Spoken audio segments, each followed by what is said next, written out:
Hi, welcome back guys. This is your friend, the Luffy fanfics. Back with amazing fanfiction. This is the series of What if Luffy and Uta become pirates? Now before starting, please give this video a like and subscribe to the channel if you want more videos like this. Now let's get into the fanfic. A large ship sails across the sea, heading towards its next destination. Hey, Uta, calls out a red-haired man. We're almost there. A 9-year-old girl with red and white hair walks up to the edge of the ship to look and see what the man is talking about. It was still pretty far out, but Uta was able to see a small village with large windmills with the aid of some binoculars. In comparison to the last villages and islands she'd been to, this one is plain. She can only hope this trip won't be so boring. Shanks, that island looks boring. Uta complains. Sometimes, a change of pace is needed. Shanks said, patting the girl's head. Here, why don't you dress yourself up with these in the meantime? Shanks puts down a large chest of jewelry and fancy accessories before Uta and she smiles happily. These are so cute, Uta said excitedly. I want them all. Why don't you play dress up while in the meantime? Shanks asks. I'm not a child anymore. Uta pouts. I don't play dress up anymore. You're right, you're our diva and my daughter. Shanks said looking at the girl at eye level. And this young lady should deserve to be dressed up as something beautiful. Uta rolls her eyes at her father's cheesy words, but smiles happily. Uta eagerly rummages through the treasure chest that her father gave her and picks out a crown. Despite her young age, Uta loved the life of a pirate. Sailing the seas, having adventures, getting treasure, and most importantly, singing as much as your heart contents. The red-haired pirates, the crew that her father leads, gave her all this and more. She wouldn't trade her life for anything else. Uta, now fancied up with treasure, decided to sing for the crew before they make it to land. All right, everyone. Uta yells as she runs up on deck. Time for a song.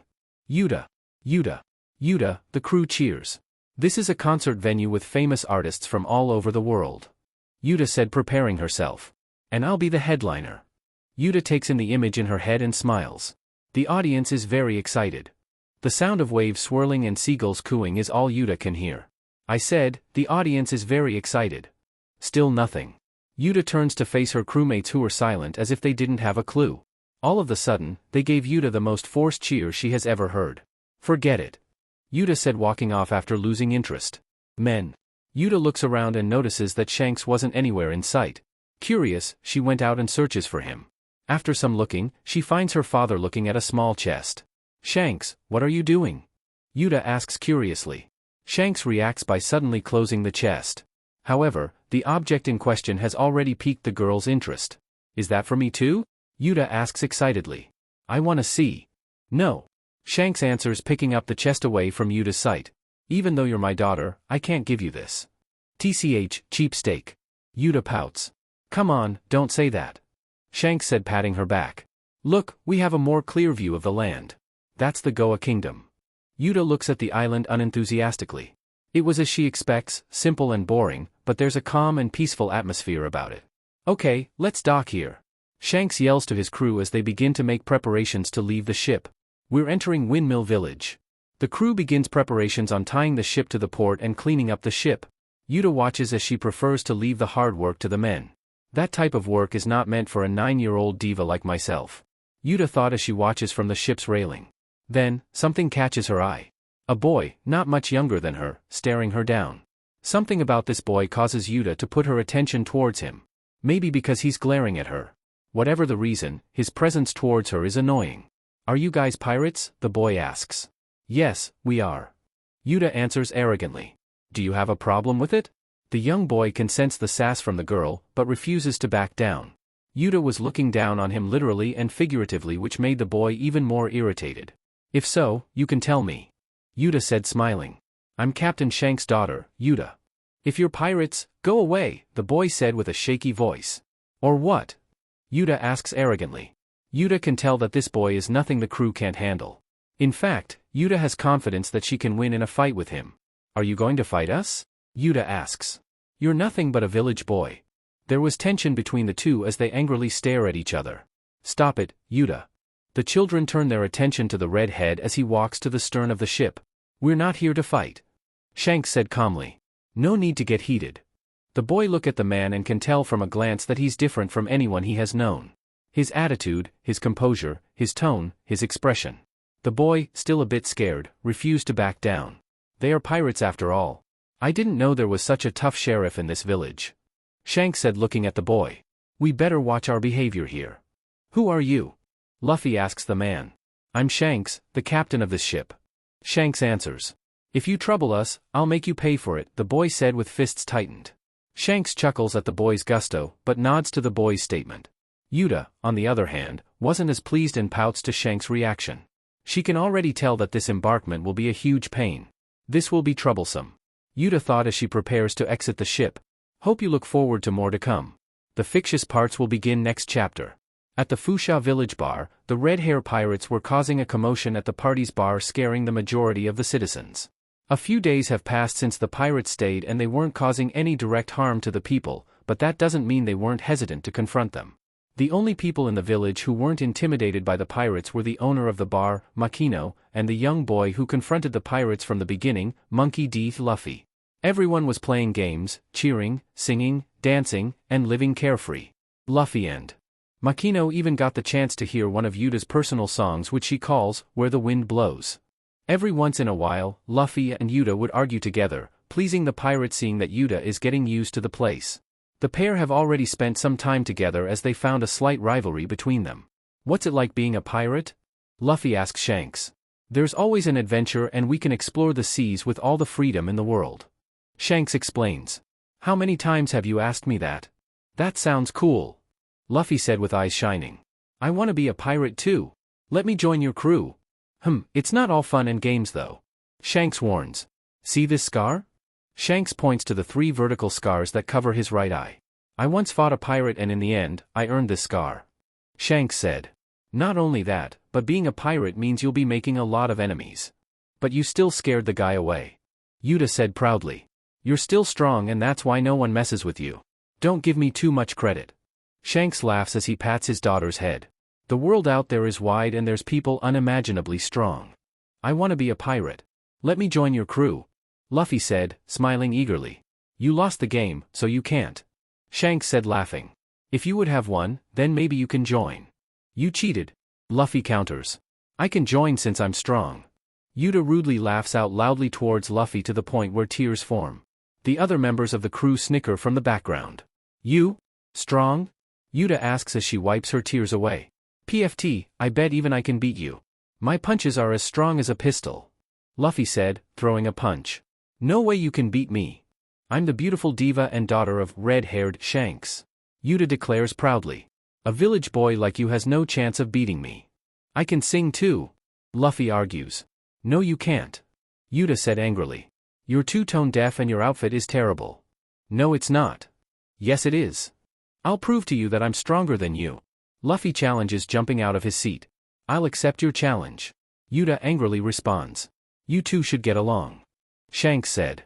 You're both about the same age after all. Don't put me and him in the same age group. Uta said. I'm 9 and he's 7. There's nothing wrong with that. Shanks said in response. 2 years difference means you're still the same. No, it's not. Uta cries. I don't want to be the same as him. Only babies cry over something like that. Luffy craftily said. The rest of the crew held back their laughter, but they weren't quiet enough and Uta popped a vein. I'm going to beat you in every way possible. Uta angrily says. Prepare for a beat down. That's my line. Luffy yells. The 2 kids leave the bar, leaving a trail of dust behind. The crew watch the kids leave and wave bye to them despite the fact that they're too preoccupied to notice. You go get him, Uta. Good luck. Stay out of trouble. Do you think they'll be okay? Makino asks worriedly. It's fine. Shanks said. Uta never played with a friend her age, so this will be a great opportunity for her. Also, Luffy's quite the dependable boy. You sure put a lot of faith in him, the bartender said. I have a knack for those kinds of things. Shanks says. They'll be all right. As Luffy knows the landscape almost better than any adult, it wasn't hard for him to find a spot for him and Uta to battle it out. All right, I'll choose the challenges since I'm the older one. Uta said. Hey, that's not fair. Luffy complains. Battles that Uta has come up with include cuteness, screaming, arm wrestling, height, fashion, hairstyle, and singing. All of which Uta had a guaranteed chance of winning. Luffy chose a cliff climbing race, which they have done in the past, and surprisingly enough, the result was a tie. However, Luffy was drained afterwards. Let's do another challenge. Luffy declares. Besides, you cheated on the arm wrestling challenge. Such a kid. Uta sighs. You really don't know the first thing about fun, do you? Luffy looks at Uta, perplexed, causing the girl to sign once more. Let me explain it to you again, the most fun place in the world is inside yourself. Uta said smiling. Inside myself, I can have great concerts, a giant stage, a large audience watching me and see myself in beautiful dresses. Luffy watches Uta as she looks unhappily. Inside yourself, the dreams are endless. Uta said. Why imagine it, when I can show you one? Luffy asks. Huh? As the sun slowly sets, Uta follows Luffy up a hill where the supposed stage is. As the two travel together, they talk about their admiration for Shanks and the red-haired pirates, who are now Luffy's figure of inspiration. Despite all the praise Luffy gives them, Uta has some sort of flaw to counter Luffy's compliment. Still, Uta explains to Luffy that she still loves every member of the crew. This makes Luffy all the more eager to join. Eventually, the two began to talk about each other and slowly grew closer with every sentence. We're here, Luffy said as he and Uta ventured inside one of the windmills. This is a stage. Luffy opens up a window which allows a gust of wind to flow inside. The sight that the pair saw through the window is breathtaking. As the two were on top of a hill, they could see everything from the hillside to the coast. There were dozens of windmills and the wheels on them slowly turned from the gentle ocean breeze. The village that everyone is residing in can be seen in the distance with the lights in the buildings blinking every once in a while. The sun, which was slowly setting, can be seen fading in the distance as the light refracts in the water where the pirate's ship was docked. Uta was bewildered and could never have guessed that there was a sight on this island. Shanks has taken her to many places, but she has never seen a sight like this. This wasn't grand nor awe-inspiring. It was something Uta never took into consideration. This stage is peaceful. Shanks. That island looks boring. Sometimes, a change of pace is needed. That memory played back in Uta's mind. Uta has slowly begun to realize what Shanks has meant back then. This is my stage. Uta notices Luffy also admiring the view and laughing with confidence. The diva can't show Luffy her reaction to the view, that would make it her loss. It's not that bad. Uta admits. But since I've been to so many seas, I've seen lovelier sceneries than this. I can't wait to become a pirate and go to sea. 2. Luffy said, jumping onto the ledge. Uta can't help but admire Luffy's tenaciousness. Despite everyone knocking him down on becoming a pirate, he refuses to give up. She can't help but support him, but only just a little. If you want to become a pirate, then as a pirate myself, I'll train you so you might persuade Shanks to take you with us. Uta said confidently. Really? Luffy asks excitedly. You mean it? You better be prepared, because I'm going to teach you everything you need to know on being a pirate. Uta said happily. Somewhere off from Fusha village, near a cliffside, are the two children Uta, diva of the red-haired pirates and daughter of Shanks, and Luffy, a local child of Fusha village. Due to Luffy's persistence in joining the red-haired pirates, Uta has decided to help Luffy in becoming a pirate through training. Since Uta is already an official pirate, she decided that she will be enough to train her new friend on becoming a member of her crew. As of now, the two are standing a few feet apart with a stick in their hand. Okay, first off in pirate training is to be strong. Uta said, holding her stick. First thing first is swordplay. Luffy looks at his stick and puts up a funky stance. What's that? Uta asks. How cringe. Cringe? Luffy asks. As a diva, I need to know the trends and phrases. Uta said proudly. It's not easy being a young diva. Anyways, lots of pirates use swords as weapons and so it's natural you should know how to as well. You know how to use swords? Luffy asks with eyes shining. Well, I've never used them in a fight. Uta admits shyly. But, I've seen Shanks use his sword, so it's only natural I know by watching him. Okay, what's the first step? Luffy asks as he copies Uta's stance. I think you run in and start swinging. Uta said. A strong wind blows between the two as they stare down at each other. Rah! The two children run up and begin to swing their sticks wildly at each other. Once the two got into close contact, they swung the sticks at each other's heads. Ow! Ow! Ow! Ow! The children kept swinging their sticks at each other until the bumps on their heads swelled to unnatural proportions. Eventually, the two stopped and went back to the village while holding their heads in pain. When the two enter the bar, Makino and Shanks scold the two and both receive proper treatment from the doctor of the red-haired pirates. Since the day was still quite young, the two of them eagerly left the bar to go back to pirate training. Now we need a test of courage. Uta said. You need to be brave in order to be a pirate. Luffy nods and raises his hand. Uta points to Luffy in response. I know a good way. Luffy said. What's that? Luffy gets up and runs off the cliffside that the two children were standing next to. Uta screams in horror as she watches the boy leave her sight. Wawa. Uta hears her friend scream as he plummets down the slope. The girl quickly ran up to the side of the cliff desperately looking for Luffy. Shanks will kill me if I let Luffy die. Uta thought in horror. Where is? Hey, Uta. Uta looks down to see Luffy whose shirt got caught by a branch. What amazes her the most was how calm he looked. He just jumped off a cliff screaming and now it's like he wasn't fazed. Uta lets out a sigh of relief and Luffy begins to clumsily climb up the cliffside. Once he reaches the top, Uta punches her friend's head in anger.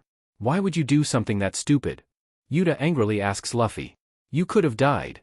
It's fine. Luffy answers by rubbing the top of his head. Grandpa throws me down the cliff every once in a while. Eh? He also leaves me in the jungle for a couple nights alone sometimes. Eh? He also sends me flying in the air by tying balloons on my back. Eh? He always kicks my butt every time he sees me too and leaves me to fight monkeys. What? Uta can't imagine anyone going through such harsh training. It's stupid. It's insane. No one could possibly call that training. Just the thought of her going through one of these scenarios makes her cry in fear. Even Shanks isn't crazy enough to pull stunts off like that. Uta falls backwards in shock and almost starts to hyperventilate. However, she keeps her composure and stands back up. What kind of messed up training have you gone through? Uta asks angrily. You're joking. There's no way someone's grandpa would do that. Nope, mine does, Luffy answers bluntly. It's not that bad. You try. Uta's eyes roll back and she faints on the spot. It took a while for Uta to wake up and get back to the swing of things. Now that willpower training is pretty much unnecessary, they decided to go straight to the next lesson. Let's do hand-to-hand combat. Luffy said, throwing punches. Sure, I'm an expert on that as well. Uta said, looking away from Luffy. Truth be told, she could do without the violence. As a diva, she avoided confrontation and hid away while the crew went out and fought. She knows how to throw a punch and a good kick, but other than that, she's no good at fighting with fists. Alright, let's start here. Uta said as she and Luffy stood upon a large plain. Everyone has their own way of fighting, so let's fight as we see fit. Luffy and Uta make a fighting stance and glare at each other the same way as they did when fighting with sticks. The two run towards each other with arms swinging in circles. Ow! Ow! Ow! Ow! Luffy and Uta proceed to hit and kick each other relentlessly. Luffy punches Uta in the face and kicks her knees, while Uta punches Luffy's stomach and kicks his shins. After about 10 minutes, both children walk back to the bar with bruises and a bloody nose. What happened? Shanks panically asks. Who did this to you? She did, the children answers pointing to each other. Shanks gave the two a well-deserved flick to the forehead before asking Makino to treat the two. After Uta and Luffy were properly bandaged, Makino decides to treat the two for some food since lunch is around the corner. Uta, let's have an eating race. Luffy said excitedly. I heard pirates need to eat a lot to keep their strength. Fine. Uta said. As a growing girl, I can eat more than you. No, me. Calm down now. Makino said putting out 2 dishes of food and drinks. Presented for 2 kids, are hamburgers with a side of fries and ketchup and some fruit juice. The children almost forgot about their competition and their stomachs growl. Luffy and Uta sit on the bar stool eagerly and stare at their food. Hungrily. Alright Uto, dig in. Makino said. The children grab their burgers and begin to chow down on them happily.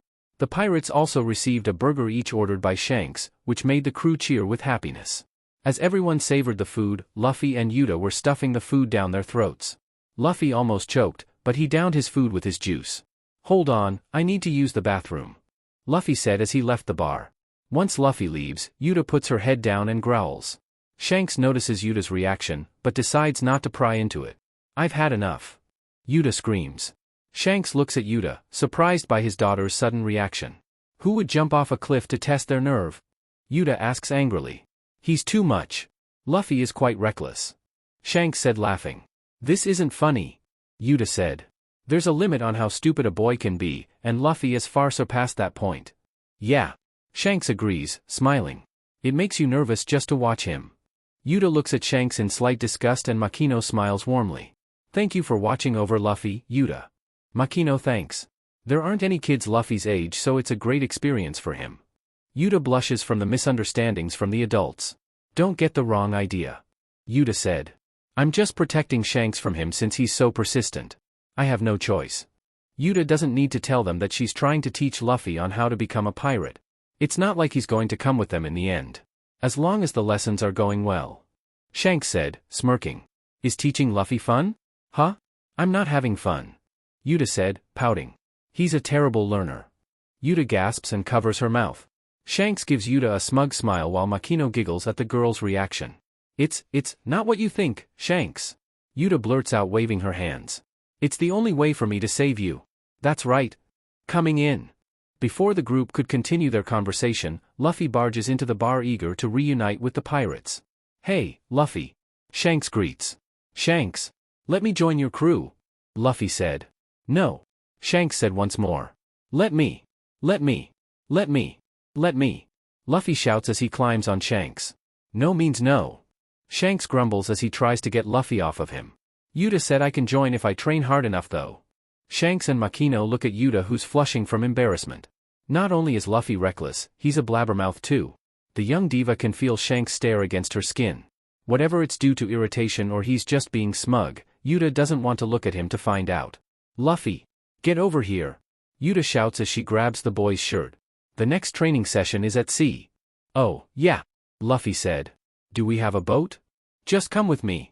Uta growls, grabbing Luffy's arm. Uta, take good care of Luffy. Shanks said as the two children exited the bar. Yup. All of a sudden, Luffy stops in his tracks along with Uta. No, Shanks. Luffy said. I'll take care of her. This little. Shanks burst out laughing, making Uta's blood boil. If the crew was still in the bar, they would probably be laughing their heads off too. Thank goodness they went back to the ship. Still, being laughed at by Shanks is just as bad. When did I get taken care of by a child like you? Uta asks Luffy. I'm not a child. Luffy argues. You're a child to me. Uta counters mockingly. Because I'm 2 years older. With that, Uta sticks out her tongue and lowers her eyelid, teasing Luffy causing him to anger. Before the boy can react, Uta runs out of the bar door and faces the sea. Let's race to the sea. Uta yells running off. Wait up. Luffy yells back as he runs after her. The bar is silent once more. I can't tell whether they like each other or not. Shanks admits as he sips his alcohol. They're cute together. Makino said. It's always nice to have a friend who's close in age. Shanks said as he thinks back to his younger years. Although, I do hope Uta doesn't grow up too fast. What a doting father. Makino comments. Better enjoy her for yourself while it still lasts. Come on, don't make jokes like that. Shanks said nervously. I'm too young for those types of thoughts. Luffy and Uta continue their pirate training as Uta is encouraging a race between her and Luffy in paddling. Rather than boats, they used barrels and old oars that were laying around. Both children weren't the greatest swimmers, so the idea of paddling out to sea was pretty daring, but it didn't stop the two. Luffy and Uta hop in their respective barrels and hoist their paddle. Are you ready, Luffy? Uta asks. Yup. Luffy answers. Both children lean down and Uta begins to count down. On your mark. Get set. Go. The children started to row with all their might and paddled into the bay. Despite their lack of sailing knowledge, the best they could come up with is racing. As a pirate, Uta claims she has more experience than Luffy. However, ever since she ate the song fruit, Shanks has limited her time being alone in the ocean without supervision. Still, this doesn't mean Uta can't row up a storm and Luffy has the stamina to keep up with her. The children, whose minds are focused on outspending each other, didn't notice how far out they were paddling out. I'm sure I'm faster than you. Luffy huffs. No, I'm faster. Uta yells back. Luffy and Uta pass and fall behind each other, constantly making it impossible to tell who has the upper hand. Then, a large rock came into view, giving the children an idea. Whoever gets to the rock first wins. Luffy declares. Sounds good. Uta agrees. Their spirits burned as they had a goal. The children paddle with all their might. I'll be the winner, screams the two. As the paddle closer to the rock, the details of the rock begin to look clearer. Upon closer look, the rock looks smooth and has unusual sail attached to it. Not only that, but it seems to be moving. The rock slowly rose from the water and the kids slowly looked up. The rock was actually the head of a sea king. Wah! Luffy recognized this beast as the Lord of the Coast, which is the sea king that lives in the Fusha village bay. The children try to paddle against their own momentum frantically to avoid the sea serpent. With enough power, the two quickly paddle the opposite direction, away from the monster. Why are you turning back, Luffy? Uta asks, screaming. The race is not over yet. You too, Uta. Luffy yells back. Are you scared? No way. Neither am I. The two stopped paddling and halted. Breathing heavily, the two looked back to see how much distance they got between them and the sea monster. Grr. Luffy and Uta's mouth drops as the monster's head looms above them. It seems to be angry at them. No. The two quickly resume paddling to safety while the Lord of the Coast watches angrily. Eventually, the two reach the shoreline and lay on the ground exhausted. I got to the shore first. Luffy said. No, I did. Uta responds. It was still midday and the two weren't finished in the least, despite their exhaustion from earlier. However, Uta wanted to do something a little less crazy. Uta goes to get some paper and pencils from the red-haired pirate's ship to bring back to Luffy. She and Luffy sit on an outdoor table with the drawing materials before them. We're going to have a drawing contest. Uta said. What does drawing have to do with being a pirate? Luffy asks as he balances his pencils on his upper lip. See that? Uta asks, pointing up. You mean the flag? Luffy asks. Shanks and the crew have changed that flag many times and every flag we made was hand-drawn by the crew. Uta explains. If you want to be a pirate, you need a cool flag. The flag of Uta's crew was a skull and crossbones with 3 stripes going across the right eye socket. The flag of a pirate is made to show the world who you are. Uta explains further. You can't just scribble some pictures. It had to have feeling, emotion, energy. I'm done. Ha! Luffy shows Uta a crude drawing of the usual skull and crossbones design. However, the top of the skull is enlarged and lopsided with different sized eye sockets. The bones in the back weren't even aligned correctly and were of different lengths. Uta can barely look at it without scrunching her face. What's that? Uta asks in disgust. My pirate flag. Luffy said. Cool, right? Uta took Luffy's drawing and tore it to shreds. Oi! What was that for? Luffy asks angrily. That was my flag. Your flag has to be more unique. Uta lectures. It should represent who you are. Uta then scribbles in her paper and shows Luffy her finished drawing. Uta's drawing was her face with her hair serving as crossbones. Her face was a winking face with her tongue sticking out. She then writes her name on the forehead as a finishing touch. This is how a flag should look like. Uta said proudly. That's just your face.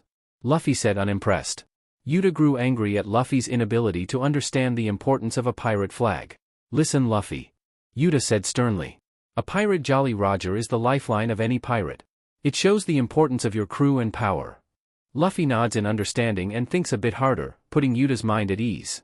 While Luffy was thinking, Uta was making some casual drawings. All of a sudden, Luffy comes up with a spark of inspiration and begins to scribble on the paper before him. Done. Luffy said proudly. Uta looks at Luffy's new drawing and is perplexed. It was what looked like some sort of gourd. Uta can't tell what it is. What's that? Uta asks. It's Shank's hat. Luffy said. Can't you tell? Uta was disgusted that Luffy even thought of that picture as a hat. Why did you draw that? Uta asks. Shanks is strong and so I wanted to draw his hat as a reminder of how strong he is. Luffy said. Cool, right? How about your skull and crossbones? Uta asks. Maybe the skull can wear the hat. Luffy said thinking. No, let's not do that. Uta said. We can try again another time. How about we make this as a symbol? Luffy asks. Uta raises her eyebrows curiously. For what? Uta asks. You've always said you wanted to make a new era, so maybe this can be our pirate flag for a new era. Luffy said excitedly. Uta looks at the picture Luffy drew and thinks about it. The picture itself looked bad, but Luffy made it sound meaningful, which she thought she would never tell herself. Her take on a new era didn't really represent her captain's straw hat, but maybe she can redraw it to perhaps change it. Since I'm a better artist, I'll change it later.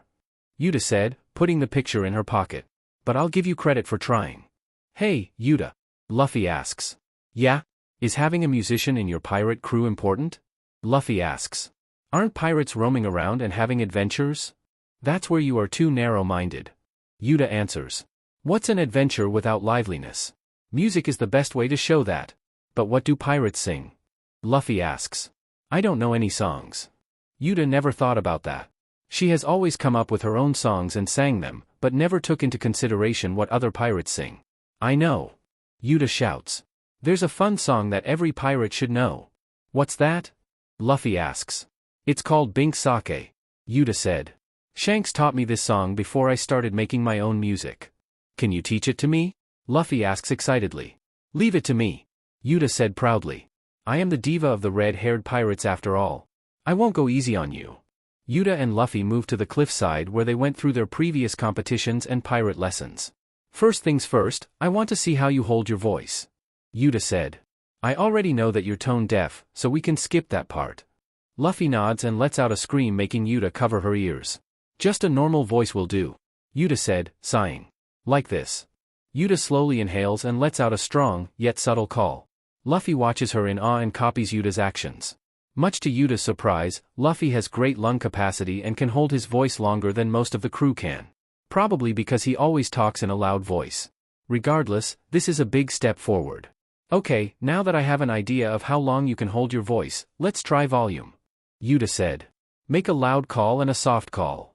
Luffy nods and proceeds to follow Uta's instructions. Luffy passes Uta's test with flying colors, which leads to the hardest part. Now we need to focus on pitch. Uta sighs. The one we have to focus on the most. What do I need to do? Luffy asks. What's pitch? Just focus on singing.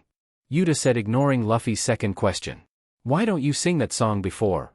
Luffy nods and starts to sing the first verse of what he calls the Baka song. Uta mentally prepares herself. The sky in the east is up early. The weather is fine. There are only fools there. Alright, you can shut up now. Uta interrupts rudely. I get the idea. Just as Uta expected, Luffy is so off-pitch that he makes her crewmates sound like opera singers. She has her work cut out for her.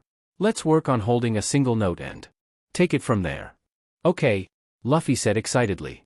Surprisingly, Luffy is a fast learner, despite his previous failed lessons. After an hour, Luffy's tone and pitch improve to the point where Uta has nothing left to teach him. However, he still has a habit of changing pitch when holding his voice for too long, but that shows how much his vocal range has improved. It's not like Luffy's going to be singing any songs that will require long tunes. Hopefully. Now, I'll teach you the song, Bink Sake. Uta said. It's a song that every pirate should memorize and sing. Can you sing it for me? Luffy asks cheerfully. Sure. Uta said, smiling. First, I need you to close your eyes. Luffy was confused by Uta's instructions, but followed them and closed his eyes. All of a sudden, he feels himself rocking back and forth as if he's riding a boat in the sea. Then, he hears the sound of a piano playing in the background. Yo-ho-ho-ho, yo-ho-ho-ho. Yo-ho-ho-ho, yo-ho-ho-ho. Yo-ho-ho-ho, yo-ho-ho-ho. Yo-ho-ho-ho, yo-ho-ho-ho. Curiosity took the better of Luffy and he opened his eyes. To his surprise, he finds himself in a small sailboat with Uta standing before him, drifting in the sea. He's also wearing a pirate outfit along with Uta. What's more surprising is the colorful reflective water and the bright pink sky. Luffy looks at his friend who's singing happily. Gather up all of the crew. It's time to ship out Bink's brew. Sea wind blows. To where? Who knows? The waves will be our guide. O'er across the ocean's tide, rays of sunshine far and wide, birds they sing of cheerful things, in circles passing by. Bid farewell to Weaver's town. Say so long to port renowned. Sing a song, it won't be long, before we're casting off. Cross the gold and silver seas. The salty spray puts us at ease. Day and night to our delight, the voyage never ends. Wow, you're great, Uta. Luffy said happily. How are you doing this? It's the power of the song fruit. Uta explains. When I sing, I can allow people to join my Uta world for a while. So cool. Luffy exclaims with eyes shining. I want to sing too. Uta laughs and snaps her fingers. Suddenly, a sheet of paper appears in Luffy's hand and written on the paper is the lyrics to the song. I'll let you know when you can start singing. Uta said as the sky turned to an orange hue. The sounds of winds and other instruments mysteriously play as Uta continues to sing. Gather up all of the crew. It's time to ship out Bink's brew. Pirates we, eternally are challenging the sea. With the waves to rest our heads, ship beneath us as our beds. Hoisted high upon the mast our jolly Roger flies. Somewhere in the endless sky, stormy winds are blowing by. Waves are dancing, evening comes, it's time to sound the drums. But steady men may never fear. Tomorrow's skies are always clear. So pound your feet and clap your hands till sunny days return. I want to sing now. Luffy said happily. First things first. Uta said, standing proudly. We need to hoist our colors. You mean our flag? Luffy asks. Where? Uta jumps over next to Luffy and pulls a rope which sends a flag straight up the mast. Rather than a skull and crossbones, it's the picture of Luffy's crude drawing. Seagulls fly above and fish jump out of the water as the music plays louder. Come on, Luffy. Uta calls with her hands outstretched. Sing with me. Yeah. Yo-ho-ho-ho, yo-ho-ho-ho. Yo-ho-ho-ho, yo-ho-ho-ho. Yo-ho-ho-ho, yo-ho-ho-ho. Yo ho ho ho, yo ho ho ho. Gather up all of the crew. It's time to ship out Bink's brew. Wave goodbye, but don't you cry. Our memories remain. Our days are but a passing dream, everlasting though they seem. 'Neath the moon we'll meet again, the wind's our lullaby. Gather up all of the crew. It's time to ship out Bink's brew. Sing a song and play along for all the oceans wide. After all is said and done, you'll end up a skeleton. So spread your tail, from dawn till dusk, upon these bony seas. Uta and Luffy sing happily as they spin around in circles and dance on the small boat as the colors in the sky change slowly. Yo ho ho ho, yo ho ho ho. Yo ho ho ho, yo ho ho ho. Yo ho ho ho, yo ho ho ho. Yo ho ho ho, yo ho ho ho. Dot. Standing nearby the children's location, is Shanks, who came looking for the two out of concern. Much to their relief, Uta and Luffy are sleeping peacefully together. Is she growing too fast for you? Beckman asks, surprising his captain. Every parent's worst nightmare. Don't tell me Makino told you. Shanks asks nervously. I've known you longer than anyone here. Beckman said as he lit a cigarette. I don't need a bartender nor hockey to know what my friend and captain is feeling right now. I guess you got me. Shanks said with a heavy sigh. How long until we make our detour? We'll leave in a few more days. Beckman answers. Did you tell Uta? No, not yet. Shanks answers. I never found the time to tell her. It's not like we'll be gone forever. Beckman said, patting his captain's shoulder. It's only a week. She'll understand. Shanks simply nods and walks closer to Luffy and his daughter with his first mate following him closely. The sight was heartwarming to the men. Uta and Luffy sleep peacefully while holding hands under the falling sunset. It's been a long time since Shanks has seen such a peaceful smile on his daughter. In all seriousness, are you planning on taking Luffy with us? Beckman asks. He and Uta have gotten along quite well and Uta's been working hard to allow him to tag along with. My decision is final, Beckman. Shanks interrupts. Luffy will not join my crew. He's not ready. Beckman was shocked to see his captain answer this quickly. Our voyage will only be for a couple days and we're not going to do anything grand. Beckman said as he tried to persuade his captain. Plus, it will make Uta happy to be with him for at least one trip overseas. Beckman, please.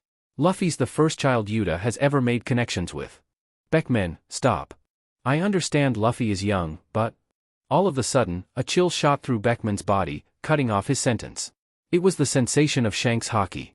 The first mate looks at his captain to see him with a saddened look and drops the subject. Beckman, I'm no role model, I'm a pirate. Hell, I don't even know if I'm a good parent. Shanks said softly. A pirate's life is an unpredictable and dangerous one and I don't want Luffy to go through those risks. Even if the chances are 1,000,000 to 1. What if Uta asks? Beckman asks. Shanks remained silent as he watched his daughter hum in her sleep. My decision is final. Shanks finally answers.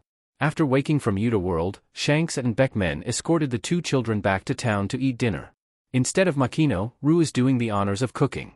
Since there was still a few more hours until the chef finished cooking for his big banquet due to cooking for the townspeople also, Luffy and Uta escaped the adults to play some more. This time, they went to the jungle in the east where both children hadn't explored. Is it really okay to be here? Uta asks, slightly worried. Are you scared? Luffy asks. No, I just don't want you to be hurt when something stupid happens to you. Uta quickly replies. It's only natural for me. As the two wandered deeper into the jungle, they were able to see plants and animals that they were both unfamiliar with. After some time, the children met some monkeys that Luffy has trained with in the past and began to play with them. I can't believe you actually know these monkeys. Uta said as she ran around with one of the monkeys happily. They're really strong. Luffy said as he and one of the other monkeys wrestle with each other. But they're great to hang around with. Eek, eek. Maybe because you're part monkey. Uta sneers. Take that back. Luffy yells angrily. After playing with the monkeys, the duo continue their adventure into the forest and admire the wildlife. Luffy has an interest in the birds and insects while Uta looks at the fauna. Eventually, the children reach a clearing outside of the jungle where the sight of the sea awaits. Wow! Uta and Luffy stare at the view with smiles on their faces. Hey! What are you kids doing here? Luffy and Uta gasp and turn their heads swiftly to see two mountain bandits. Both shiver as they see the bandits' blades shine against the sunlight. This is mountain bandit territory, you know, said one of the bandits walking close. You two better be honest on why you decided to wander here. Child or not, we don't play nice, said the other one. Uta, never been to a fight or has even faced an enemy, shivers in fear. The children take a step away from the bandits. Uta trips on a rock and falls backwards. Looking up, she realizes that she doesn't know danger as Shanks and the crew are always protecting her. Just as she's about to tear up, Luffy gets up and stands his ground. Uta, let's run. Luffy? Unfortunately for Uta, Luffy runs past the bandits and into the jungle, leaving the frightened Uta behind. Ha ha ha ha, laughs the bandits. Did you see the look on the kid's face as he abandoned his little girlfriend? Asks one of the bandits as he wipes his eyes. The bandits continue to laugh at the sight of Luffy leaving his friend behind. He didn't even have the nerve to help her up. Uta feelings of hate and fear collide with each other, causing her to cry. How can Luffy leave her like this after all they went through? She trusted him. One of the bandits pulls out a revolver and the other draws his sword. Luffy. I hate you. I'll curse you. Shanks will kill you for this. Uta mentally curses. I'll never forgive you, Luffy. You should pick better friends next time, laughs one of the bandits as he raises his sword. Get away from Uta. All of a sudden, Luffy jumps out of nowhere with a large branch in his hand. Wah! Luffy uses his branch to hit the bandit with the sword on the head, causing him to drop his sword and wince in pain. The other bandit takes aim at Luffy, but the boy kicks him on the knee, which causes the bandit to fall to the ground. Uta was in awe at the sight of Luffy coming in to save her. It's as if she's looking at a knight in shining armor. Without warning, Luffy grabs Yuta's hand and drags her off with him into the jungle. You came back? Uta asks Luffy in disbelief. Of course, Luffy said as the pair ran off. A pirate will never leave his crew in danger. Uta blushes at Luffy's words. Luffy, bang. Ow. Luffy suddenly falls on the ground and grips his arm in pain. Uta panics from Luffy's sudden actions and tries to calm him down. What happened? Uta panically asks. I don't know. Luffy cries. My arm. It hurts. Uta looks at Luffy's right arm to see that it has been scratched. It looked deep and the blood won't stop leaking from the wound. Uta turns pale and GGS at the sight of the wound. I got the kid. Uta looks from beyond the underbrush to see the two bandits following them from behind angrily. Uta notices that one of the bandits had a gun out and Uta connected the dots. He shot Luffy. Judging from Luffy's wound, his arm was grazed, but the cut still looks deep. Not only that, but the bleeding isn't stopping. Uta looks at Luffy, who's beginning to hyperventilate and lose consciousness. I need to get him out of here. Uta thought as she heaved Luffy on her shoulder. As the older one, I have to. I found you. Uta looks up and the bandits are already upon them. I'm going to kill that boy, said the bandit with the sword. You're next, girl. Uta glares at the bandits with tearing eyes. Go away. All of a sudden, several shadows move through the trees, causing Uta and the bandits to panic. The bandit with the gun starts firing at the trees while the other one swings his sword around wildly. Eek! Eek! All of a sudden, several monkeys appear from the treetops and begin attacking the two bandits. Uta didn't hesitate and ran off while the bandits were preoccupied. As she runs, she can hear Luffy groan and cry softly. Not only that, but her sleeve has moistened with his blood, indicating that the wound is nowhere near closed. I got to hurry back to Shanks.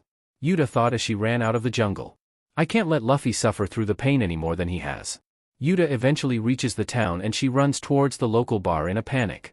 Shanks! Help me! Uta cries. The red-haired pirates and Makino immediately exit the bar to see Uta carrying Luffy on her back. It was clear that something was wrong.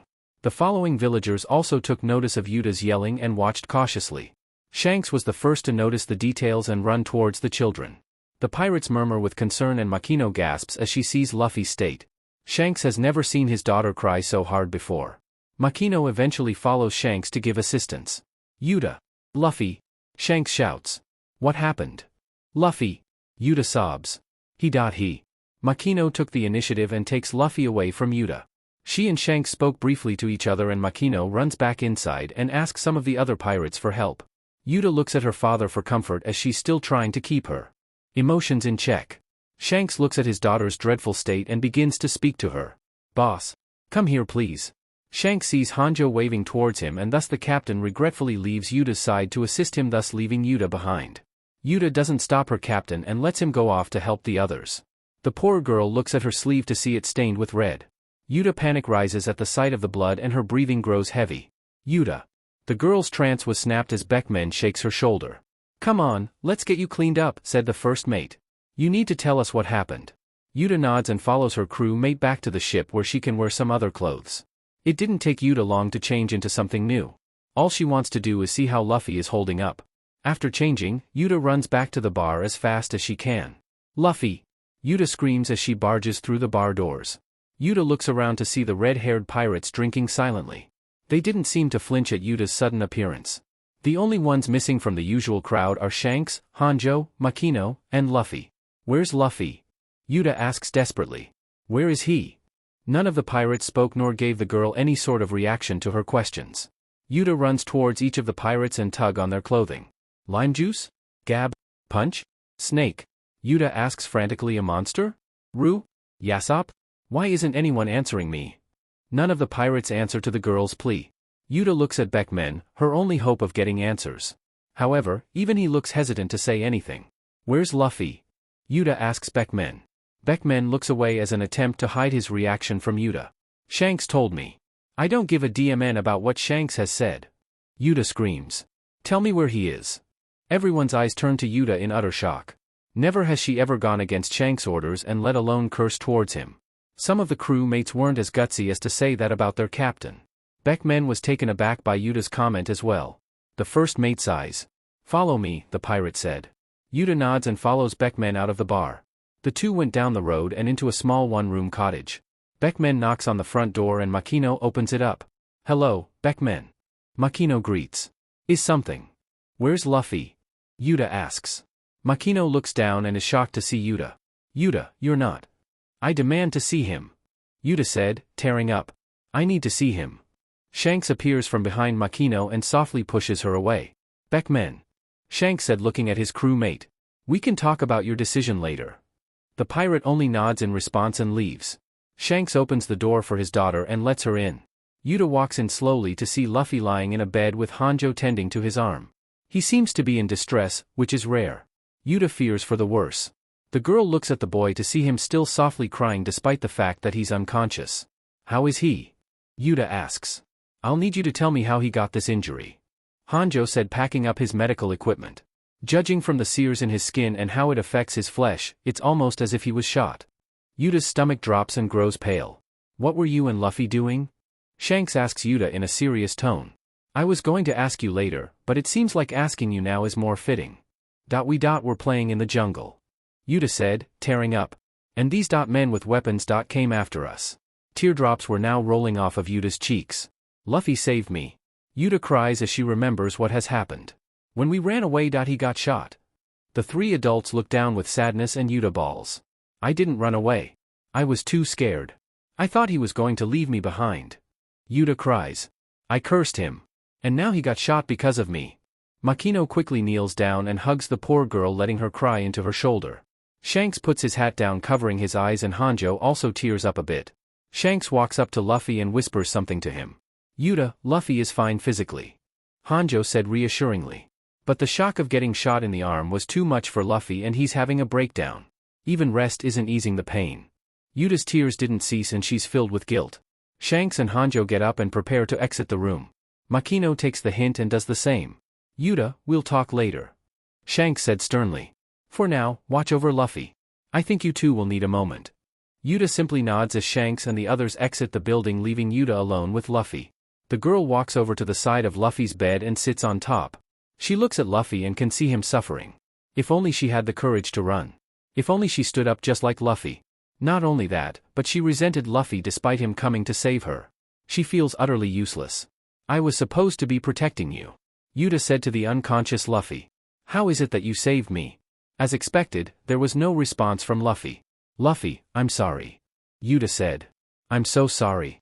I should have put more faith in you. I should have been the one to protect you. Uta can barely keep her emotions in check as she starts to cry again. I'm so sorry. Uta whimpers. If only I was stronger. Uta. Uta looks at Luffy, who's regaining consciousness. Uta eagerly crawls towards Luffy desperately and hugs him. You're safe. Luffy mutters happily. I'm glad. You're such a hopeless idiot. Uta whimpers. Why are you so reckless? I want to go to sea. Luffy said weakly. I need to protect my friends. Uta looks down devastated. After this, there's no way Shanks will let him aboard now. Worry about yourself. Uta tells Luffy. It hurts. Luffy whispers. My arm. Uta tries to think of something to ease Luffy's pain. It's her fault that Luffy is in this state. She needs to do something. Anything. Uta? What is it, Luffy? Can you sing me that song? Of course. Uta closes her eyes and takes a deep breath. Where did it come from? Where could this wind be taking us? I look up to sky hoping for answers, but there is no reply. Where will it end up, this song that I've been a vessel for? I look within knowing I'll find the answer even on my own. Let's row out to the open sea, as far as we can go. To the unknown. Luffy's eyes grow heavy. I've got to keep on dreaming. No surrendering, go on. Hoist the sail inside my open heart and let me heed the call of the sea. I've got to keep on singing, until you feel it, just hold on. Oh, the winds will change, I promise you. My voice will see us through to the end. Once Uta stopped singing, Luffy was sleeping silently. He wasn't sleeping with any sign of pain in his face. Her singing has seemed to put the boy to a blissful sleep. Uta leans in and touches her forehead against his and kisses his cheek. Thank you for saving me. Today is a special day as Luffy has fully recovered from the wound on his arm. As a celebration, the pirates decide to halt their departure by a day to celebrate Luffy's bravery and recovery. Alright crew, it's time to party. Shanks cheers. Luffy has made a full recovery. The pirates cheer while raising their cups in excitement.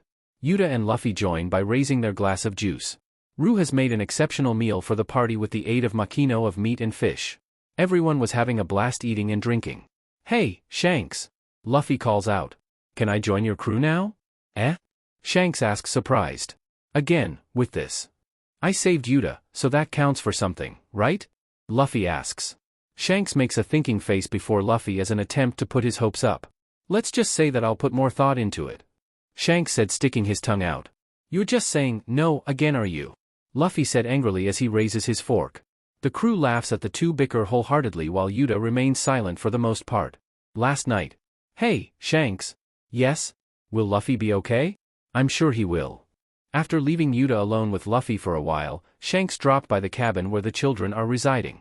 The two watch Luffy sleeping peacefully. When are we going to see next? Uta asks softly.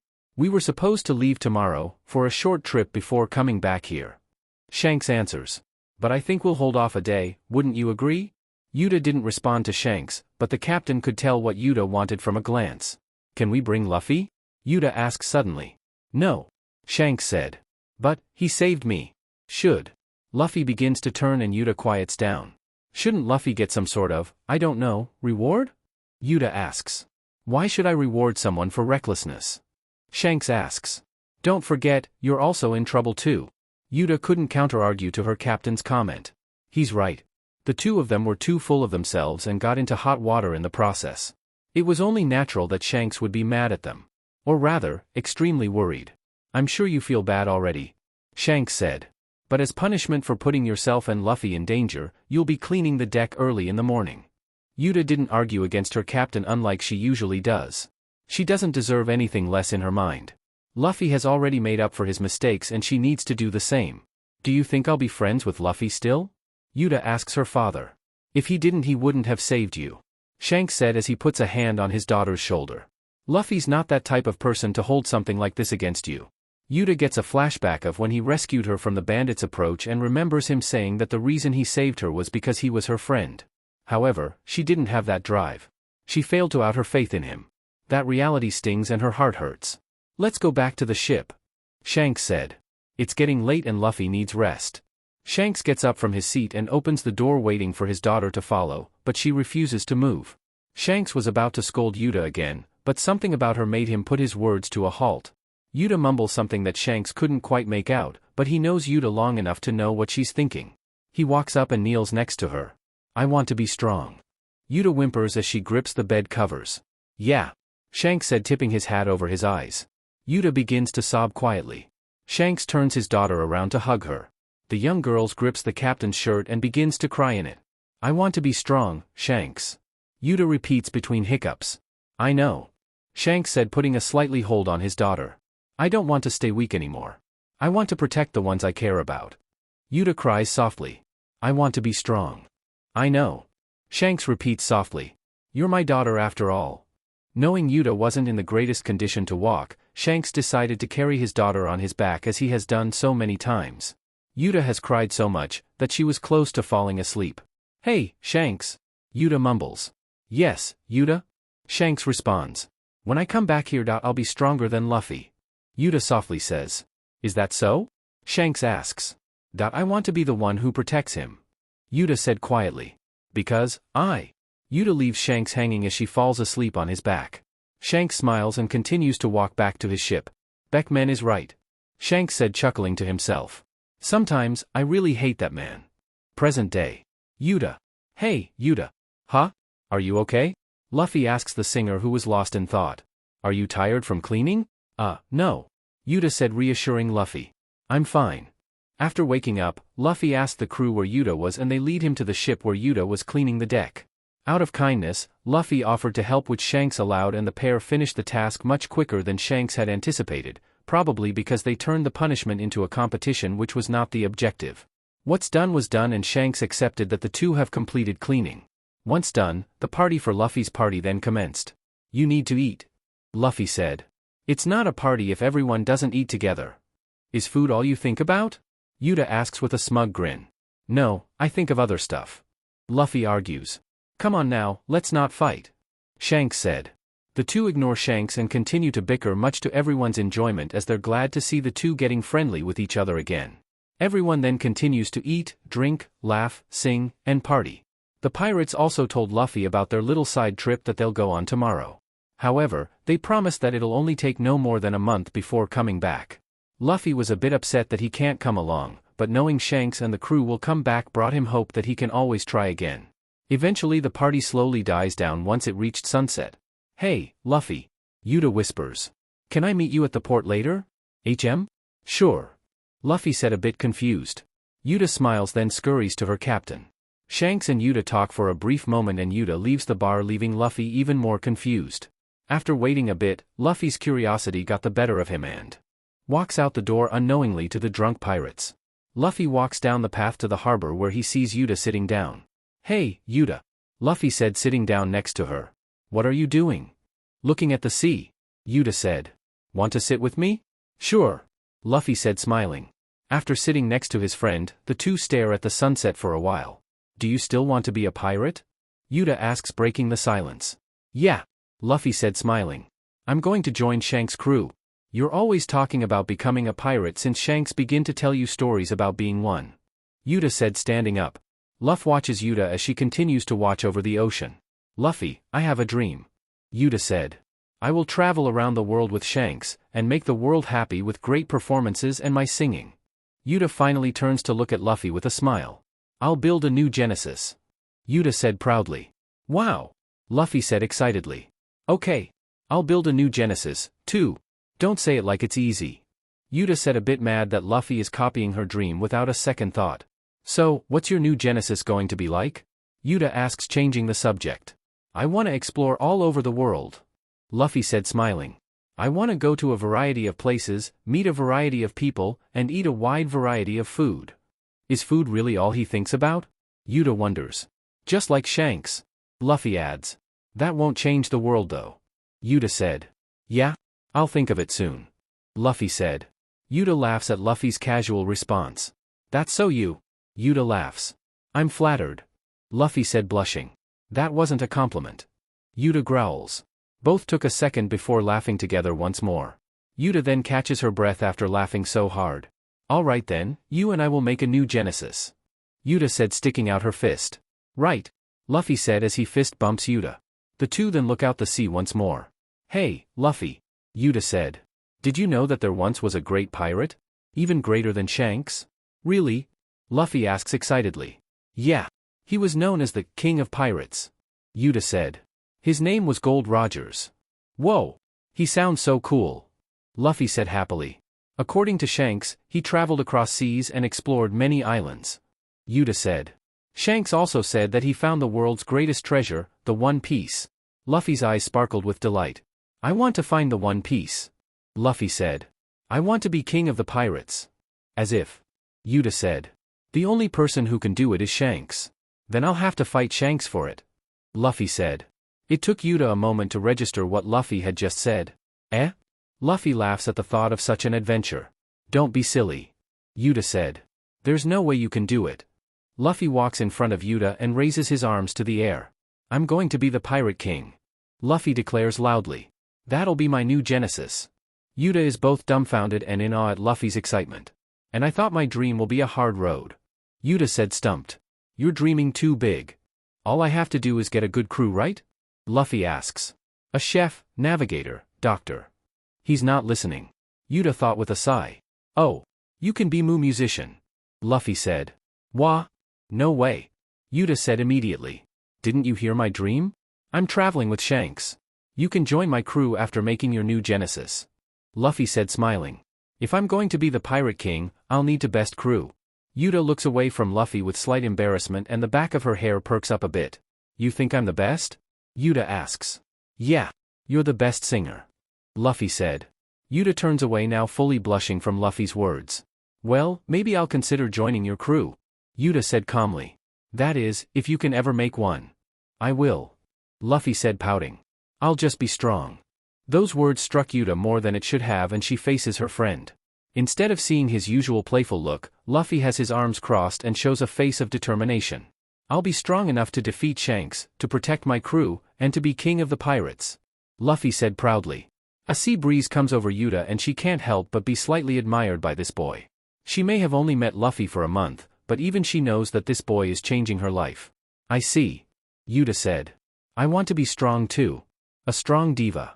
Luffy said smiling. The king of the pirates would want nothing less. Let's make one thing clear. Uta said leaning towards Luffy. I'm making my new Genesis first. Luffy turns his head to the side, but nods in acceptance and grins. Uta can't tell if Luffy got the memo, but she knows one thing is for sure. She has really gotten herself in a huge mess. However, she can't help but smile. Oh.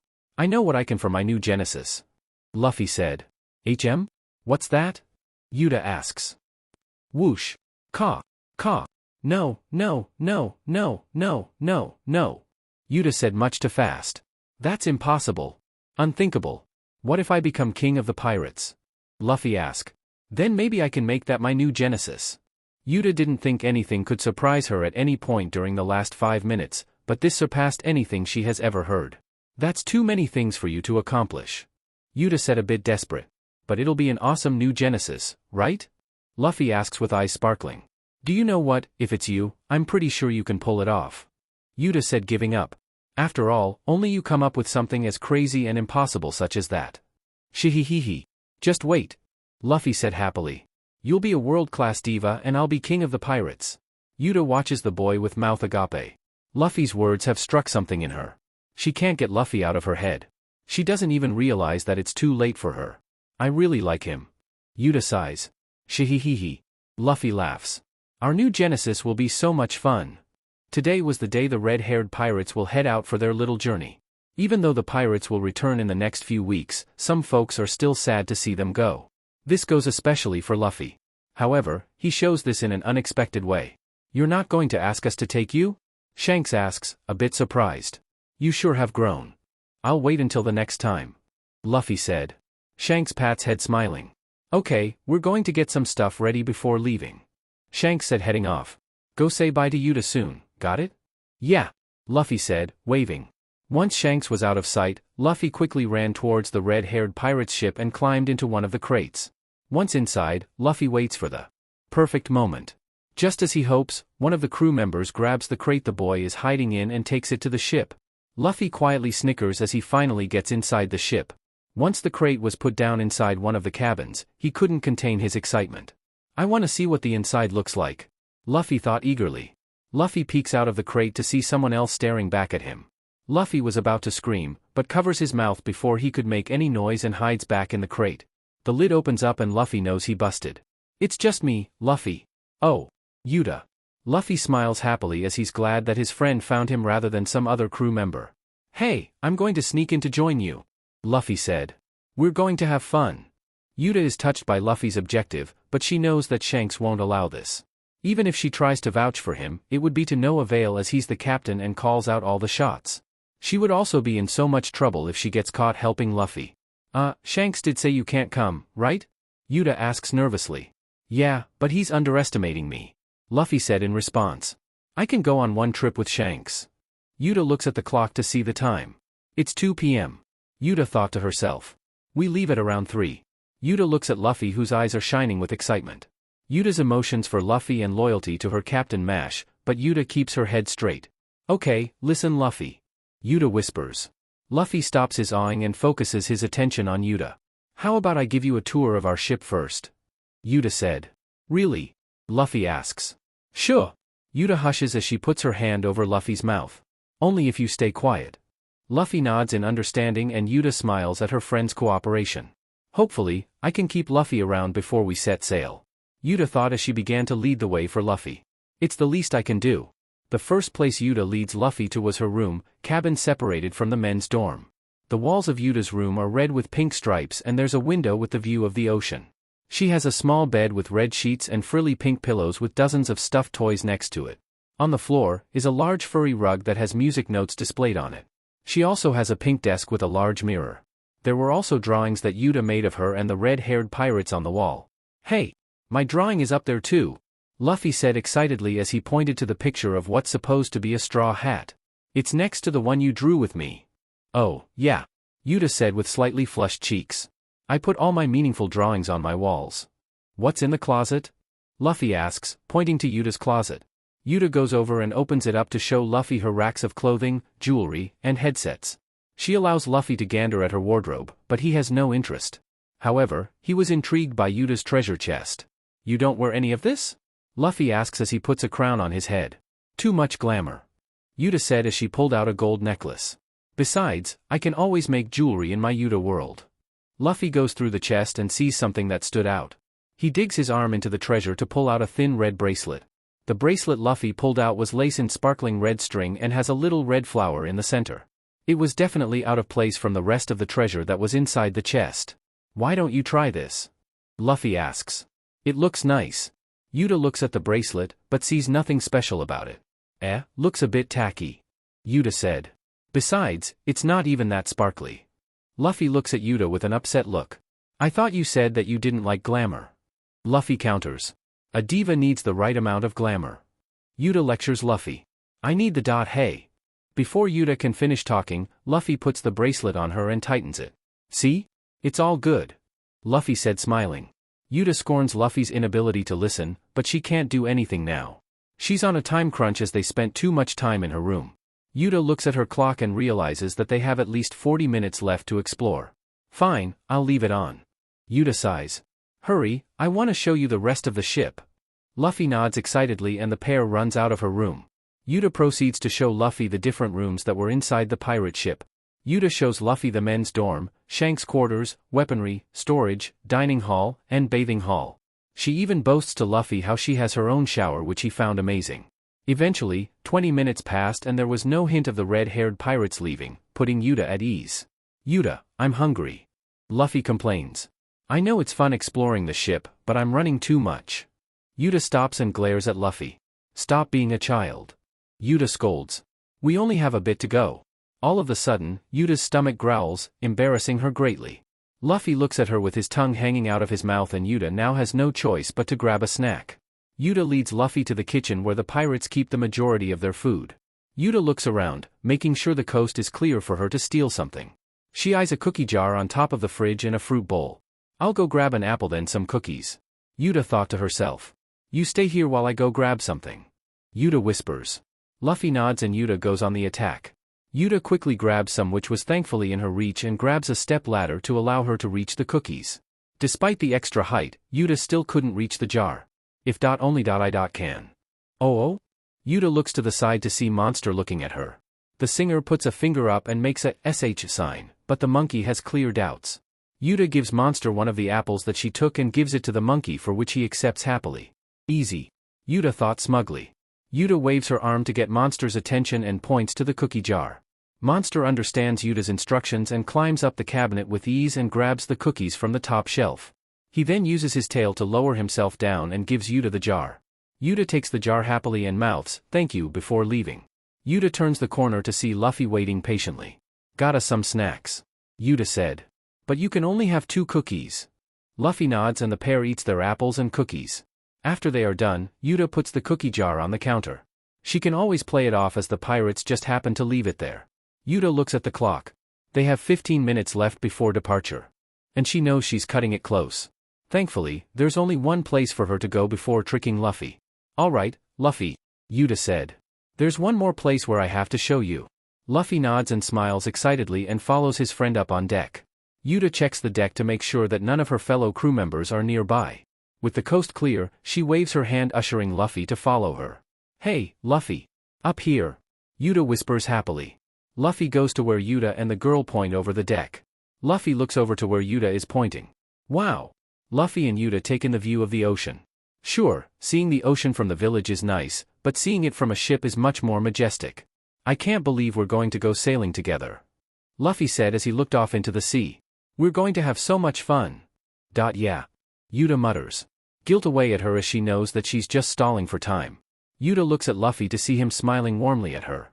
"I need to tell him the." "Luffy. There you are." Uta and Luffy turn to see Shanks. "Luffy was here looking out at the sea." Uta quickly blurts out. "Wha? I noticed he was gone so I went looking for him." Uta lies. "I tried to tell him to go, but he won't listen." Shanks sighs heavily and picks Luffy up by the shirt.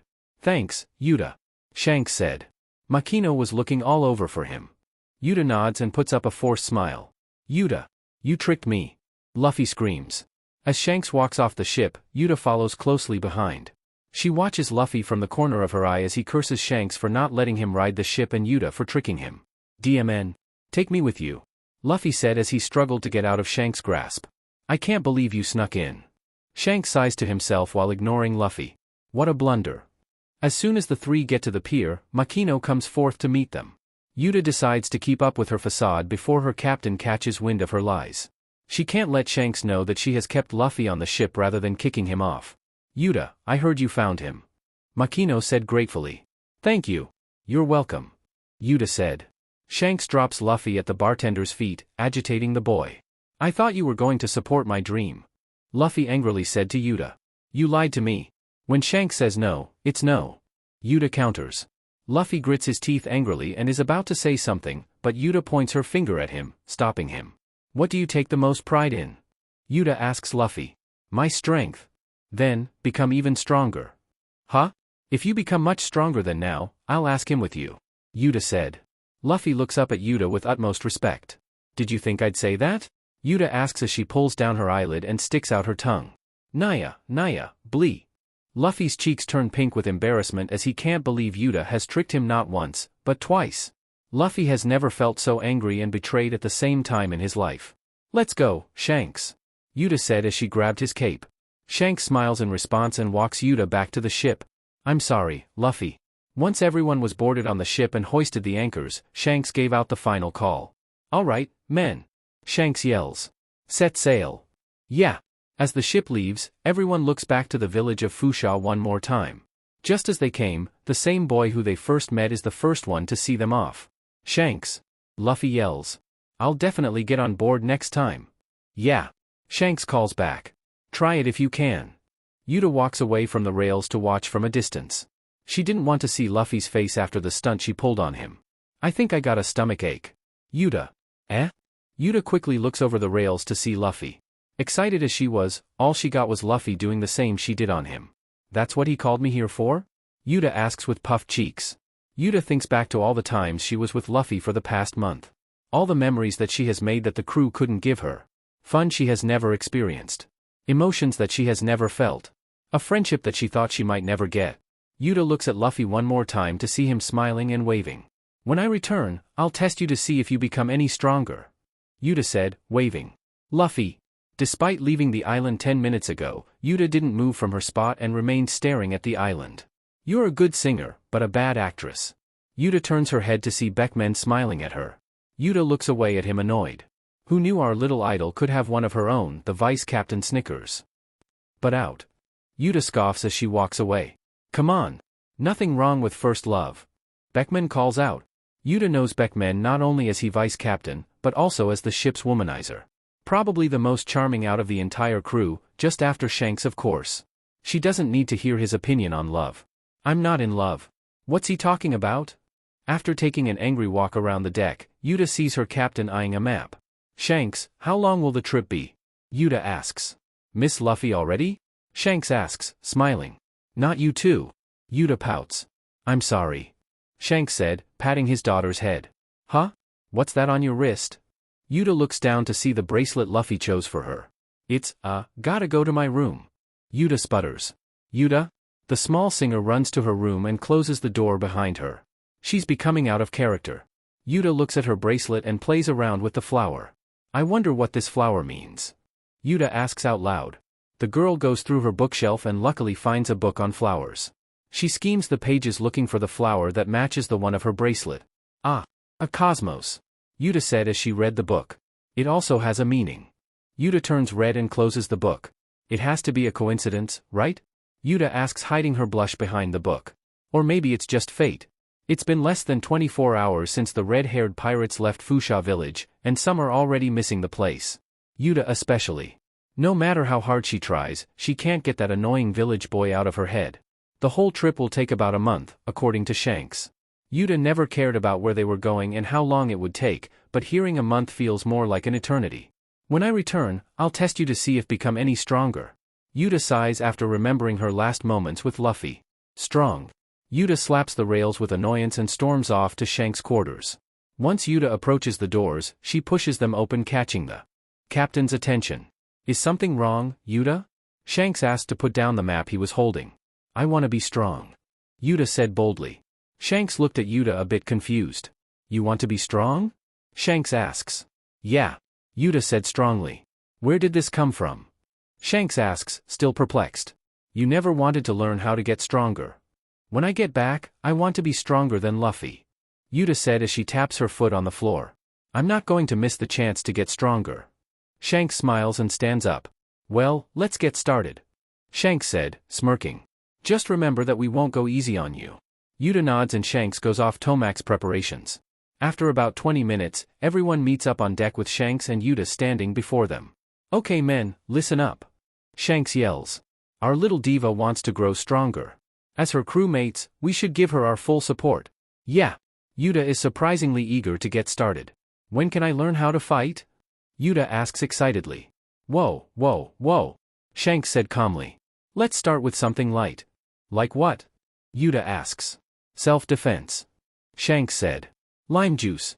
Lime juice walks up to the father and daughter and presents them with several training weapons that he has gathered. The objects before them are a kendo sword, a long wooden pole, a barrel lid, leather gloves, and a butter knife. Uta looks at the objects with a disgusted look. Why can't I get something like a sword or an axe? Uta asks as she picks up the butter knife. You expect to use this in a fight? Shanks takes the kitchen utensil from Uta and looks at it. Shanks walks over to a nearby table and swings the knife downwards. Much to Uta's surprise, Shanks cuts the table down the middle. How did you do that? Uta asks, looking at the knife. It's not even sharp. Uta, listen. Shanks said. Even the unexpected of objects can be used in combat. You just have to find what stands out to you. Uta nods and looks at the objects before her. She closes her eyes and imagines an act she goes through constantly. My stage. Uta tells herself. I'm singing on my stage, but what do I use? Uta opens her eyes and sees herself holding a mic stand. She picks up the microphone and begins to hold it close to her mouth. This is what I use. Uta said to herself. My weapon is. Uta opens her eyes and she's back in reality. She looks at the objects again. Then, something nearby catches her eye and walks up to it. Interesting. You want to use that? In Uta's hand is a broomstick. Uta would pretend to use the ship's brooms as a replacement for a mic stand. Swinging and singing in it was part of her imaginative routine as a child. Uta heaves the broom, which was surprisingly heavy due to it being bottom heavy. I feel like this calls to me. Uta said smiling. Let's start. Shanks nods and points to someone in the crowd. Walking out from the audience is Beckman. He pulls out his rifle and twirls it so he can hold it by the barrel. Uta is taken aback a bit and gulps nervously. Wait, he's my opponent? Uta asks shakily. Didn't you want to be strong? Shanks asks. Uta gives her father a hesitant nod and holds the broom with both hands. Beckman drops his rifle and picks up the kendo stick. Come on, challenges the first mate. Show me what you got. Uta runs headfirst screaming, then darkness. Ha! Uta suddenly gets up from the floor and winces in pain as her head hurts a bit. What happened? 2 minutes. You got up pretty fast. Come on Beck, go easy on her. Gab said from behind. Still, gotta give her an A for effort. Rue said laughing. Shanks sighs and scratches the back of his head. Uta immediately gets up and growls at Beckman who's taking a smoke break. Uta sees the broom and grabs it. Then she runs up to the pirate and points the handle at him. You must have cheated. Uta said. Pirate, remember? Beck answers with a smug smile. Uta growls as she couldn't find a good counter-argument. I want to fight someone else. Uta said. Everyone mutters together as they couldn't decide who will fight the young girl. Let me have a go. From the crowd, is building Snake. Uta nods and preps herself. Snake looks at the choices and picks up the barrel lid. He then holds it as a shield. Come and attack me. Snake taunts as he pushes his glasses up his nose. Uta charges towards the navigator and her vision goes dark again. Ha! Uta, knowing what has happened, rubs her head in pain. At least she has good endurance. Snake said, tapping his foot. She got up pretty fast. This isn't going to work. Punch said. At least not like this. Ee. Monster screeches in agreement. At this point, with the exception of the officers, the crew disperse to go off on their everyday routine. Uta is devastated and sits on the ground depressed. Come on, Uta. Shanks said, putting a hand on her shoulder. Getting strong isn't a hard process. Uta nods silently. Seeing that two may need a moment, the officers leave the father and daughter to themselves. Shanks sits next to Uta so he can be at her level. No one gets stronger immediately. Shanks said. It takes time to grow. It's a marathon, not a sprint. How about you? Uta asks. You're strong. Are you kidding? Shanks asks, laughing. I was just like you when I was your age. Uta looks at Shanks in awe. She never asked him about his childhood or how he grew strong since she has always assumed that Shanks was strong. I barely knew how to use a sword properly, let alone a knife. Shanks said as he remembered the past. Those were the days. Shanks gets up from the floor and stretches. I know. How about endurance training? Shanks suggested. You mean like running and push-ups? Uta asks, a bit upset. Let's start small. Shanks said. Stamina is the key to gain strength and endurance. Uta stands up and huffs with determination. Got it. Uta said. Shanks decided to give Uta a small agenda for the week. For laps around the ship, 10 push-ups and sit-ups, and lifting the broomstick over her head 15 times. Uta took the schedule without hesitation and began her training. 3 days later. Isn't this too easy? Uta sits in her room, wiping the sweat off her brow with a towel, after doing her final push-ups. After the first day, since the exercises Shanks gave her on the first day were a bit too easy, Uta took it upon herself to increase the difficulties by doubling what she has to do. However, Uta still found the training a bit too easy. I haven't sang in a while. Uta said to herself. Uta takes a deep breath and closes her eyes. Yo-ho-ho-ho, yo-ho-ho-ho. Yo-ho-ho-ho, yo-ho-ho-ho. Yo-ho-ho-ho, yo-ho-ho-ho. Yo-ho-ho-ho, yo-ho-ho-ho. Uta smiles as memories of the last time she sang this song. Gather up all of the crew. It's time to ship out Binks Brew. Sea wind blows. To where? Who knows? The waves will be our guide. O'er across the ocean's tide, rays of sunshine far and wide, birds they sing of cheerful things, in circles passing by. Uta hums to herself for a bit and feels as if someone is watching her, but decides to pay no mind for the moment.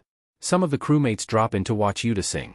She can feel the happiness from them and decides to let it pass. Nothing makes her happier than someone listening to her song. Bid farewell to Weaver's Town. Say so long to Port Renowned. Sing a song, it won't be long, before we're casting off. Cross the gold and silver seas. The salty spray puts us at ease. Day and night to our delight, the voyage never ends. Something unusual Uta noticed is how many people are watching her. Almost as if the entire crew is watching. She will have to tell them off afterwards. Gather up all of the crew. It's time to ship out Binks Brew. Sea wind blows. To where? Who knows? The waves will be our guide. O'er across the ocean's tide, rays of sunshine far and wide, birds they sing of cheerful things, in circles passing by. Bid farewell to Weaver's Town.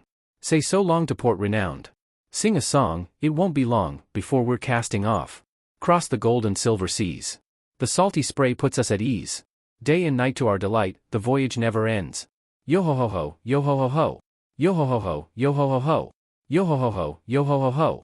Yo-ho-ho-ho, yo-ho-ho-ho. Uta finishes up and sighs with annoyance. Okay, show over. Uta said with arms crossed. You can come out now.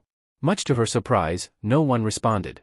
If there's one thing Uta hates, it is being ignored. Very rarely would the crew ignore her responses.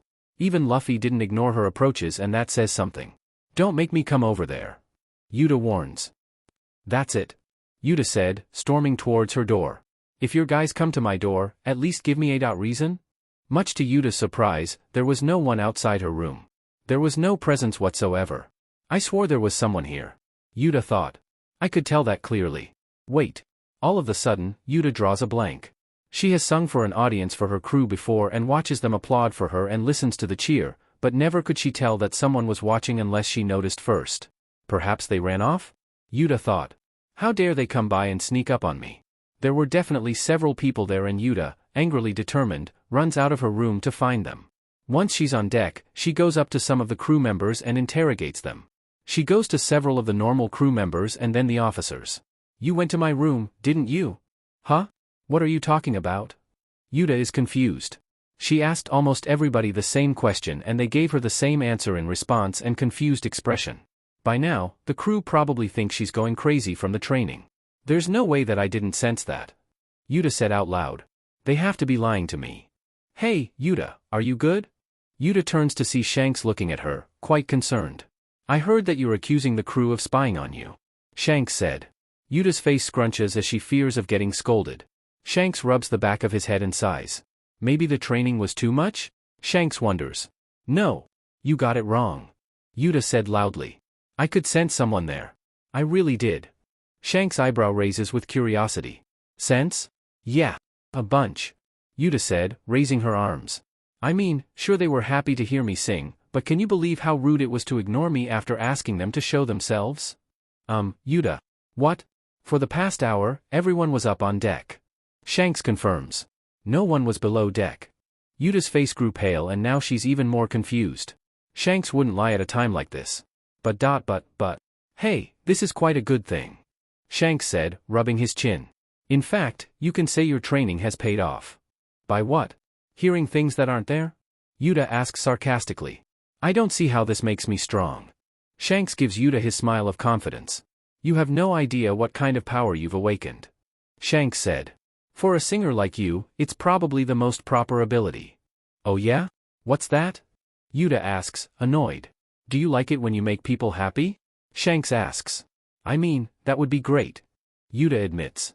Seeing people happy is the perks of being a singer, but that has nothing to do with training. You're wrong, Uta. Shanks said. It's your dedication through singing and training that made you awaken this newfound ability. You lost me. Uta admits. The ability to perceive emotions and presence. A sixth sense, so to speak. Shanks explained. It's time for us to teach you the power of hockey. After training for the past 3 days, Uta's efforts have borne fruit. The news that Uta has awakened the ability to use observation hockey was all the rave. After a few hours, after the revelation was made, Shanks called another meeting. Alright, guys. Shanks begins. I already assume that you guys already know the news, so I'll get to the point. We're going to train Uta on how to understand observation hockey. Uta raises her hand and Shanks points to her. What's hockey? Ah, that's right. Shanks murmured. I never really did explain to you the concept of hockey. Let's explain to her the basis and observation hockey. Beckman suggests. That's all she'll be focusing on. Shanks nods and clears his throat. Hockey is a power that comes forth from one's willpower. Shanks said. The stronger your spirit, the stronger your hockey can be. Uta nods as she listens closely to Shanks. Everyone and anyone can use hockey, but to actually use it is another story. Shanks explains. Just because you've awakened your ability to use hockey, it doesn't bring immediate results. But I was able to use it that one time. Uta said. Wouldn't that I can use it on my own? You used it but that doesn't mean you have control. Yasop said. Think of it like trying to figure out how your devil fruit powers. Ah, okay. Uta responds. I think I get how this hockey works. There are multiple types of hockey. Shanks said. For now, I'll explain to you the hockey you have awakened. You mean observation, right? Uta asks. Exactly. Observation hockey, or sometimes known as color of observation, is the type to release your inner sixth sense. Inner sense? Uta repeats. I sort of explained it a bit beforehand, but I'll go over it again. Shanks said. Observation hockey is the ability to detect things that normal people cannot. Sounds so cool. Uta exclaims excitedly. You're able to do things such as sense emotions, individuals from far distances, gauging strength, detecting the invisible enemy, and more. Shanks further explains. It has the most uses in comparison to the other forms. Uta's eyes glow with anticipation and excitement. Teach me! Teach me! Teach me! Uta screams as she jumps up and down.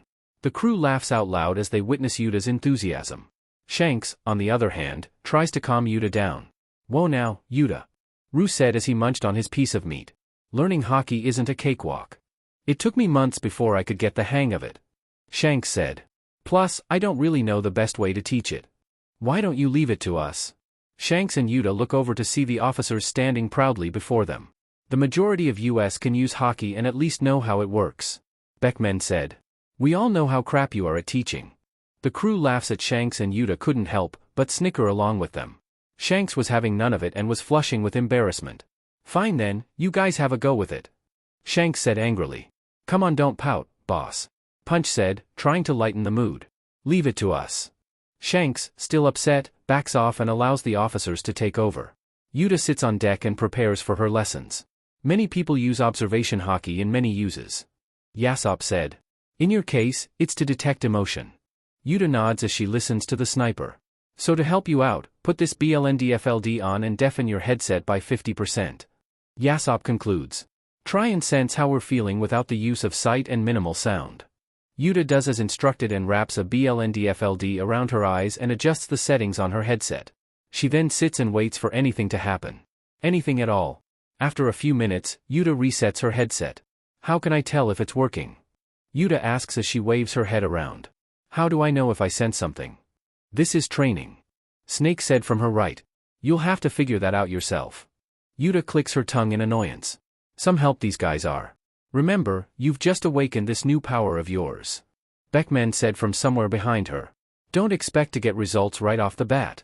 Just focus. With that, someone deafens Uta's headset and she finds herself back to square one. Alright, I just need to focus. Uta told herself. I need to focus. It has been about 10 minutes and Uta's head is beginning to hurt from trying to sense anything. She can't even tell if the crew is still anywhere near her. She's becoming impatient with this training. They probably left by now. Uta thought after waiting. I'll just take a break. Whenever Uta becomes bored, she hums Where the Wind Blows, the song she came up with last year. Surely a little break wouldn't hurt. She begins to replay the lyrics in her head and begins to drift off in her imaginary world.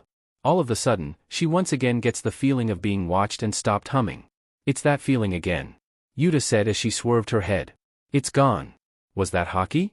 Uta decides to leave her BLNDFLD on and keep herself deafen. Just to make sure if anyone is still there, she waves her arms around as a way of saying to back off. She then stops to think to herself for a moment. Both times, I felt that presence. Uta said to herself. And both of those times happen whenever I sing or hum. Does my hockey only work under those conditions? Uta decides to test herself. She begins to hum again, but instead of drifting herself away, she tries to focus on her surroundings. She memorized her own song by heart, so singing the song is almost like breathing for her. Still, doing both took a great deal of effort. I sense it again. Uta thought happily. I can feel them around me. No, I can feel their happiness. Uta points in directions that she feels where each presence of happiness is stronger. She does this multiple times, but when she finishes humming, it all fades away. The girl rips off her BLNDFLD to see all of the officers surrounding her. Did I do it? Uta asks excitedly. I did it, didn't I? Shanks went up and took off his daughter's headset. Something he only does on rare moments. You really are my daughter. Shanks said, patting her head lovingly. To think you're able to HRNSS the power of hockey so fast. To think, your hockey only works when you sing. Hongo said laughing. I never seen anyone do it like that before. We're not making fun of you. Yasop said, reassuring Uta. We were all shocked when you began to react to our presence when you began to hum. Does that mean I'm stronger? Uta asks, jumping up from her spot. Easy now. Beckman said as he hands Uta her headset. Just because you figured out how to use hockey, doesn't mean that you've fully grasped it. What do you mean? Uta asks pouting. I can sense emotion whenever I sing, isn't that good enough? Say your observation hockey is linked to your singing. Ru said. What would happen in a situation where you're unable to sing? I can sing forever. Uta said. I'm a diva after all. As easy it sounds, if you want to use observation hockey in combat, singing won't get you very far. Shanks said. If you hum a song that's 3 minutes long, then you can only use a weak amount of hockey for 3 minutes. That's fine. Uta said honestly. Come on now, don't you want to grow stronger? Shanks asks. Luffy can last longer than 3 minutes. Uta looks away from Shanks in response to his counterargument. Fine, so I just have to learn how to use my hockey without singing. Uta said angrily. I'm not saying that you can't, Shanks said. But it would be easier to use without the extra effort. I guess doing both did hurt my head a bit. Uta admits. Fine, so what can I do to improve? Shanks and the other officers think for a moment as to figure out what to do from this point on. Continue with your stamina training for now and we'll figure something out, Shanks said. But for now, party for UTA? Yeah. Whether it was for better or for worse, the red-haired pirates threw a party in honor of Yuta's ability to HRNSS her hockey abilities. The following day. Are you ready to start training your hockey? Shanks asks his daughter. Do you know what time it is? Uta yawns.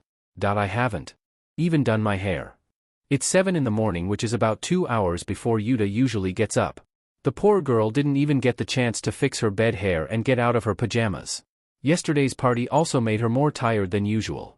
Shanks mentioned something about starting to train her hockey and went with the flow and followed him.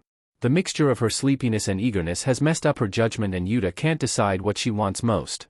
Shanks waves his hand in front of Yuta's face and doesn't get much of a response. Then he snaps his fingers at her, for which she gets slightly annoyed. What are you doing? Uta grunts as she pushes away Shanks' hand. Think you can sing? Shanks asks his daughter. Too tired. Uta mumbles. Good. Huh? Whack. Ow. Uta rubs her head in pain and her eyes water. She looks up to see Shanks holding a kendo stick, probably the one from a couple days ago. Despite the pain, Uta is too tired to retort or even fight back. The best way to prevent you from singing is to put you in a situation where you're incapable of doing so. Shanks explains. So in order to do so, I woke you up early. That's not fair. Uta grumbles as she gets up slowly. How can I train if I'm too tired? Shanks waves his hand and Beckman, Rue, and Yasop appear from behind the captain. Uta noticed that they, too, were carrying kendo sticks. Me and the others will run around the ship and attack you with these. Shanks said, smiling.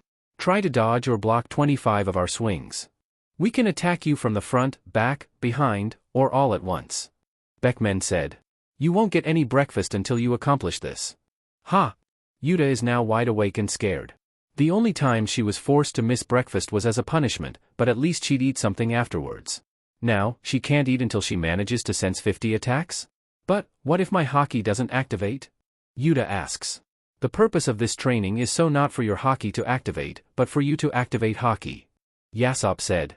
Remember, you can also use sound and sight to dodge us as well, but focusing on what's around you is key. Yeah, but. Alright, guys. Shanks said, cutting Uta off. Let's go. With that, the four run off into separate directions, leaving Uta behind. Uta swerves her head around, now completely paranoid. Uta's first instinct is to run. What should I do? Uta wonders frantically. Do I look for them? Do I hide? Uta sees Shanks in front of her smiling and the girl skids across the floorboard. Shanks raises his kendo stick and Uta moves to the side. Thwack. Shanks quickly taps the ground with enough force that it makes a loud cracking sound. Uta looks at her father with fear in her eyes. That's one dodge. Shanks said. You're hitting too hard. Uta complains. What if I get hurt? Do you know what my previous teacher once told me? Shanks asks Uta. The easiest way to learn is through pain. All of a sudden, Shanks stands before Uta faster than her eyes can register. Uta raises her arms to block Shanks' weapon, but Shanks tricks Uta and trips her off her feet. Uta lands on her bottom and groans. All right, reset. Shanks said. What do you mean reset? Uta asks. Did I forget to mention that if you get hit, then you have to start all over? Shanks asks. No, you didn't. Smack. Ow. Uta rubs her head to see Yasop. No time to complain, the sniper said. I'd run if I were you. Uta grits her teeth and runs off. Uta decides to go to her room, the only safe spot. She still hasn't changed yet and wants to get dressed before working up a sweat. As she runs, she crosses paths with Rue and Beckman. She managed to dodge Rue as he was out in the open, but failed to stop Beckman. Eventually, she reaches her and closes the door. All right, I'm safe. Uta said, breathing heavily. Safe? This training. I can't afford to be safe. Uta goes up to her mirror and, as she expected, looks like a mess. Her hair is all over the place and is still in her pajamas. Uta huffs and decides to get dressed. She also did her hair while she was at it. Uta looks at the mirror once more and nods with satisfaction. She was about to walk up, but freezes. What are the chances that they will be waiting out there for me? Uta wonders. Uta closes her eyes and focuses. She tries to sense anything or something, but can't sense a single thing. Then, she begins to hum to herself and she begins to sense presence. She can't tell how many or where they are, but it feels strong. Alright, it's time for me to get serious, Uta said, pumping herself. Uta runs towards her door and kicks open her door by sliding on the floor. As she did so, 2 sticks were swung from above her. Uta looks back to see Shanks and Beckman. Relying on humming? Shanks asks. As long as I can block or dodge your attacks, anything goes, right? Uta asks, smirking. Someone's getting cheeky, Beckman said, smiling. Don't expect us to go easy on you. Uta nods and runs down the hallway. Want to up the stakes? Shanks asks. Uta raises her eyebrows in reaction to Shanks' offer. What is it? Uta asks. If you can do this exercise once for the next few days and do the stamina training on top of that, we'll sail to somewhere nice. Shanks said. How nice? Uta asks. It's a place right up your alley, Shanks said, smiling. How does that sound? Uta clenches her fists, but not in anger. Uta can feel her spirit flare up as she has something to look forward to. Nothing is more exciting than going to new places. Up her alley? She can't pass this opportunity up. I accept your challenge, Uta yells before running off. Just wait, Luffy. By the time we see each other next, I'll be much stronger. Uta accidentally runs into a kendo stick and falls to the floor. Uta looks to see Rue, who was holding out his kendo stick, out. You better pay attention, the cook said. As your friend, I'll get stronger for the both of us. Uta gets up and manages to dodge one of Rue's swings before running off again. Next we meet, I'll be able to test you to see if you're worthy of sailing with us. Uta then finds herself surrounded by her captain and his officers and tenses up. For our dreams and new Genesis, let's get stronger.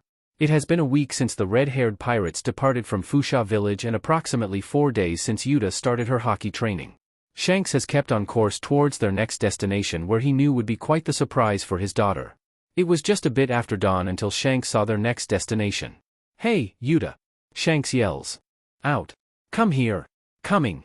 Uta walks up on deck in a casual music note tee and shorts. Unlike normal, her hair is put up in a bun rather than a bow shape. This is her workout outfit. More training? Uta asks with a heavy sigh. I thought I already finished today's routine. Look over here, Shanks said as he ushered his daughter. We're here. Uta looks over to see some large, beautiful rock foundations. In actual fact, those were islands rather than simple cliffs. The smaller islands had a town built in it, and they were all connected with bridges and stairs to the top of the more larger islands that had castles built on top of it. However, what's most impressive was the massive island across from the town. The island was in a horseshoe-like shape, and thus created a small bay. There were smaller islands littered in the bay area inside. Another feature is the rock formation that arched across the bay. It almost looks like a ribcage. On the opposite end of the bay was a giant crystal that towered above the rocks, only second to the building behind it. Uta looks at the place in absolute awe. She felt strangely attracted to this place, almost as if it was calling out to her. She has never felt so entranced to such an extent. This is my first time here too, Shanks said, staring at the islands. What is this place? Uta asks, still sinking in the sight. Uta, welcome to the Elegia Kingdom, Shanks said. This is the Island of Music. The Island of Music. Uta repeats softly. You ready to port? Shanks asks.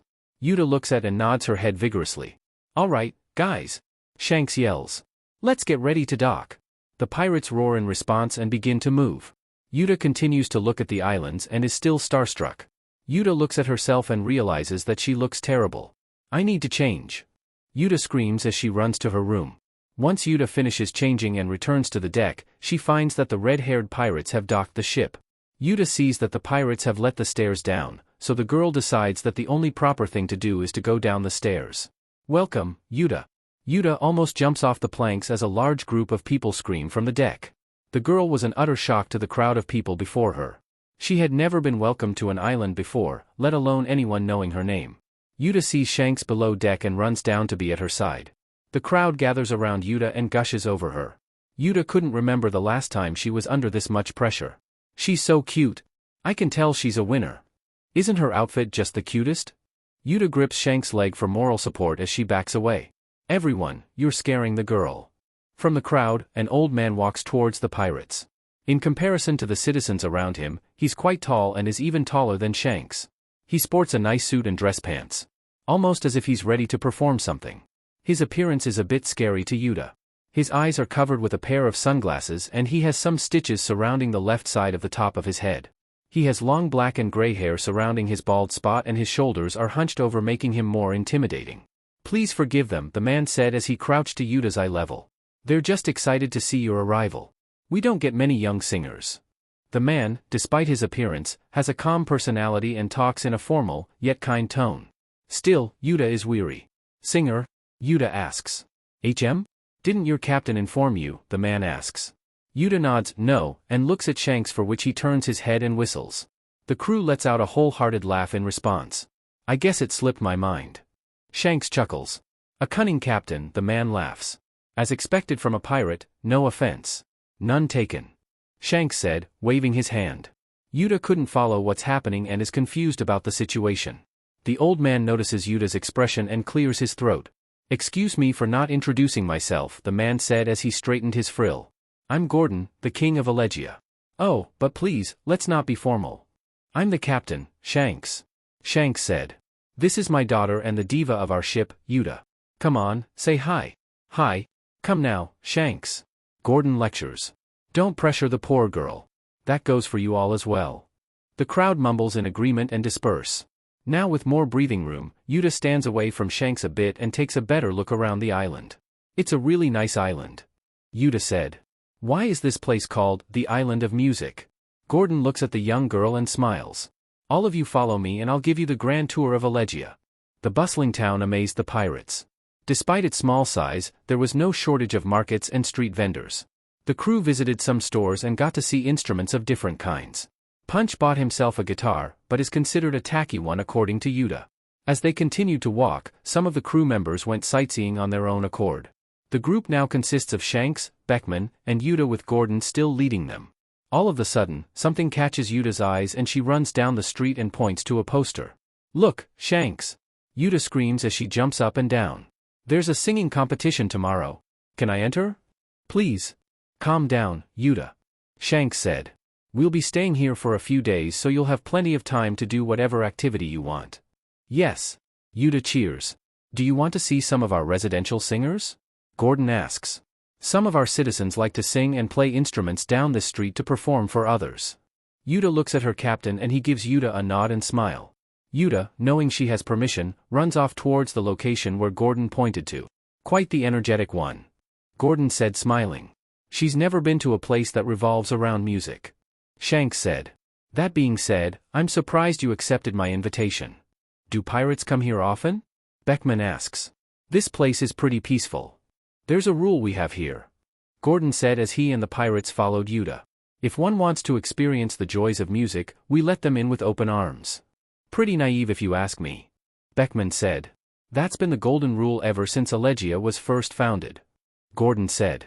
Whatever, if it's the world government or pirates, if they want music, we shall give it to them. That's just how this kingdom prospers. As its current king, I still abide by that rule with great pride. Even in the pirate world? Are there morals? Shanks said. I see nothing wrong with the way your people think. Unlike Mr. Extrovert. Oi! Once Uta reached the street, she was welcomed with singers and musicians of all kinds. Some were singing pop songs and other opera. Some were playing the guitar and some the keyboard. She has never been surrounded by so much music, and the ecstatic feeling Uta has refuses to be quelled. The adults catch up to Uta and smile at her reaction. Shanks, can you believe a place like this exists? Uta asks her captain. No, I can't. Shanks said. There's more to see if you want to. Gordon said. Uta's eyes glow up and she nods happily. Gordon proceeds to show them the sights that Elegia has to offer. There was a museum of musicians and music history, an academy for music theory and singing lessons, there were stages of many types and more. As the group explores, Uta sees a store that has music sheets on display. Those are music sheets written by famous singers and bands. Gordon said as he looked at the different music sheets. Nami Amuro, Kota Shinzato, and my personal favorite, Hiroshi Kitadani, are all singers that left their works here for others to sing. Can I get some, Shanks? Uta asks. Sure. Let's pick out a couple. The pirates and Gordon look through the different music sheets and tone dials. Some of these songs are written by different races. Beckman said. Music is a place where race doesn't matter, huh? Of course not. Gordon said. Everyone from all parts of the world are capable of singing, and we appreciate the work of each and every one of them. Uta picks out a few music sheets that she found interesting and Shanks bought them for her, which made her extremely happy. Do you know how to read music? Gordon asks. I'm self-taught. Uta answers. The crew aren't that good at singing, so I had to learn by myself. What an independent young lady. Gordon compliments. Uta walks down a tunnel and notices drawings of several singers, as well as a timeline. Uta stares at them and marvels at it. Gordon, who are they? Uta asks the king. Those are the singers of legend. Gordon said. Each one is a singer that paved the way for their own generation. Amazing. Uta thought as she looked at their drawings. I want to be up there. There's 4 of them. Shanks noticed. Are there only that little? Of course there were singers before them, but these 4 are special. Gordon said. How are they special? Uta asks. They all made a path for future generations. Gordon explains. You see, this kingdom slowly took form over time by 5 musicians of great charisma. Gordon walks down and puts his hand on the first picture, which is a nicely dressed man swinging a baton. This is Franz, the world's greatest maestro, and also the first king of Elegia 500 years ago. Gordon said. Some say he's also the founder of the kingdom, but there's no proof of such. Gordon walks down the tunnel with the pirates walking behind him. He then stopped in front of a drawing of a singing woman in a white gown. After the 4th king of Elegia passed, a queen took his place. Gordon said. The first queen of Elegia 400 years ago, Caccini, the opera singer with the golden voice. The king proceeds to walk down to the hall and stops before a 3rd drawing of a man with a large pompadour and jewel-covered jacket. He's the platinum guitar player Tupelo and the 9th king 200 years ago. Gordon said. He's actually a distant relative of mine, believe it or not. The group then walks to what looks like the last drawing. It was a woman with black lipsticks and platinum blonde hair. This is the 4th queen of Elegia 100 years ago, Paparazzi, the queen of pop, Gordon said. She was my grandmother. The pictures end there, but the timeline continues. Unlike most kingdoms, the kings and queens here in Elegia are not bound by royalty, but by music. Gordon explains. After every 2 to 3 decades, the king or queen would seek out a musician with great talent and leadership to govern the kingdom. Isn't that moving a bit too fast? Beckman asks. You would think so, but as music over the years changes, it's only right as musicians to choose someone who can lead a new era of music. Gordon said. Due to my knowledge of teaching music and composing, I was chosen by the previous queen to be our kingdom's leader. You're not that great to be on the wall? Uta asks. We musicians of Elegia don't decide who's great, the world does. Gordon said. Most of us rulers don't make that much of an impact on the outside world where we're considered recognizable. We just want music to be remembered and stay alive. Then what makes them so different from other leaders? Uta asks. 2 things. Gordon said. 1, they changed music on a global scale, and 2 is that they were all devil fruit users. Do you want me to go through history? Nah, I'm good. Uta said. Can I ask you a question? Sure, what is it? Gordon asks. Didn't you say there were 5 great musicians? Uta asks. Why don't I see a 5th one? I can't help but notice that there was nothing mentioned about anything that happened during the 300-year mark. Shanks said. But now that Uta mentions it. Your young musician here is quite the listener. Gordon said in a lower tone. As the king, I must stay truthful of the history of our music, but there are some stories that should be left unsaid by outsiders. I don't want to pry into your history if it's that bad. Shanks quickly said, waving his arms. It's fine. Gordon said smiling. As the king of Elegia, it's nice to know someone wants to learn more about our kingdom's history. Most come for the music. Everything here is great. Uta said. This place makes me realize how important singing is. The adults smile at Uta and Gordon kneels so he can get to Uta's eye level. I can't wait to hear you sing. Gordon said. Me and my people would be more than thrilled to have you on our stage. Can I sing the songs I got? Uta asks. They look amazing. Of course. Gordon answers. Uta lets out a small yes before running off again. Are you adults curious about the disclosed part of Elegia's history? Gordon asks. Why not? Beckman asks. You left me hanging. I'm intrigued, as well. Shanks said. Gordon laughs at the pirates' willingness. You pirates are always a curious group. Gordon said. Anyways, back to the story. As I had mentioned before, there were 5 musicians of exceptional talent that changed the course of history, and they all had the power of the same devil fruit. What kind of power? Shanks asks. A power that marks the dawn of a new generation of music. Gordon said. After every century or so, the one who has the power of voice and song will come to Elegia to change the music of the world. Shanks and Beckman look at each other with slight confusion. All 5 of those great musicians ate the Sing Sing fruit. Gordon states.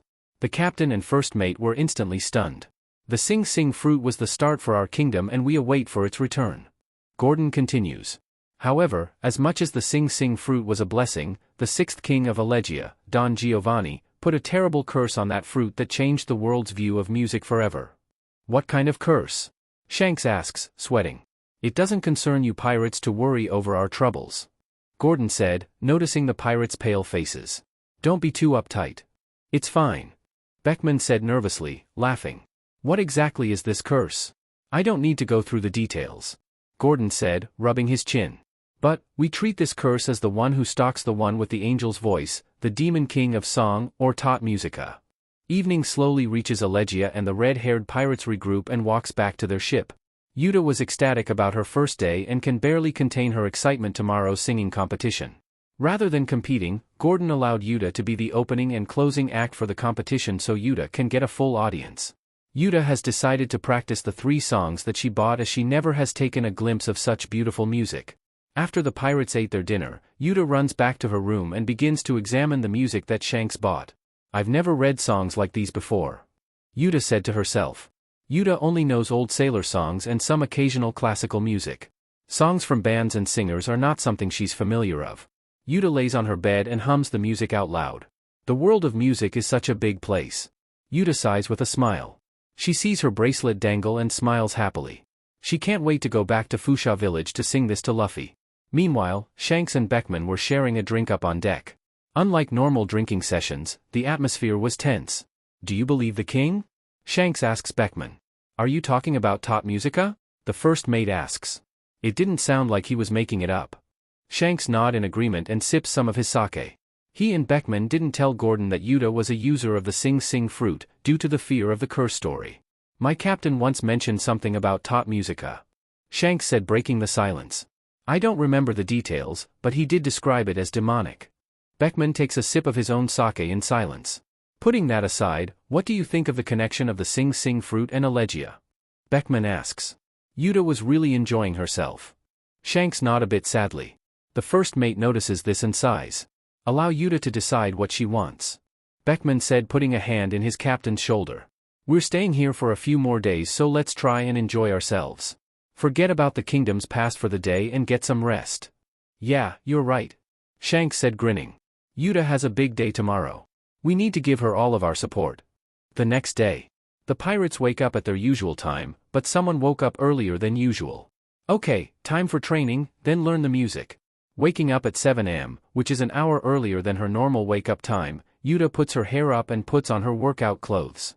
As much as she would want to learn the music, the diva didn't want to skip out on her training. She hasn't forgot her goal regarding learning her hockey.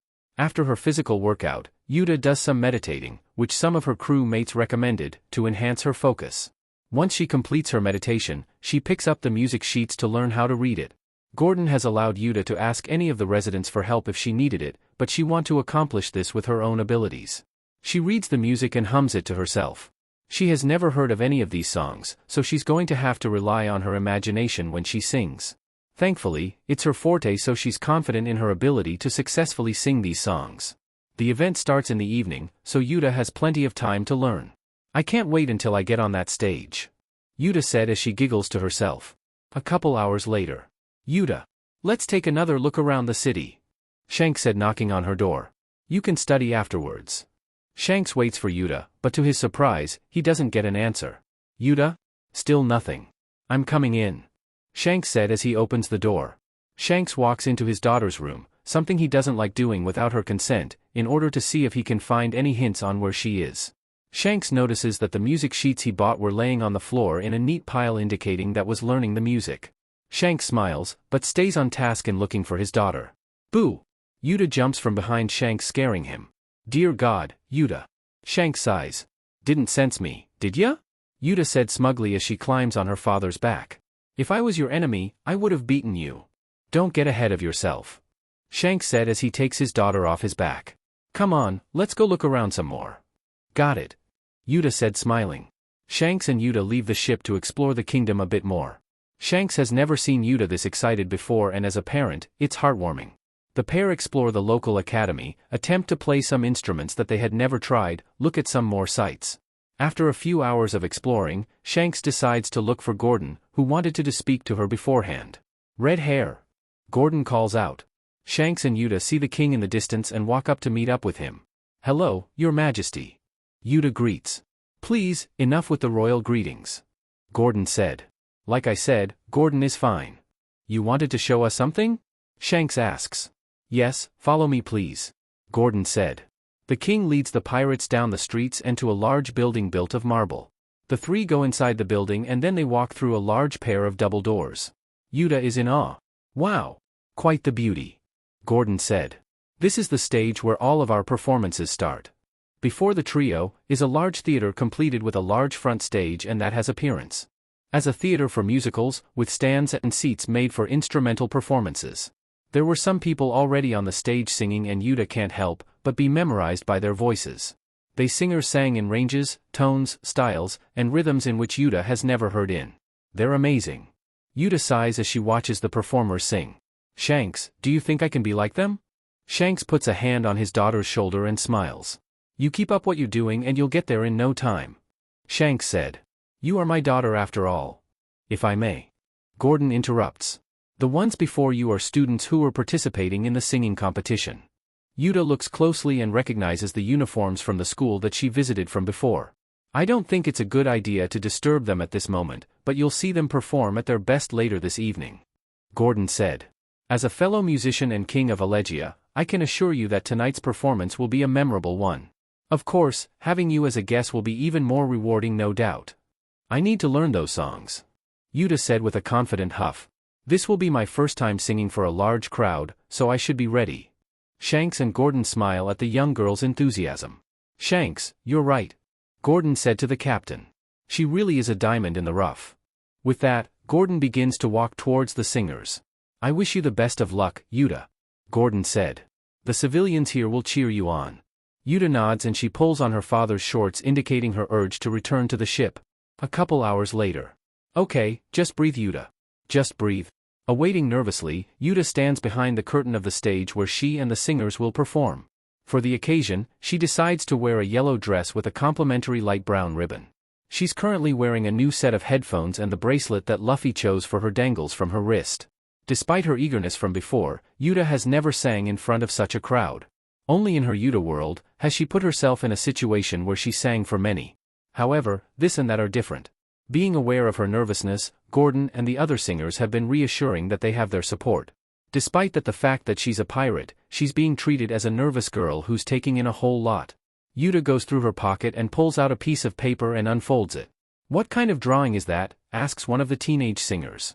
Is that some sort of devil fruit? My friend drew it for me, calling it our symbol for a new era we'll make. Uta said, smiling. That's so cool, another singer said. Is your friend in the audience? No, he's back in his hometown. Uta said. I wish he was here to see me though. All of a sudden, several older girls surprise Uta by surrounding her and smiling brightly. What's his name? How old is he? What do you see in him? How did you meet? The teenage girls bombard Uta with questions about Luffy, for which the young girl is completely confused about. Why do you want to know so much about him? Uta stutters. Did I say something wrong? No, one of the girls said. We just love to talk about love talk, that's all. Uta blushes at the girl's explanation. Love? Uta stutters. What does Luffy have to do with love? Do you like him? One of the singers asked. I don't hate him. Uta said. We're just friends. Was he the one who gave you that bracelet? One of the singers asked. Yeah, he chose it for me. Uta said. What a stud, one of the girls comments. No wonder you have a thing for him. He's not a stud. He's 7. Uta argues. Also, I don't have a thing for him. He's the first friend I have. You're 9, right? 9 and 7 are pretty much the same, one of the singers said. You're good to go. Wah? 9 and 7 are not the same. Uta complains. What do you mean by good to go? I met my boyfriend back when I was 5, one of the singers said. 10 years later, we started dating. Aren't you too young? Uta asks. I'm 17, the girl said, a bit offended. There's a 4-year gap between me and my boyfriend, but we're happy. Regardless of age, I don't think Luffy even sees me as anyone more than a friend. Uta said, crossing her arms. I mean, he's blunt, headstrong, dumb, oblivious, and annoying. Why am I even joining in this conversation? Uta wonders. But, he does have his good sides too. Uta quickly adds. He's brave, courageous, fearless to the point it's stupid, he's always so encouraging, he makes people smile, definitely not afraid to be himself. Uta looks over to see the teen smiling at her. What? I don't think you realize this, but ever since you talked about his good sides, you have been blushing and smiling ear to ear, chuckles one of the girls. Uta touches her face and feels the unusual warmness emitting from her cheeks. Uta rushes over to look at a window to see herself completely flushed and still smiling. Uta couldn't help but feel utterly embarrassed. Is this what I look like when I think about Luffy? We're sorry if we made you feel uncomfortable, one of the singers said. We can stop. How do I know if this feeling is love or not? Uta asks suddenly. The singers were taken aback, but smile warmly. What do you do with him when you see him again? One of the girls ask. Let's do another challenge. You've always said you wanted to make a new era, so maybe this can be our pirate flag for a new era. A pirate will never leave his crew in danger. You're safe. I'm glad. Why don't you try this? It looks nice. Okay. I'll build a new Genesis, too. Thank you for saving me. You'll be a world-class diva and I'll be king of the pirates. I really like him. Me and Luffy will start a new Genesis. Uta said proudly. We'll surpass Shanks and change the world. Every singer look at Uta and smile. Your feelings and determination, use that towards your singing, said one of the girls. Not even about Luffy, but your father, friends, love for music and your dream. Put these feelings towards your singing. Uta nods and gives the singers a determined smile. All of a sudden, Uta's name is called from behind the curtain and she smiles proudly. Break a leg, Uta. I can't wait to hear you sing. You got this. Take in the moment. Uta takes a deep breath and walks out from the curtain. The seats were filled with an audience of hundreds. Uta sees Shanks and the rest of the red-haired pirates up front, clapping for the crew's diva. Gordon was on stage with a small mic stand next to him. Uta walks up towards the mic, still slightly nervous. Our band knows what songs you'll sing and will back you up, just give them the okay. Gordon said. Just remember, have fun and go with the flow. Uta nods and closes her eyes to clear her head once more. Uta slowly raises her hand and points to the band. The band nods and play their music. Uta taps her foot to the beat and does a little hip sway before she sings into the mic. I'll keep believing in the future, not caring if anyone laughs at me. The passion running within you makes you shine. The audience begin to clap as Uta sings. It's too dazzling, but I want to keep watching you. Somehow, sensing those aesthetics makes me really stuck on you. Chasing after the one in my dreams. That is like no one else. With a feeling that burns like it's kindling the dawn. I don't know yet what the consequences will be. Instead of these boring times, it's gotta be dramatic. Until we achieve that, believe in Wonderland. The pirates cheer and clap as Uta sings happily. The girl is now in her element. People tell me my head's in the clouds. I don't care what they say because I'm dreamin' of you. You are the treasure I've found. So bright, so bold yet so elusive. Uta begins to dance and smile happily. It's hard to look away, even though it's blinding me. There are no words to describe how I feel inside. I'm really stuck on you, wow. Colorful spotlights go off and shine in multiple directions. I have to follow my dreams, however crazy they seem. And I won't stop till I get there, you will see. You're all I need to have the strength to believe. Believe in Wonderland. I'm gonna follow my dreams, however crazy they seem. I'm gonna share them with you, a love so true. You're all I want, together we can move on. Life how we want to. There is no limit to us, we have the power of love. And we don't want to live ordinary lives. We have the chance to live in paradise. Believe in Wonderland. Uta finishes her song with a pose and the crowd jumps up from their seats to cheer and applaud. Uta looks around to see all the attention on her. Her singing did this. She gave this audience this joy and excitement. Uta can feel the happiness pour out from the crowd. The young diva does a courtesy to finalize her performance. Thank you, Uta. That, ladies and gentlemen, was the song, Believe. Gordon said clapping along with the crowd. Uta will sing on our break and for the concluding performance so you can watch this one-of-a-kind singer later, but for now, our main performers. Uta waves once more and retreats behind the curtains to see the singers clap and cheer. That song is one of the few songs that was translated into more than a single composure, but you managed to combine both effortlessly, one of the girls said. Not many people would dare to try and mix, but you pulled it off. Uta smiles happily as everyone shower her with praise. The singers then take their turn with singing their own songs. Uta looks and listens in awe. She has never seen anyone sing so beautifully as she's the only one who sings among the crew. After several singers took their turn, Gordon walks up to the stage. Audience, who's ready for another performance from the little diva, Uta? Gordon asks. The crowd screams and cheers with excitement as an answer to the king's question. Gordon nods and waves to Uta, who's standing by. Unlike before, Uta shows no fear and waves to the crowd with a big smile stretched across her face. Gordon adjusts the mic for her and Uta gives Gordon a small, thank you. Uta turns to see the band and backup singers who are ready to start at the diva's cue. Uta taps her foot and the band begins to play. Uta taps her foot against the ground and the band begins to play. We wanna shine, we wanna scratch, we're annoying, we want tomorrow. That's ephemeral, frivolous, hard to let go, irreplaceable and pale like twilight. When there's no song to sing, no one there to see, mostly on such nights. We wanna feel each other, get tangled up, belly laugh till it hurts. Whoa whoa whoa whoa whoa. Whoa whoa whoa whoa whoa. Whoa whoa whoa whoa whoa. The music goes quiet as Uta begins to sing again. Let it fall, go to pieces, might as well start anew with clean slate land. Why are we even holding on? What was all that fuss about? I wished for something extraordinary to happen cause it's better than no drama. But if now is that time, I'm coming to hold you, future. The lights brightens up and Uta begins to jump up and down. We wanna love, we wanna break, we're annoying, we want tomorrow. That's ephemeral, frivolous, hard to let go, irreplaceable and pale like twilight. On a night too dark with no song to sing, no lyrics to listen to. We wanna feel each other, get tangled up, belly laugh till it hurts. The band plays a solo while Uta continues dance around. Then the music goes quiet again and a drumbeat goes off.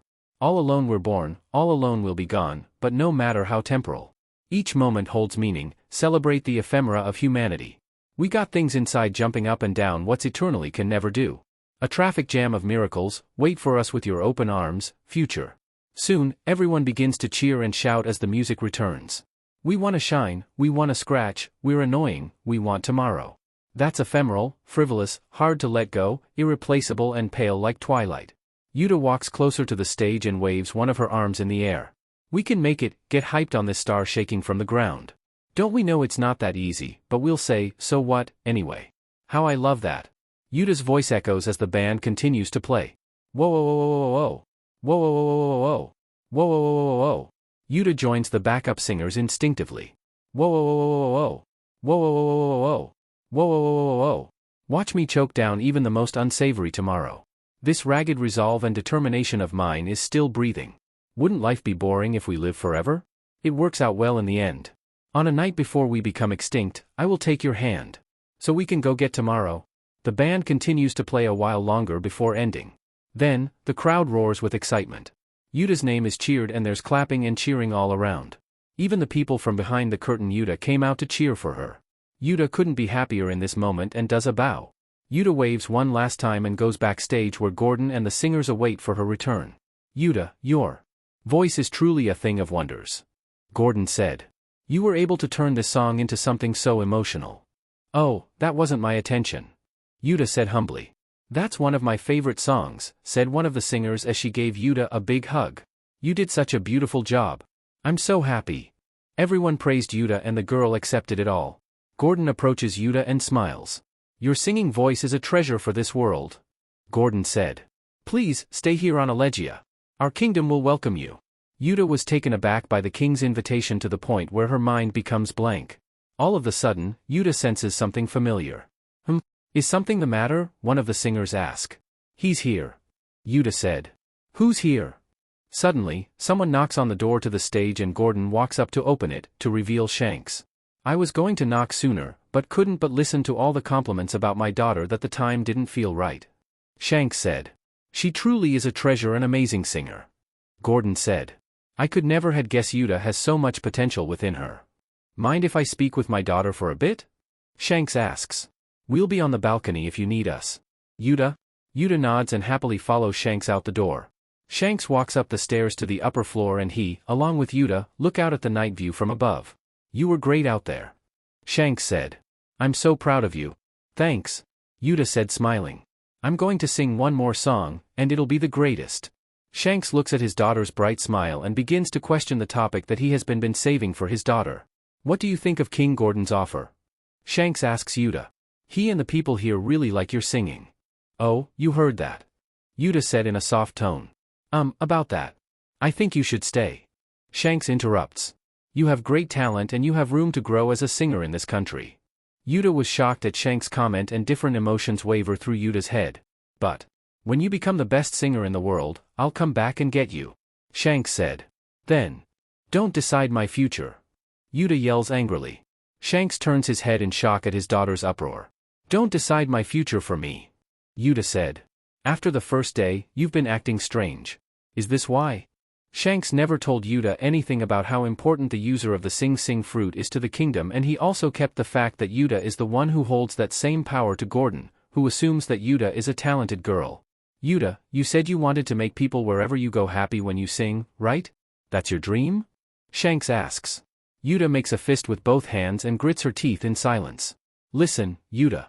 There is no peace or equality in this world, but your singing can bring people together. Shanks said. If you stay here, you can make that dream come to fruition. The new Genesis you always talked about. Shanks, can you come down here for a moment?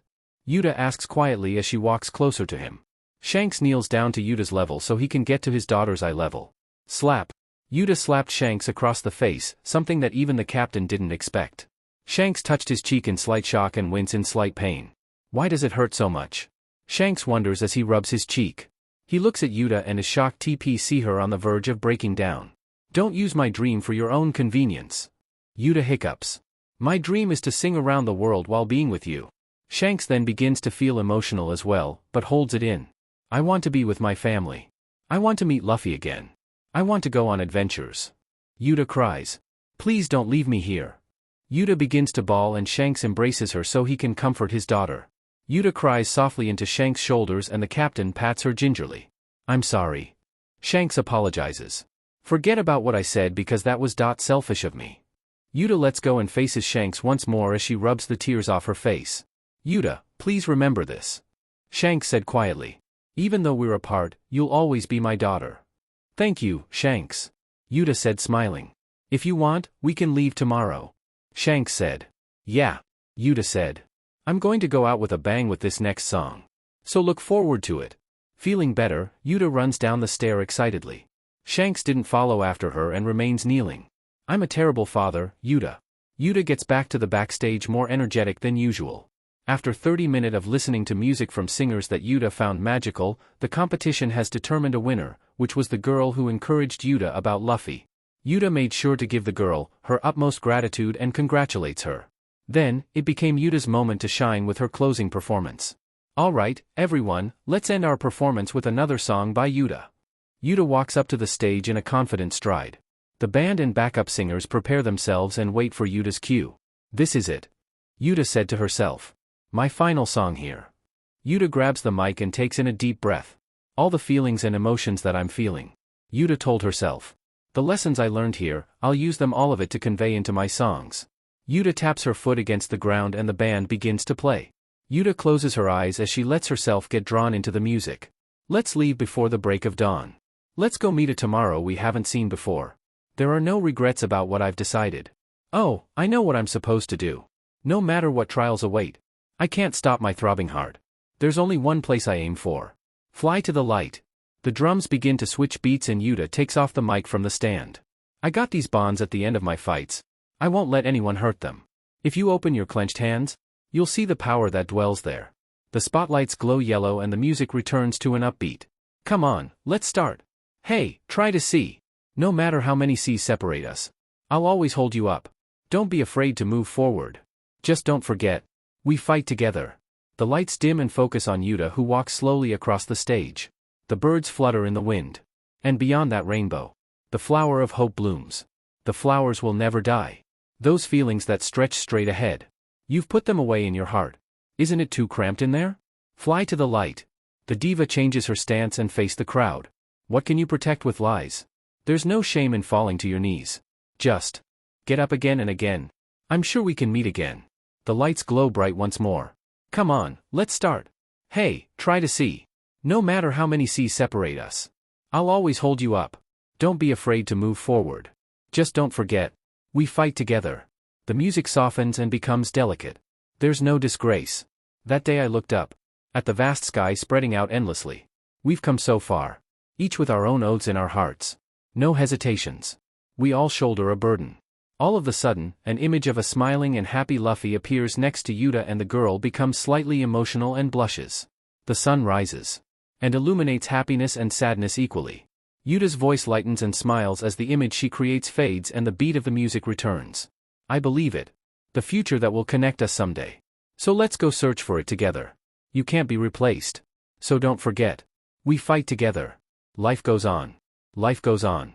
Life goes on. Life goes on. Life goes on. Life goes on. Just don't forget. We fight together. Yeah.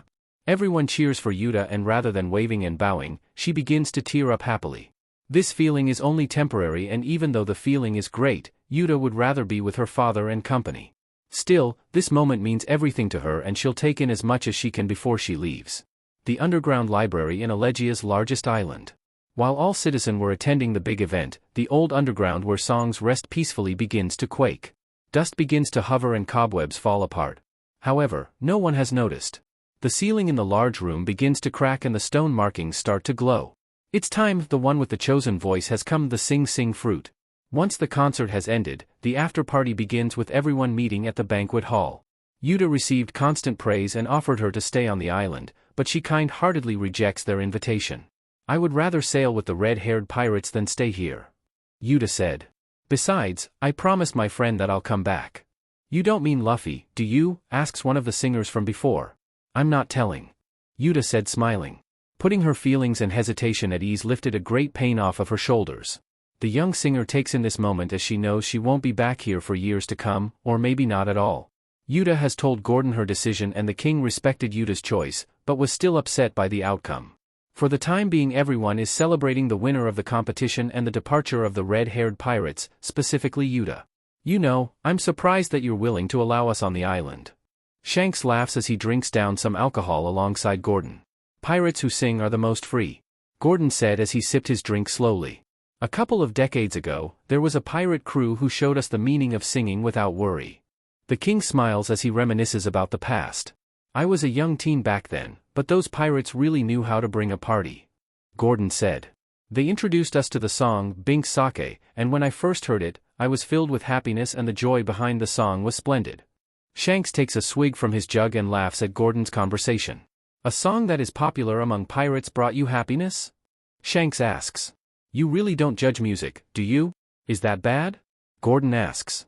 I expected nothing less from the king of Elegia. Shanks said, slapping the king's back. You're quite the happy drunk. Gordon said smiling. I'll savor this drink with you. Ha ha ha ha. That's the spirit. Shanks said as he clanked his jug against Gordon's cup. The other pirates were talking with the citizens happily, sharing stories and adventures. The citizens talk about their experience regarding music and singing. Uta finds it exciting especially and soaks in all the knowledge she can get. Music theory, types of songs, rhythms, and other music-related topics are all things Uta takes to heart. Lot of the young singers that Uta befriended were intrigued by Uta's adventures as a pirate. As people who rarely leave the island due to their love of music, listening to stories outside of there is like a fairy tale. After talking about their stories for so long, Uta needs a small break. I'm going to go get something to drink. Uta said, breaking the conversation. Where do I go? You can get some refreshments over where the windows are, said one of the singers as she pointed to her left. Take as long as you want. Uta nods and heads to the direction where the singer was pointing to. I'm glad Shanks is letting me stay up late. Uta said as she skips away. Now, where are the drinks? Uta looks around and sees the table where water jugs and juice boxes are laid out. There was also alcohol, but Uta could care less. The girl decides for a juice box and looks at the flavors available. Smack. Uta jumps as the window behind her bursts open. That scared me. Uta thought as she tried to catch her breath. Must be a storm. Uta walks over to close the window and is surprised that there is no breeze. Curious, she takes a peek outside and doesn't feel any wind nor sees a single cloud in the sky. Everything outside is as peaceful as it can be. Huh, that's weird. Uta said. The girl closes the window and goes back to finding something to drink. Suddenly, Yuta's eyes unknowingly glows red as an ominous aura suddenly appears from behind her. Someone is watching me. The young girl swivels her body in fear, but sees no one. Uta blinks a few times and rubs her eyes. Probably tired. The diva thought. Uta heads back, but notices something fluttering in the distance. At first, the girl thought she was seeing things, but decided that investigating wouldn't hurt. Uta goes to the corner of the room where all the couches are and takes a look around. Huh? What's this? Uta asks herself as she picks up some paper from the couch. Music sheets? Uta has never seen scores like these before. They look nothing like the ones on display back in downtown, and the paper looks almost ancient. The edges are torn, the paper crumbled, and the writing is sloppy. Uta looks at it curiously and tries to make out what it says. In the end, the writing was in a language unknown to her and gave up trying to read it. Tot Musica? Uta reads out loud. Is that the title of this song? Uta looks at the ground to see 3 more pieces of paper that are in similar condition as the one she's holding. She picks them all up and puts it neatly in her hands. I'd really like to try and sing this song, Uta thought as she put the music sheets down. Too bad I can't read that, huh? It took her a moment, but she can suddenly read the music. The notes and vocals seem to make sense to her. The young girl is filled with awe and wonder at this new language that she can somehow understand. Uta smiles happily.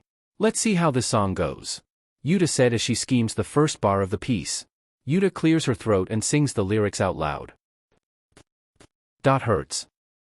My head. So many voices. Open my eyes. Can almost. She'll destroy the world. Help me. It's the devil. What's happening? Save me. Mommy. Daddy. He's dead. I think I can. Going through her excruciating headache, Uta slowly manages to open her eyes. At first she's in a daze, but the sight before her snaps her out of her trance. The city? It's burning? Huh? Uta looks from side to side to see the kingdom of Elegia in destruction from a bird's eye's view. Uta looks down and watches in horror as buildings topple over and set ablaze. Uta has seen disaster before when going with the red-haired pirates, and she knows that there isn't any bombardment nor natural disaster that is capable of this. Her head begins to hurt as voices scream from inside. Mom dash. It's got M dash. Take my ha dash. She'll kill M dash. The voices. They're screaming. They're disappearing. Uta tries to move her limbs and to her utmost horror, sees someone else's arm instead of hers. Instead of her small and thin arm, Uta raises a large white arm that is surrounded by black bars and ends in a white gloved hand. Uta looks to her opposite side to see the same arm. What happened to me? Uta asks herself as she begins to tense up. The poor girl turns her head and a laser beam is shot from her face into the city, causing another explosion. Uta can sense the voices in the city disappear one after another. Suddenly, she begins to move her body, and the body she's in begins to rampage around the city. The hands are smashing buildings and laser beams shooting from her body, which explodes into the city. The girl is in distress as she tries to budge from her current position. Shanks. Help me. Uta begins to cry and scream, but she's unable to move her body, nor is she able to project her voice any louder than a whisper. All Uta can do is watch as she destroys Elegia against her own will. Uta's vision turns to the giant church and her eyes grow wide in horror as she sees her reflection through the window panes. Who am I? Is this me? Instead of her face in the reflection, she sees the image of a man grinning evilly. His face was no different from a corpse and could scare anyone with that malicious smile. The yellow hair on his head is long and shaggy with a goatee to match. His right eye is an empty void while his left is replaced with an X-shaped scar. The man also had a top hat that's tilted towards his right, adding to his sinister look. The scary man is surrounded by human skulls covered in fire, which were the source of the laser beams. What's also terrifying is that the man is missing his entire lower body. There's no stomach, no hips, no legs, but instead a floating torso. Before Uta could sink in the image, the glass shatters as the being moves his arm into the building. Uta could puke at any moment. She looks down again and senses a familiar aura. Upon Uta's shock, it was the group of girls she was talking to moments ago. They were looking at her screaming in fear and agony. Why did Uta turn into that? Forget about her. Just run. Please run. Run away. Despite screaming as loud as she possibly can, Uta's words couldn't reach them as the arms slowly reached towards the young group. Uta closes her eyes shut, but is unable to block out their screams that are resonating in her head. Uta breaks even more as the screaming suddenly cuts off. Someone stop me. Anyone, please. Shanks. Help me. Uta pleas were unanswered as she continues to rampage as the man, that is Tot Musica. Everyone. Stop that thing. Captain, we need to be careful. Uta's in that thing. Uta blinks and senses several auras coming from the west. They were fast and strong. They were the executives of the red-haired pirates. Guys. Stop me. Uta cries out. Can you sense Uta there? Faintly, I don't think she's conscious. That DMN monster seems to be moving at its own free will. Attack it with everything you got. The crew attack Tot Musica with the belief that Uta is unconscious. However, unknown to them, is fully aware of everything that has been happening for the last 5 minutes or so. Uta watches in fear as her crewmate attacks her possessed body with attacks strong that even she could feel from within the monster. Uta closes her eyes in fear as she didn't watch her own crewmate attack her. However, her haki made it impossible for her to cancel out the pirate's presence, and the overuse is making her head throb. Uta screams and cries as she tries to do her part in stopping the being from moving, but to no avail. Captain! The limbs are down. We've weakened it. Shanks! Uta opens her eyes to see if her father can save her. When the girl looks forward, the first thing she sees is Shanks glaring at her with his sword ready to cleave through her. Shanks? Then, Uta blacks out. Shanks manages to cleave through the demonic being's face and the monster's body shatters into music notes. Shanks breathes a sigh of relief and looks desperately for his daughter. Uta is over there. Ru yells. Above you. Shanks looks up and sees Uta slowly falling from the sky. The captain catches her and frowns. This wasn't supposed to happen. Red-haired. Shanks turned to see Gordon, who's heavily bandaged. Hongo and Snake are assisting the king in moving around, but once Gordon sees Shanks and Uta, he ran towards them. Shanks, be honest with me.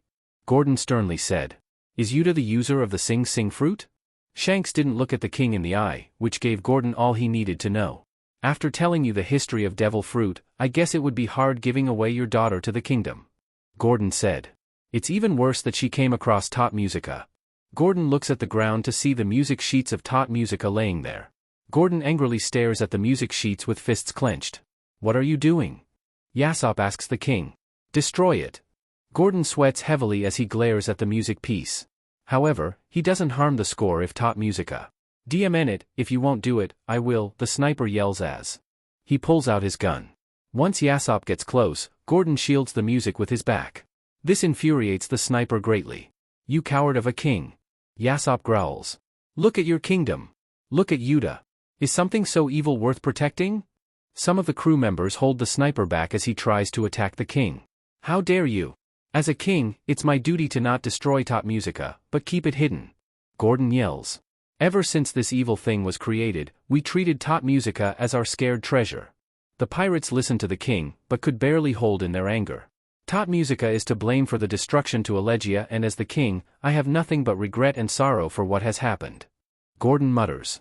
However, this piece is the pinnacle of music, and as musicians, we refuse to destroy such a precious piece of art. This time, it was Beckman who's beginning to blow a fuse. Why you? Everyone. That's enough. Shanks shouts. The pirates stop targeting the king and focus on Shanks. Us pirates have no right to judge how a country rules. Shanks said. The red-haired pirates nod and back off from Gordon. Everyone looks over to the sea to see some ships far off in the distance. It's the Marine. How did they find out so fast? Shanks wonders as he softly clutches his daughter. Government always manages to surprise me. The Marine will arrive soon. Shanks said with a heavy sigh. Gordon stands up and walks towards Shanks. As the king, I'll take full responsibility of what has happened. Gordon said. Take Uta and leave the island. Shanks shakes his head and hands his daughter to Gordon, for which he takes hesitantly. There's still time before Uta wakes up. Shanks said. Can you keep this incident a secret from Uta? It's too much for her, you tell her the truth. The pirates and the king were shocked at Shanks' actions. Captain, some of the crew ask, sadly aware of what is about to be done. Shanks, what do you mean by you? Gordon asks. I'll be the one to tell the Marines it's my fault. No. The red-hair pirates surround their Capitan with a saddened expression. Gordon understood what the pirates have in mind, but didn't like it. It's us. Shanks said as his warm smile returns. Red-haired Shanks and his gang. Red-hair pirates committed this. Gordon nods in understanding. In the end, they're pirates, and it's better for them to take the blame than a king. However, it still left a bad taste in Gordon's mouth. The pirates begin to head off to prepare to set sail. Please tell Uta that too. Shanks adds. You're leaving Uta to me? Gordon asks. Your daughter? I'm her biggest fan, and I know that her singing is the best. Shanks said. Her talent would be wasted if she stays with pirates that are wanted by the government. Gordon watches silently as Shanks begins to walk off. Through your hands, please raise her as the best singer. Shanks said. Her singing voice is not guilty after all. Shanks said, turning back. That's what I've learned from you after all. Shanks, I understand. Gordon said as he kneels to collect the music of Tot Musica. As the Elegia king, Gordon, I swear to all my citizens that are in deep love to music. Shanks stops and turns towards Gordon, whose hand is raised. By all means, I'll raise Uta as the best singer who can bring happiness to the world. Gordon said. Thank you, King Gordon. Shanks said with a bow. Let's make a scene, shall we? What do we need? Gordon asks as he follows Shanks with Uta in hand. Do you have any treasure we can take? Shanks asks. I want to make this as real as possible, just in case Uta wakes up. Gordon understood Shanks and leads him and the pirates to the treasury. The king puts Uta one of the dorm's cots and goes off to assist the pirates in pillaging the kingdom's treasury. My head? Shanks. Moments after Gordon left Uta in the form, the girl regains conscious and sits straight up. This made her head hurt and clutches her forehead in pain. Uta takes a moment to understand the situation. The girl looks outside to see that what she had seen wasn't a dream. Fire and destruction was all that she could see. How did this happen? Uta asks herself. I need to find Shanks. Uta, very shakily, pushes the door open and searches the building for anyone or anything. Unfortunately for Uta, she didn't see anyone who still had life in them. Uta attempts to calm down and use her haki as a last resort. Although she was panicking, she was able to sense something living outside. I must go outside. Uta runs around to find an exit to the building. Eventually, she finds a hole in the wall and crawls out. The outside was like hell. Everything was laid to waste as the fire around her continues to burn through the kingdom. Uta GGS at the smell of smoke and burning of bodies, but focuses on what she needs to do. Where are they? I need to focus. Uta searches frantically and can feel someone talking from her far left. The young girl then runs through the debris and towards the direction of the voices. After some running, Uta gets to a clearing and sees Gordon, Shanks, and the rest of the red hair pirates. To Uta's horror, the majority of the crew was preparing to set sail while Shanks and Gordon were talking. I need to go to them. Uta tells herself. They're my family. They will understand that it's not my fault. Uta runs towards the adults and thus catching their attention, but unknown to Uta, they were not happy to see her. Guys! I'm back! Uta scream.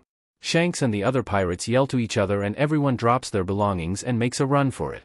Uta was shocked at the pirates' actions and couldn't understand why they're running away. Gordon runs up to the diva and stops her.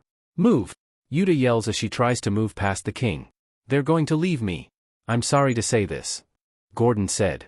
But the red hair pirates have decided to use you for your musical talents and in order to destroy the island. Uta knows DMN well that her crew had absolutely nothing to do with the destruction of the kingdom. Why are you lying? Uta asks angrily. They would never use me like that. It's the truth. Gordon said. The pirates have decided to abandon you and are setting sail. I'm truly sorry. I did it. Huh? I destroyed Elegia. I saw it with my own eyes, Uta yells frantically.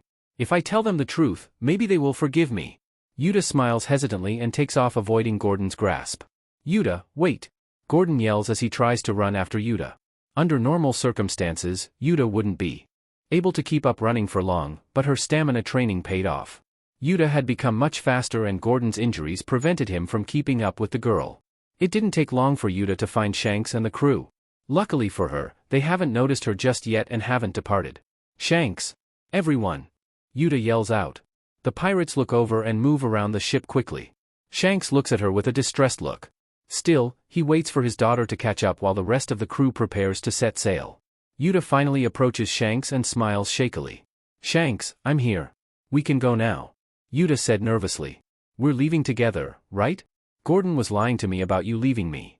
Shanks looks away from Uta, causing the girl to become distressed. Uta slowly walks towards Shanks and tugs in his shorts. Is it because I destroyed Elegia? Uta asks, tearing up. This caught Shanks' attention and looks at Uta with a shocked expression. I saw it happen from that thing's eyes. Uta explained. I heard the voices and saw you fight it. Shanks is now sweating bullets and his eyes dilate.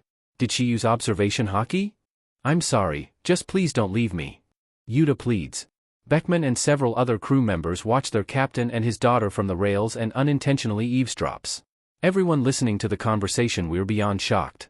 No one could have ever predicted that Uta's observation haki could grow in such a fast amount of time. I'll do anything.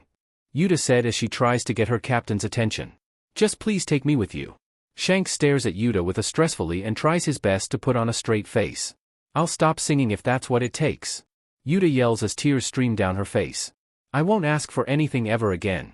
Just don't leave me. Uta, please stop. Shanks, please. Uta, don't plead to me like that. Say something, Shanks. I can't take this. Shanks, slap. Everything went silent for a brief moment as the sound of Shanks smacking his daughter from across the face echoes throughout the burning kingdom. The crew from above were stunned as Shanks had never used any sort of physical punishment on Uta. Uta was also stunned as she lay in the ground sinking in the fact that her father had slapped her. The one who was shocked the most was Shanks. The captain breathes heavily and looks at his right hand which is shaking profoundly. Shanks? Uta asks tearing up. You're not my daughter. Huh? In all of Uta's life, she has never seen Shanks show such a face towards her. She can't tell if it's facade or not, but never has Shanks ever looked at her in disgust. All he ever gave her were looks of love and lecture, but never was she ever showed such intense intimidation. Uta can't muster the strength to stand before her captain. My daughter would never do something like this. Shanks said in an emotionless tone. You are not welcome aboard this ship. Shanks? This beautiful kingdom and people were destroyed by your hands. Shanks said. I won't take someone like you on my ship. I didn't mean it, though. Uta whimpers as she grabs Shanks' leg. I swear it wasn't me. Are you still talking about that? Stop it, you're scaring me. Stay away from me. No, please. Stay away. But, I'm your Tao. Silence. Shanks yells as he pulls his leg away from Uta's grip. You mean nothing to me. Uta falls to her knees and Shanks walks to his ship while the girl is still stunned. When he went aboard, the crew said nothing and then they raised anchor. Uta looks up at the ship as the pirates make their way into the sea cheering happily. You're a terrible liar. Don't go. Uta screams as she gathers the courage to stand. Shanks! Don't leave me. Why are you doing this to me? Why? Uta ran towards the dock crying and as a last-ditch effort to catch up to them, prepares to jump into the ocean. No, Uta. It's not worth it. Gordon was able to catch up to Uta, in the nick of time and catch her. Uta, still in stage of sorrow, tries to cry and struggle out of the king's grip. Let go of me. Uta screams. I'll drown if I have to. Uta, they're leaving because they care. Gordon said. Can't you feel their sorrow? I already know that. Uta cries. There's no way I can't feel it. Uta can sense that behind the happy cheers of the pirates, the sadness they feel was all too overwhelming. Shanks, I'm sorry. Please come back. Uta screams desperately. Don't leave me, Shanks. On the ship, the red-hair pirates cry their hearts out as they try their best to fool Uta, but the only one knows that this ruse won't fool Uta. Shanks' sorrow was overflowing as his eyes turned bloodshot red from all the crying and the sudden release of his emotions. I'm a terrible father, am I Uta? Shanks asks as his tears stream down his face. I don't expect you to forgive me, but please know that I only want the best for you. Goodbye. On that day, the red-hair pirates suffered their first loss and from that point on, life for them will change drastically. Especially for the one who was considered the daughter of red-haired Shanks, Uta. 3 days since the destruction of Elegia. Uta, now having a room for herself, has refused to do anything other than eat, bathroom, and idle. She hasn't even talked to Gordon since that day. During most of her time, she would dream of herself looking out the window to see the happy bustling of citizens and the warm smiles of the red-hair pirates, but then she would face reality and see nothing but barren walls and destroyed buildings. Sometimes, she would even wonder if maybe what she saw on those few days before were just a figment of her imagination. In the end, looking through the eyes of a demon is unthinkable. Why are the visions so vivid? There are moments where she can hear the people singing in the background and people talking to her. There's still the possibility that some have survived the ordeal, surely. Gordon checked every corner of the island for any survivors and found none, but every once in a while, she can see the ship of the red-hair pirate sail from the distance coming back to shore and Uta would run out to the balcony to see for herself. Alas, when she goes outside she sees no ship over the horizon. Shanks said I'm not welcome on the ship, didn't he? For hours and hours, Uta has hoped for the impossible. It came to the point where her constant worries begin to affect her health. Gordon would come by to Uta's room to check up on her and offer her food by leaving it at the doorstep. He would always consider having a talk with her, but he couldn't bring himself to have a conversation as he feels like the time isn't right. He knows that Uta needs comfort from the ordeal and he will need to open up to her eventually. Just not now. 4 days since the destruction of Elegia. Knock. Knock. Uta, can I come in? Gordon asks from behind the door. There was no response, but Gordon suspected much.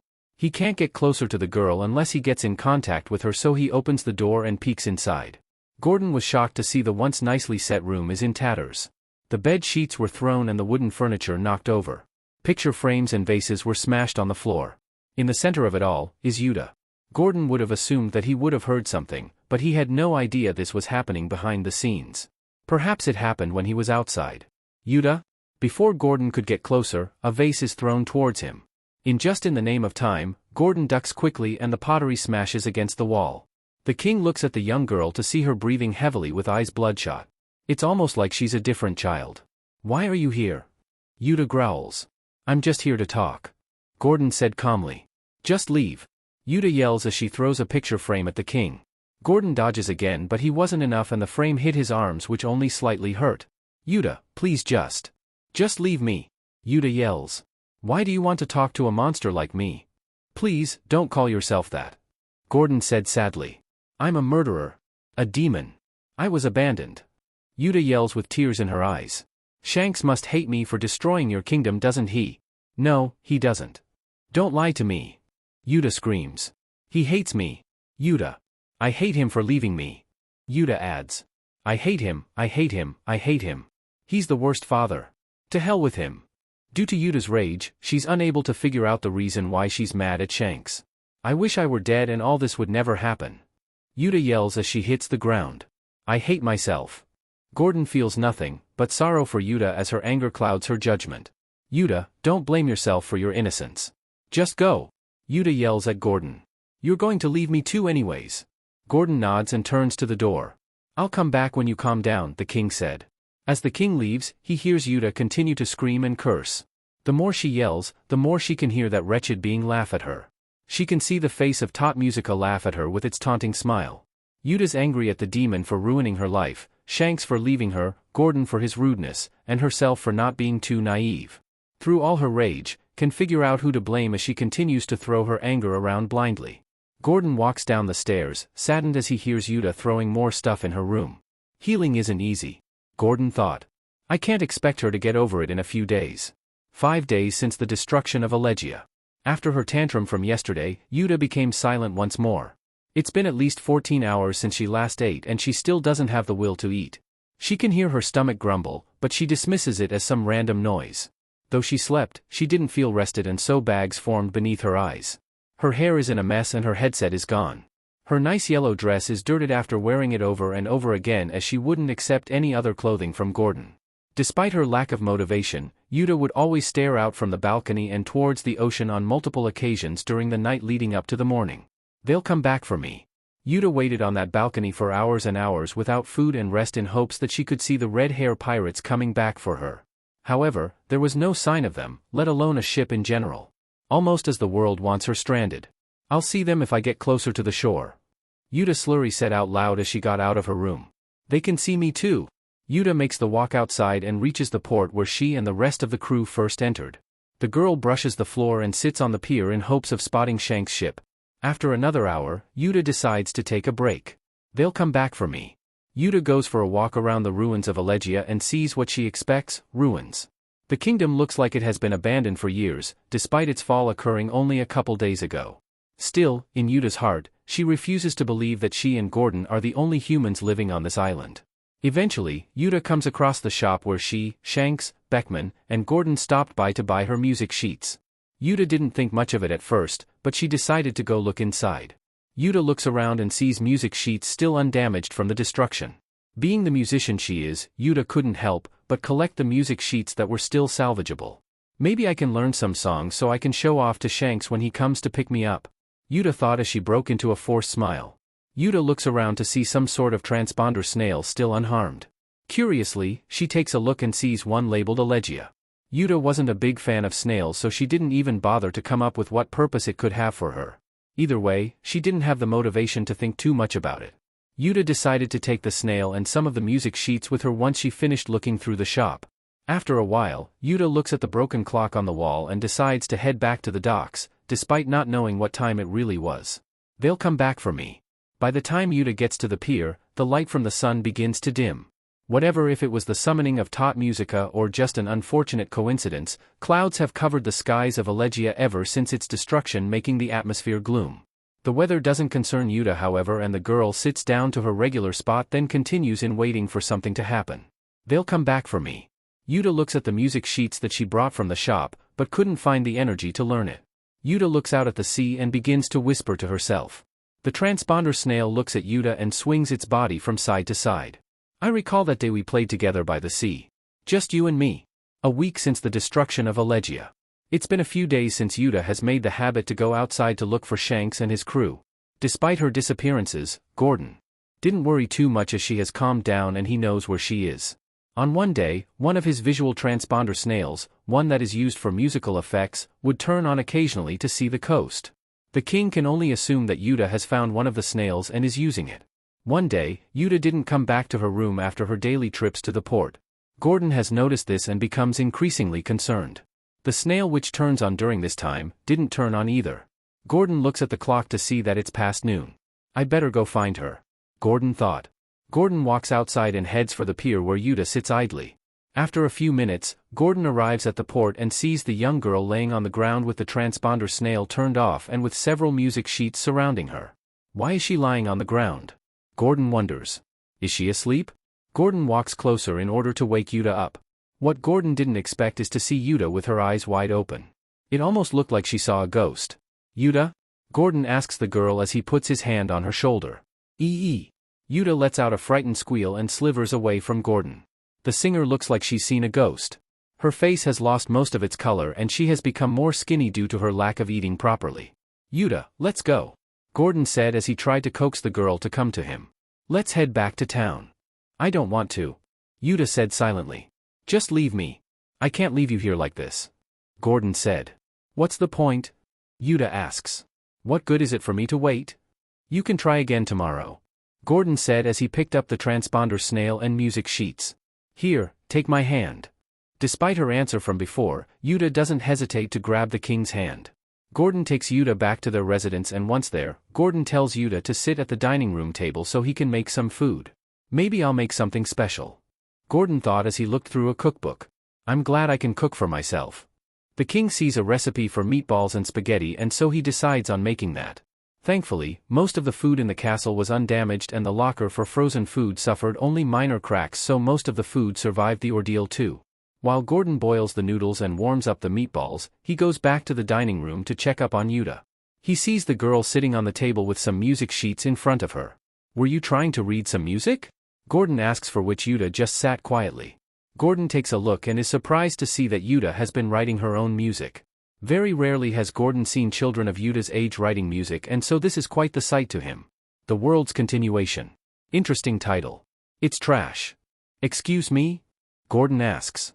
That song is trash. Uta repeats. What do you mean by that? It's not good. Uta mumbles. I thought writing a new song would bring me encouragement, but I can't. Not everyone here in Elegia is perfect in writing music, Gordon said. Dot was perfect. Uta didn't say anything in response. I'm not a good singer, Uta said in a monotone voice. I can't write music. My voice won't make my dream come true. I lost my family. Uta, let me tell you something special about the music made here, Gordon said. Every song holds a special meaning and also a story. A story? Uta asks curiously. Of course, Gordon said. A song doesn't just come up all of a sudden, Uta. It takes time, effort, imagination, and a meaning. Uta listens to Gordon's words rather carefully. Each song has a story behind it, Gordon said. The hardships and inspirations that are made into that song should be interpreted in it one way or another. Uta's eyes widened at Gordon's words. Don't rush, Uta. Gordon lectures. Music is something everyone is capable of, but to be able to utilize it to its true potential takes as much time as any type of training. Don't expect the road of music to be easy. Okay, Uta said with a nod. I understand. This is the first time that Uta and Gordon have talked together properly. Do you smell something burning? Uta asks as her face scrunches up. Gordon smells the air as well, which he can agree with Uta. You're rig.dmn. The noodles. Gordon screams. They're going to overcook. The king runs back to the kitchen and Uta watches flabbergasted at the king's sudden attitude change. Then, she giggles. Later that night, Uta looks up from her balcony once more, not at the ocean or land, but at the cloudy sky. I took music for granted, Uta said to herself. I never thought that there was such a deep meaning to it. Uta thinks back to when she came up with her little 1-minute song that she came up with, Where the Wind Blows. Uta came up with it on the fly one day, but now, she wonders if anything went through her mind the day she made up that song. When she sang, what was her thought on it? Did she sing it because of a distant memory? Was it something she did with Shanks or maybe the other pirates? Uta never took the time to put any thought into it. It became a simple hum, then she added lyrics. Once she sang the song, it became one of her favorite things to sing. If I put more thought into it, can I perhaps expand it further? Uta wonders. They really like that.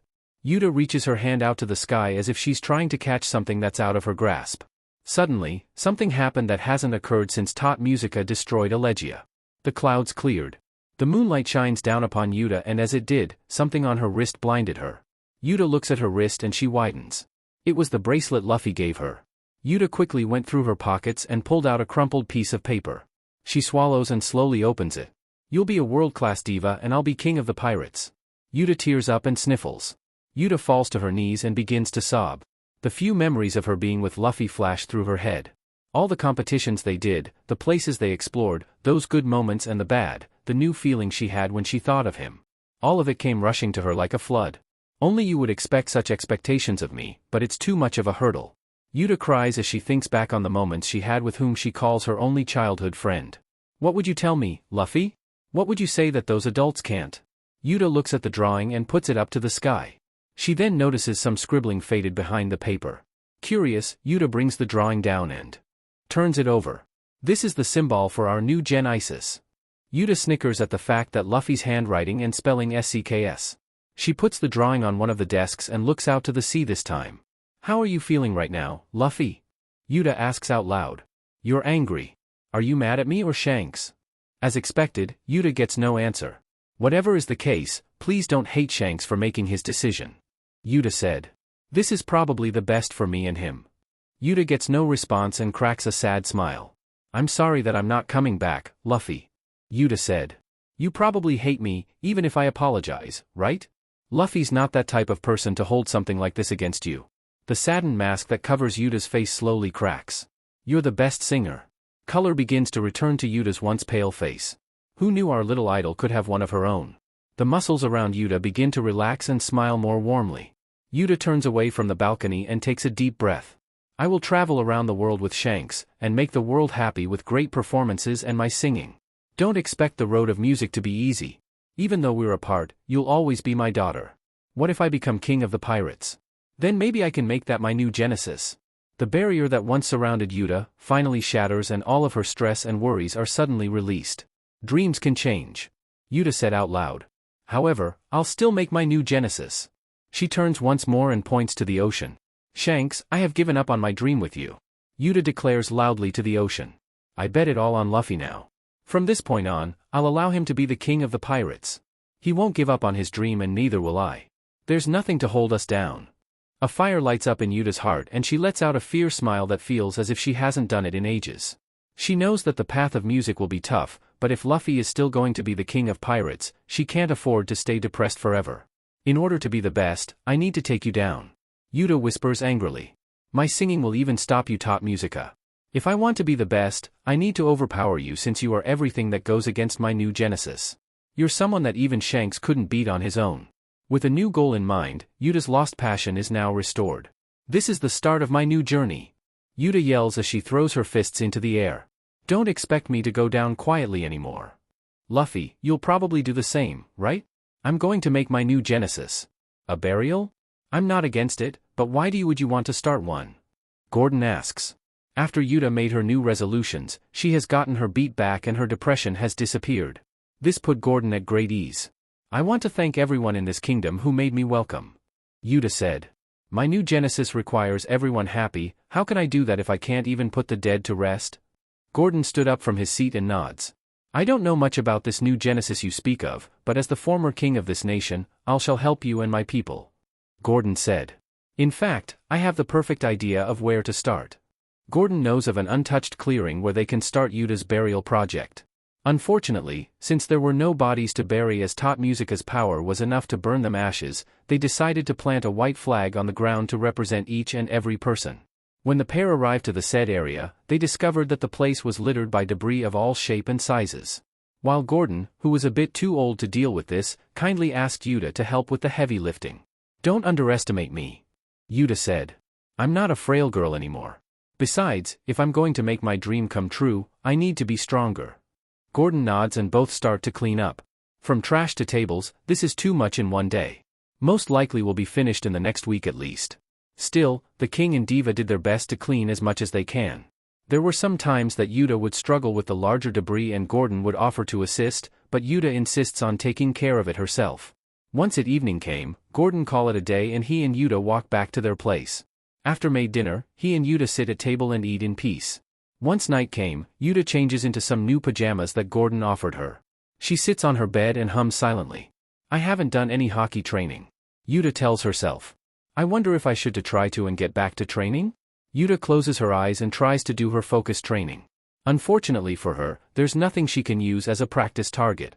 So she decides to give up. Hold on, when I saw what happened, was that hockey? Uta wonders. She never took the time to actually think about how she was able to see through OddAiTanijiro. Was it because of her devil fruit powers? Or was it hockey? I mean, it's not like I'm a master at it. Uta thought. I don't think I'm capable of doing that with hockey. Uta lays on her bed and thinks about the subject for a while. Say I want to beat OddAiTanijiro in the future, I'll have to get stronger and learn more. Uta thought to herself. I need to train myself for any possible situation. Uta gets up and rubs her chin. That being said, how do I even beat it? Maybe just rely of hockey? Uta wonders. The crew said that observation hockey is the type to unlock your sixth sense, but that won't help much as an offense. I could resume my endurance training too. Uta thinks a bit harder as to try and recall what the red hair pirates taught her. Then, she remembers something. Shanks said that there's multiple types of hockey. Uta remembers. Maybe if I learn all of them I can be stronger. Uta jumps off her bed and huffs confidently. Then, she became stumped once more. What are the other types of hockey? Uta asks out loud. Uta looks at the bookshelf that is across from her bed and looks through it. Through all these music books, there should be at least one book on combat. Uta knows she's grasping at straws, but she has to at least hope for it. Ah. Manual to self-defense. Uta thought as she finds a book that is close to what she's looking for. Uta schemes through the pages.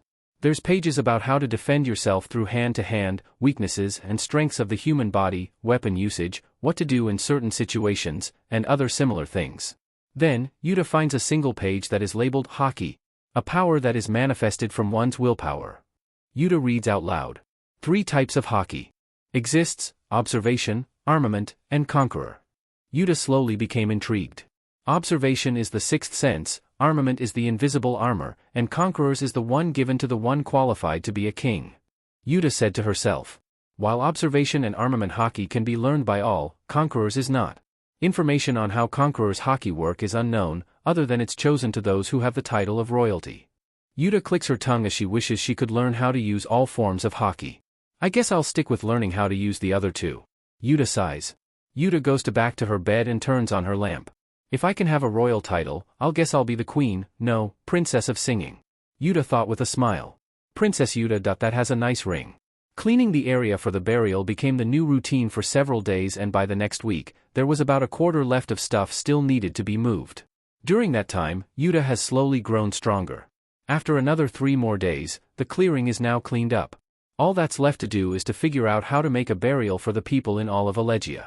Why don't we make little flags? Uta suggests. We can make a flag for every person who passed. Let's do that. Gordon said with a smile.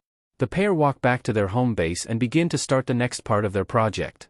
Uta wanted to use yellow as the base color for the flags and Gordon allowed it, but suggests to add some violet since it was used a lot in the kingdom. It was then that the flag would be yellow with a violet music note in the center. The flags all had to be sewn and cut, so making the flags had to be hands-on.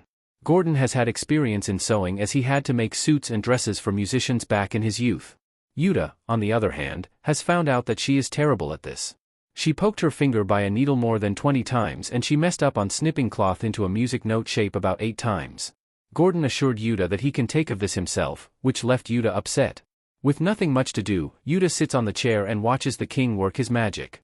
Uta, can you tell me more about what your dream is? Gordon asks, breaking the silence. You never really told me about it. All you talk about is the new Genesis. Well, it's a lot to explain. Uta said, leaning into the table. I can work and listen at the same time. Gordon said. We have a lot of time to kill. Uta tells Gordon about how her dream started. She talked about sailing with Shank, using her pastime to sing, her idea of making people happy, her promise to Luffy, and she's currently talking about her new dream. All the while, Gordon never spoke up, but listened to Uta's words as he worked. My new Genesis will only come true once my songs bring happiness and joy to everyone worldwide. I want to start something unlike any other. Uta stated. You really know how to dream big. Gordon said with a smile.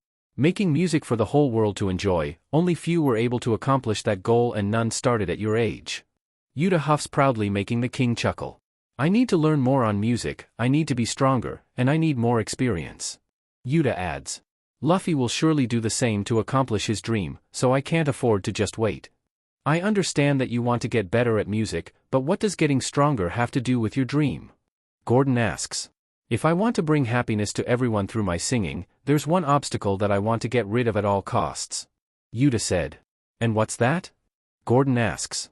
I want to beat Top Musica. Eh? Gordon falls out of his chair in shock as his surprised scream echoes across the kingdom. Uta looks down at the man and is confused on his reaction. Gordon. Gordon sat up and grabs Uta by the shoulders and give her a stern stare. Uta, you do know what you are talking about, right? Gordon asks. If this is a joke, I'm not laughing. I'm serious. Uta said instantly. I can only be the best once I get rid of Top Musica.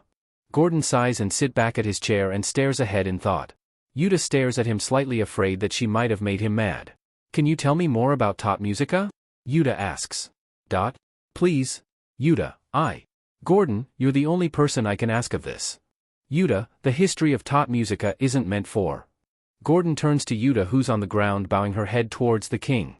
Uta, please don't lower your head. Gordon said. What will it take? Uta asks. If there's any hope of me getting rid of that monster, I want to know everything. Uta. Gordon said. Top Musica isn't important to the people of. Who are you talking about? Uta asks. Every civilian from this kingdom is dead. All anyone cares about is how this thing brings destruction. That's all that I care about. Gordon looks at Uta in silence. Information about Top Musica is only allowed for the kings and queens of Elegia. Gordon explained. I can't just tell you the history of Toto Musica. Do you understand that? Me. Excuse me? I will be the next one. Uta asks. What if I aim to become the next queen? Gordon lets out a sigh and rubs his temple. No, it's fine. Gordon said with a sigh of defeat. Because you're the user of the Sing Sing fruit, it would be natural that information about Top Musica should be given to you. Uta looks at Gordon happily and takes a seat as Gordon clears his throat. Let me begin by telling you the history and powers of the Sing Sing fruit. Gordon begins. In the record, only 6 Sing Sing fruit users have been known to history.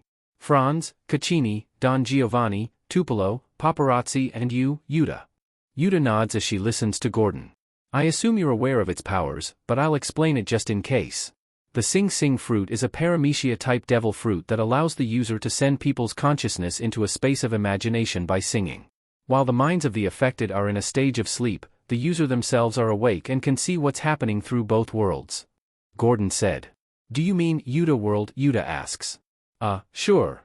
Gordon said. However, by activating this ability, the user's stamina dwindles fast and the ability is undone once the user falls unconscious. I know how my powers work. Uta said. I don't use it that often though. Never really had the chance to use it for an audience since I'm always at sea. Anyways, all of the previous users have used this fruit to advance their musical talents. Gordon said. Whatever its fate or coincidence, this power is given to musicians. Uta listened silently. Now back to the topic of the Sing Sing fruit. Uta, do you know about the next stage of devil fruits? Gordon asks Uta. No. Uta said. Devil fruits topics aren't brought up that much since no one else has eaten one. Uta explained. Are we talking about the other types? No, this is something that all devil fruits are capable of, but only a few know about it. Gordon said. The next stage of a devil fruit is called awakening. Awakening? Uta repeats. Awakening is when a power user has successfully unlocked the full potential of their devil fruit. Gordon explained. Very rarely are there documented information on people who have awakened their devil fruit powers, but us kings and queens of Elegia were taught about this because a certain devil fruit has awakened in our kingdom. You don't mean? Yes. The devil fruit I'm speaking of is indeed the Sing Sing fruit. Gordon said. Only one person was able to awaken the Sing Sing fruit. His name is Don Giovanni. Uta gulps as she fears the story is taking a more darker tone. 300 years ago, the 6th king of Elegia, composer king Don Giovanni, awakened his devil fruit abilities and used it further achieve his dream of creating legendary music. Gordon said. His newfound abilities made music the center of the world. What was it? Uta asks in awe and wonder. When the Sing Sing fruit is awakened, it allows the user to make music into physical form. Gordon said. Giovanni created buildings, instruments, clothes, and so much more with the help of his newfound abilities. All he had to do was sing and he create almost anything he wanted. Uta was stunned and in awe at the power that this man once had. As magical as it may seem, Giovanni wanted more. Gordon continues. With his musical expertise and his awakened powers, he did something that is now considered taboo. What was that? Uta asks. Before I get to that, let me tell you a little more about King Giovanni. Gordon said. You see, he was a musician of great ambition. He would go to great lengths to showcase the amazement of music.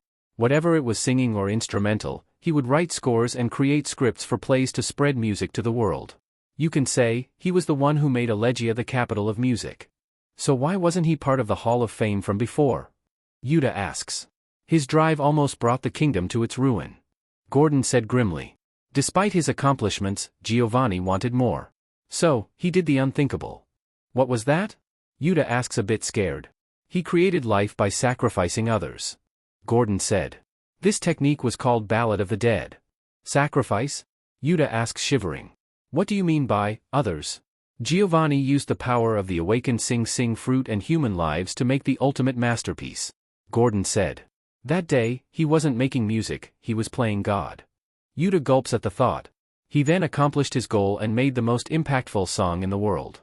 Gordon said. He called that song, Tot Musica. Goosebumps begins to crawl on Uta's skin and quivers. The people of Elegia were unaware of Giovanni's actions and recognized him as a prodigy among musicians. Gordon said. However, they soon learned once Giovanni began to sing the song. The music came to life as intended, but as a demon who housed the victims of the innocent civilians of Elegia, and so it was called the Demon King of Songs. Tot Musica began to cause destruction and chaos in Elegia, and soon the world government became involved.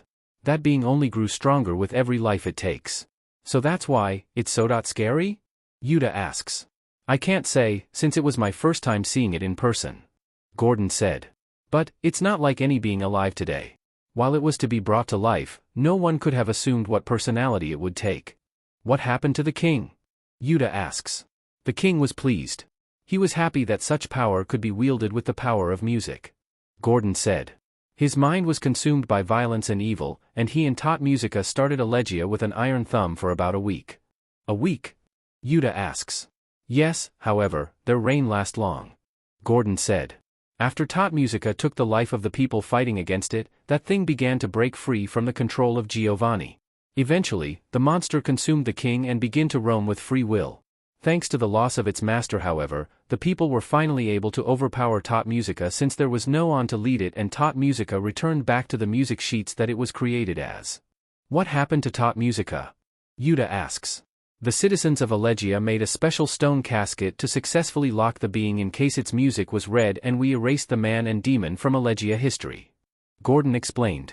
We assumed that with the death Giovanni, it would be impossible for the Sing Sing fruit to rise again since Giovanni was consumed by Tot Musica, but we were wrong.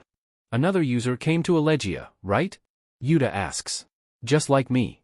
Correct. Gordon said. Tupelo, a world-famous guitar player outside of Elegia, came to Elegia and much to everyone's surprise, had the power of the Sing Sing fruit. When the man began to sing and play on Elegia grounds, Tot Musica broke out of its prison and came before him, in the form of a music sheet. Did he read it?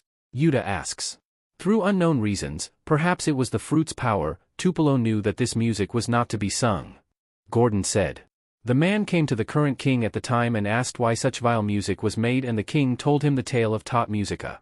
Tupelo somehow made a stronger barrier against the music sheets of Tot Musica and resealed it. That was one of the reasons he became king. When a devil fruit user dies, wouldn't its powers vanish? Uta asks. Why was Tot Musica still alive? The current theory is that since it's a living being that holds a power made by the Sing Sing fruit, the monster doesn't receive its power and the circulation of the fruit goes elsewhere. Gordon said. This, however, is all but a theory.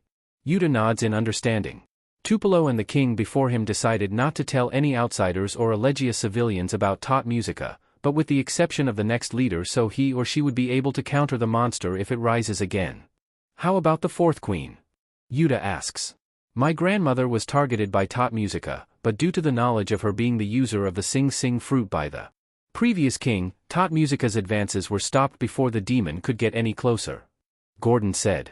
When she got older and made a name for herself, she too made a protective barrier which took the form of a song. A song? Uta asks. Apparently, a strong song can prevent Tot Musica from escaping. Gordon said. But according to my grandmother, only a strong greater than Tot Musica can successfully kill it. Is that why Shanks couldn't destroy it? Uta asks. You can't defeat the voice with force. Gordon said. Only a song more powerful than Tot Musica can break its curse, and only the user of the Sing Sing fruit can accomplish that. Uta looks down and can now understand why he wanted this information away from Uta. She could never have thought the Sing Sing fruit had such a role in the history of Elegia. Uta, this is something that is too much for you to bear at your age. Gordon said. Please, just. What you told me, just gives me a bigger reason to continue my dream. Uta said. Gordon looks up to see Uta standing on her chair. My new genesis means that my singing will bring happiness in the world, but as long as Tot Musica exists, that will never happen. Uta declares. As the strongest and greatest diva, I'll be the one to defeat Tot Musica. Please. Gordon said. Reconsider your option. There's no need to burden you with such a task. Luffy's dream. Huh? Luffy? His dream is something only a fool would come up with. Uta said as she thinks about her time at the pier. What's that? Gordon asks. To become king of the pirates and beyond. Uta said smiling. King of the pirates? Beyond? Gordon asks in bewilderment. What's wrong with that kid? Gordon, the new genesis we will create will change the world. I promise you that. Uta said. A dream of freedom, and with us, I know it's possible. Gordon stares at Uta in silence. Then, Uta bows before Gordon. So teach me. Teach me all you know on music. Uta pleads.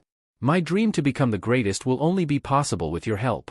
Uta feels a hand touch her shoulder and she looks up to see Gordon smile. I may not know this Luffy you speak of, but seeing you talking about the dream you two have made me see that maybe you can do this. Gordon said. I'm looking forward to what kind of generation you two will bring. Uta smiles as Gordon takes a few steps back, then he raises his hand. As the Elegia king, Gordon, I swear to all my citizens that are in deep love to music, will raise you, Uta, to the singer who can bring upon new genesis. Gordon said proudly. To think I have to make a pledge to both father and child. Thank you, Gordon. Uta said, bowing once more. I'll make sure to train and learn to the best of my abilities. Uta, let me tell you a secret about singers and musicians. Gordon said, which catches Uta's attention. Perfection in a song doesn't change the world, but the message it brings. While I train you, just know that music is not all hard work. Don't worry, I'll make sure to bring happiness to everyone. Uta said. Me and you are no exception.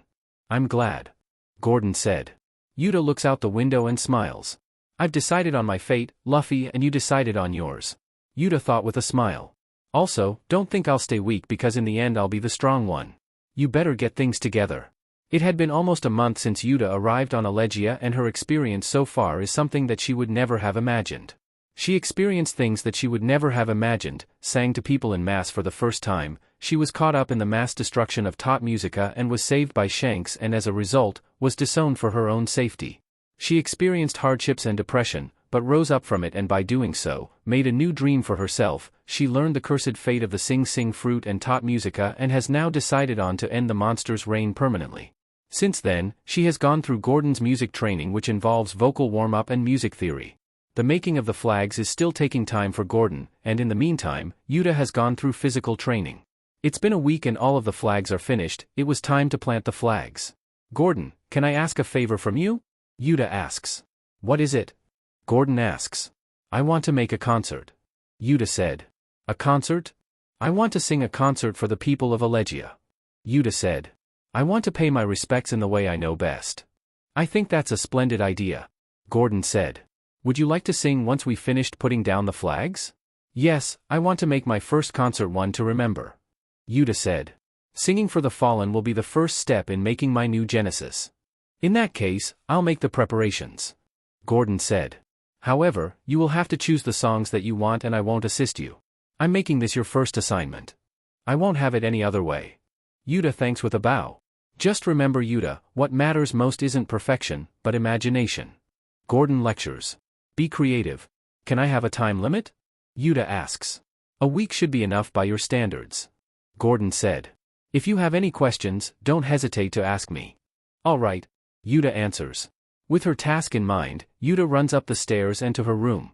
Gordon nods and decides to make preparations for Uta's concert. Few days later. It's been a couple of days since Uta has decided on making her concert and is continuing to work on memorizing and writing her music. She decided on singing one song that she came up with, but is having multiple writer's block and occasionally can't find the right notes to fit. Uta has already picked out another song that she has found and has already learned how to sing it. Thankfully, several tone dials survived the destruction and so singing along to the said music won't be easy. Not only that, but she doesn't have any knowledge on how to play an instrument. This was a lot harder than she thought. What can I do? Uta asks herself as she twiddles her pen. As Uta continues to brainstorm, Gordon goes to the clearing and begins to decorate the area with lights and projector snails. He's also making a small wooden stage. As he makes preparations, he makes some rounds of the area. He goes to the destroyed concert hall to see if there's anything he can salvage.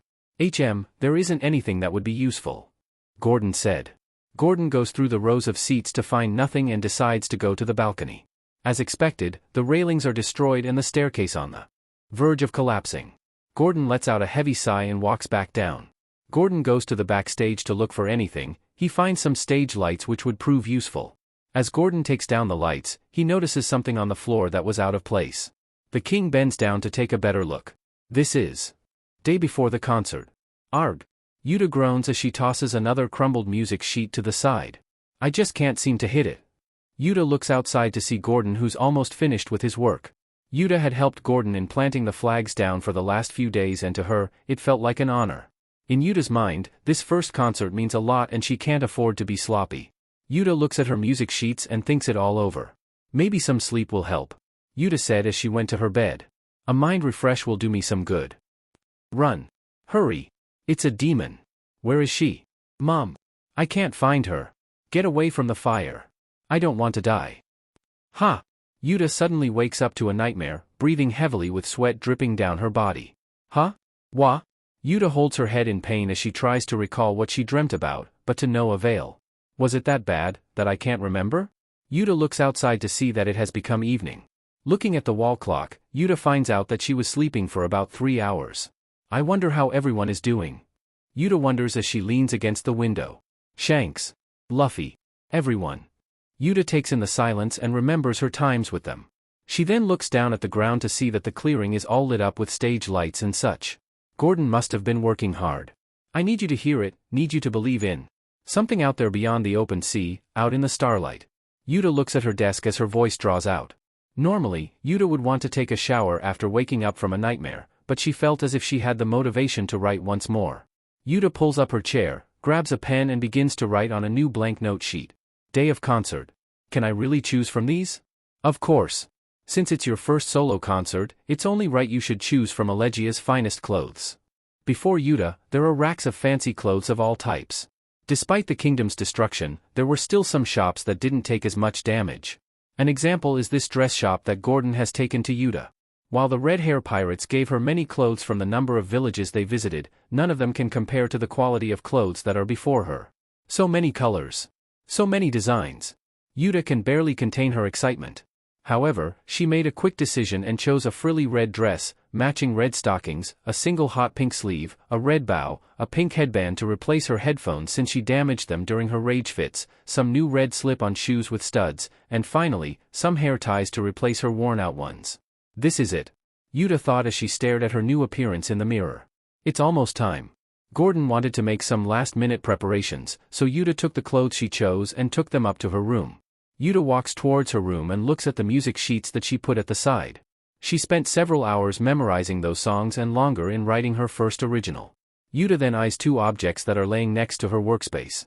Luffy's crude drawing of Shanks' hat and the other is the wristband that was chosen by him. Uta takes the wristband and marvels at the little flower that is attached to it and then proceeds to put it on her wrist.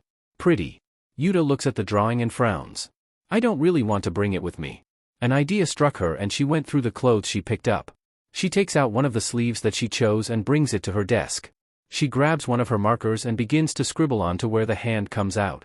Once she's done, she puts it up to get a better look. It seems like a waste to draw on such a nice piece of cloth, but I kinda like it, Uta thought. As the finishing touch, she writes her name on it. Uta looks at it with a smile, but it disappears. I wish Luffy was here. Uta mutters. Uta looks at her damaged headphones and her mood lowers. Shanks.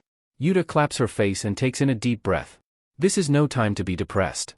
I need to focus. Uta said. Uta proceeds to dress up into her new clothes and looks at herself. Heh. Nice look. Knock. Knock. Uta, are you ready? Gordon asks from behind her door. Yeah. Uta said. Okay, let's go. Gordon opens the door to see Uta looking like a princess. You look ready. Gordon said. Let's proceed to your stage. Gordon and Uta walk out of the castle and to the grave of the Elegia citizens. Uta looks around to see stage lights hooked up from trees and wired ones wrapped around the fence. There was a row of chairs for the non-existent audience to increase the feel. A long red carpet was laid allowing Uta to walk to the small wooden stage in fashion. The stage itself was a wooden platform that was made of the roof of a building and propped by old barrels and crates. There's also an old mic that Gordon placed. Uta walks on stage and taps the mic and to her surprise, is connected to a snail which transmits sound. She looks over to the seats to see Gordon sitting patiently. This is my stage. Hello everyone. My name is Uta. Uta said with a bow, this is my first concert, so please bear with me. I'm very honored to sing for all of you. Gordon claps for Uta in response. Uta takes a deep breath and places down a tone dial. She clicks the top and music begins to play. The lights begin to shine as the sound of the electric guitar and drums fill the air. Every time the rain no longer falls and I see the sky, I think back to when I was a child who could only cry. Blindly chasing after you, I fell far behind. My only thought, one day I will be stronger. Uta, I heard this song before. Gordon thought sadly. This song is dedicated to someone else, right? Camaraderie and gratitude, fading with the wind. Am I stronger now than I was before, or as weak as back then? I don't know for sure, but until I do, my voyage will not end. No matter what's next, I'm walking straight ahead. The lights glow brightly as Uta leans back. So, let's go. There's nothing that can stop us now. Though time's not on our side. We'll never let it pull us down, and we may fall. But we'll always keep on standing, there's no way anything will take what I hold dear away from me. The music continues as Uta relaxes. Gordon couldn't help but feel the sadness within her singing. Like an island floating on top a setting sun. Looking for the day to change, but it's faltering. Even if I am afraid, I won't drop my eyes down on my feet as I take my next step forward. The words of giving up come out, and I can't help myself. But one hope remains, one goal I can't give up even with doubt. All these feelings build up in my heart, both happiness and sad. Little by little, somehow I go ahead. Let's hold up our hands into the endless sky. The future still remains and I believe it never dies. All the time, that I'll never get back, disappears. There's no way anything will take what I hold dear away from me. The voices inside me push me to keep surviving. I'll go on, I'll get through, no matter what I gotta do. The fiercest storms of all can pour upon me, I don't care. Why in the world would I turn back? Oh! The lights flicker as Uta raises her voice. So, let's go. There's nothing that can stop us now. Though time's not on our side. We'll never let it pull us down, and we may fall. But we'll always keep on standing, there's no way anything will take what I hold dear away from me. The tone dial continues to go off as the music continues to play and Uta simply bobs her head to the beat of the music. Soon, the music fades and Uta looks up. Gordon looks back at her, clapping his hands. Thank you all. Uta thanks. I saw the lyrics to this song and it reminded me of how weak I was. Gordon sits silently listening to Uta. I've always thought of myself as strong and independent, but as I live my new life, I know that's not true. Uta admits. I'm weak, naive, overconfident, and foolish. Gordon looks at Uta with a pained expression. But, despite all that, I'll do my best to continue your legacy of loving music. Uta said. I promise you all that as long as I live, Elegia's love for music will not die. Uta's voice echoes across the empty island. As for my final song, I dedicate this song to you and to the memories I had with my family. Uta said. Uta calms herself down. There's no tone dial, no band, no backup vocals, no instruments, it's just her. A song that only she can perform. I recall that day we played together by the sea, just you and me. Still that scent of ocean seems to fade each passing day, it slips away. So I sing an old familiar song, I hope you know the one. I will sing to call you back to me. Those lyrics. I need you to hear it, need you to believe in something out there beyond the open sea, out in the starlight. Tears fall from Gordon's eyes as he listens to Uta sing as Uta's voice flows into him. I need you to hear it, need you to believe it. There's a wind stirring my wings that is always beckoning, calling me above into the open sky. All of a sudden, music notes fills the air surprising Gordon and he stands up slowly in shock. Then, lights and flowers begin to float off from the ground surprising Gordon. The wind picks up allowing the flags on the ground to flap freely. The king looks at Uta to see her with the outfit she wore when she was out at sea and white angel-like wings appear from her back. What's happening? Gordon asks himself. Am I in a dream? Welcome to Uta world. Gordon turns around and lets out a sigh of relief. I was worried that the transponder snail you left behind didn't work. Gordon said softly. I'm glad you can make it, Shanks. Wearing a black cloak, is the pirate himself looking at his daughter. I wouldn't miss Uta's first concert in the world. Shanks said quietly. I'd never thought I would witness something so beautiful. The Sing Sing fruit really is a treasure. Gordon sighs. You have no idea. I recall a smile, unshakable and self-assured. Invincible. Now it hides behind the breaking waves upon the shore. Yet I see more. I know every word and every note, I'd never forget it. Because I know it came from you. All of a sudden, blue lights begin to float from the hundreds of flags on the ground. Tried my best to hear it, trying to believe in. You and me having one final goodbye. I'll see you waving. The ballooning lights begin to surround Uta and take form. Trying to believe it, I want to believe in. That your song is now my song, through your voice I'll carry on. And one day we'll fly, you and I in the open sky. The lights surrounding Uta form to become the girls who Uta have befriended and the remaining become the citizens that have passed. Shanks? Gordon asks quietly. Yes? Is this the power of the fruit or are they the ghosts of my people? Shanks looks at Gordon whose tears fall down his face gracefully. In a dream, anything can happen. I need you to hear it, need you to believe in. Something out there beyond the open sea, out in the starlight. Trying to believe it, I think I believe in. That one day we'll meet again and continue this dreamland. In the gleaming dawn, we'll wake up once again. Shanks looks at his daughter and begins to sob. Trying to believe it, trying to believe in. Something out there beyond the open sea, out in the starlight. The girls begin to sing along with Uta as an aurora surrounds the area. Trying to believe it, trying to believe it. That one day we'll meet again and continue this dreamland. In the gleaming dawn. Shanks? Gordon asks. I'm so happy. Once again. I'm so happy that she was my daughter. I'm so happy that I could cry. Shanks said. Gordon smiles as he sees Shanks' face with tears and snot dripping down his face. The pirate couldn't even hide his emotions anymore. The music continues to play and as it did, the people of Elegia return to light and float off into the sky. Uta looks at the stage and makes eye contact with Shanks. Uta, filled with bottled-up emotions, begins to tear up and cry at the sight of her former father. Shanks. The captain waves to Uta for which the girl smiles and wipes her tears. Captain? Seriously? We're gonna raise this brat? We're pirates not babysitters. Let's drop her off at an island. I'm captain and I get to make the shots. We're not helping you, just so you know. I can deal with her myself since you bozos have better things to do. What will you name her? She really likes it while I sing to her, so. Abababa. Alright, I'll name you Uta. The music slowly fades off. Once Uta finished her singing, the combination of emotion and use of her devil fruit put Uta into a deep slumber. Gordon invites Shanks to their current living place for which the pirate accepts and carries Uta back. Both Shanks and Gordon bow in front of the flags before heading off as a sign of respect and thanks. Once inside the building, Gordon makes tea for Shanks and himself while the young diva sleeps. Uta sleeps peacefully, Shanks lays her on his lap and caresses her hair softly. Gordon watches with a smile and sips his tea, but then he looks at Shanks with a concerned face as the pirate refuses to take off his cloak. What has happened since you left Elegia? Gordon asks. I can only assume that the world is in shambles after the cover-up. Shanks didn't respond and looked away from the king. I'll answer your questions when Uta wakes up. Shanks said. I'll tell you both everything. As you wish. Gordon said. About 30 minutes later. Uta slowly stirs in her sleep and slowly opens her eyes. I'm waking up? Uta asks, still drowsy. Oh, yeah. I finished my concert using my devil fruit and then I saw. Uta looks up and sees the face of her father. She scurries away from his lap and rolls on the ground in shock. Shanks? Uta screams as her eyes pop out. It wasn't a dream? Wasn't a dream. Shanks answers waving. Hi, Uta. Uta looks at her father with confused feelings. Happiness, anger, sadness, and shock. She can't choose what to choose from. Uta. The young diva turns to see Gordon approaching her from her side. I invited Shanks over. Gordon said. I'm sorry, but I thought it would only be natural to invite your father to your first concert. I'm sorry if this is too overwhelming for you. Uta looks at Shanks, who's still hiding the majority of himself.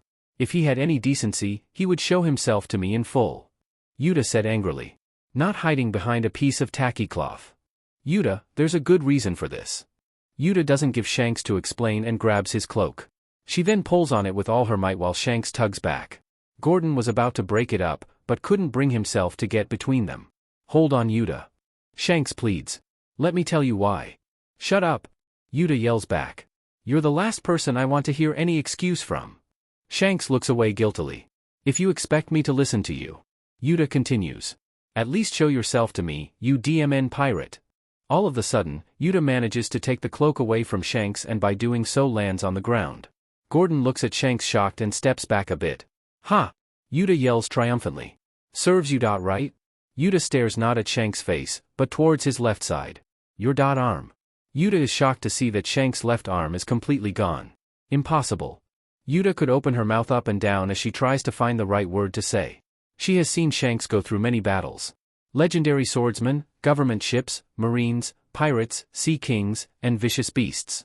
Sure, Shanks came back with cuts and bruises, maybe a broken bone if he's unlucky, but a whole arm? Unthinkable. Impossible. This can't be true. Uta's shock slowly turns to anger as veins slowly appear on her head. What happened? Uta screams. There's no way you would lose an arm. You're too strong for that. I don't remember you being this weak. Shanks didn't answer Uta and avoided eye contact with her. Uta walks up to Shanks and grabs his leg, then begins to shake it. Why? Shanks looks at Uta, who's beginning to cry. Why did you let this happen? Uta cries. You're strong. Why did you let yourself get hurt? Uta. Shanks said calmly. I'll tell you everything. The girl and the king look at Shanks and nod. Gordon takes a seat while Uta sits on the floor silently, but obediently. Shanks takes a deep breath and sits. Let me begin by saying that the world didn't take this news lightly. Shanks said. As you can tell from the marine ships that were after us when we left. Gordon and Uta were silently listening. Thankfully, everyone is targeting me as the one who destroyed Elegia, so no one suspects Uta. Shanks said. They even doubled my bounty for that reason. Doubled? Uta thought. That means that Shanks' bounty is at least 1 billion. There is also the assumption that you, King Gordon, have passed along with the entire country. Shanks adds. So this place will probably be abandoned by the world soon enough. So the kingdom will be our haven. Gordon said. That's a bit of a relief. About my arm. I lost it back at Windmill Village. Shanks mutters as he touches the stub with his right hand. You can say that I used it to make a wager. Wager? Gordon and Uta repeats. For a new era. Shanks said. That's all. Gordon seemed to understand, but Uta wasn't as convinced. She stood up and faced Shanks. Something didn't sit right with her. I don't believe you. Uta said. Tell me the truth.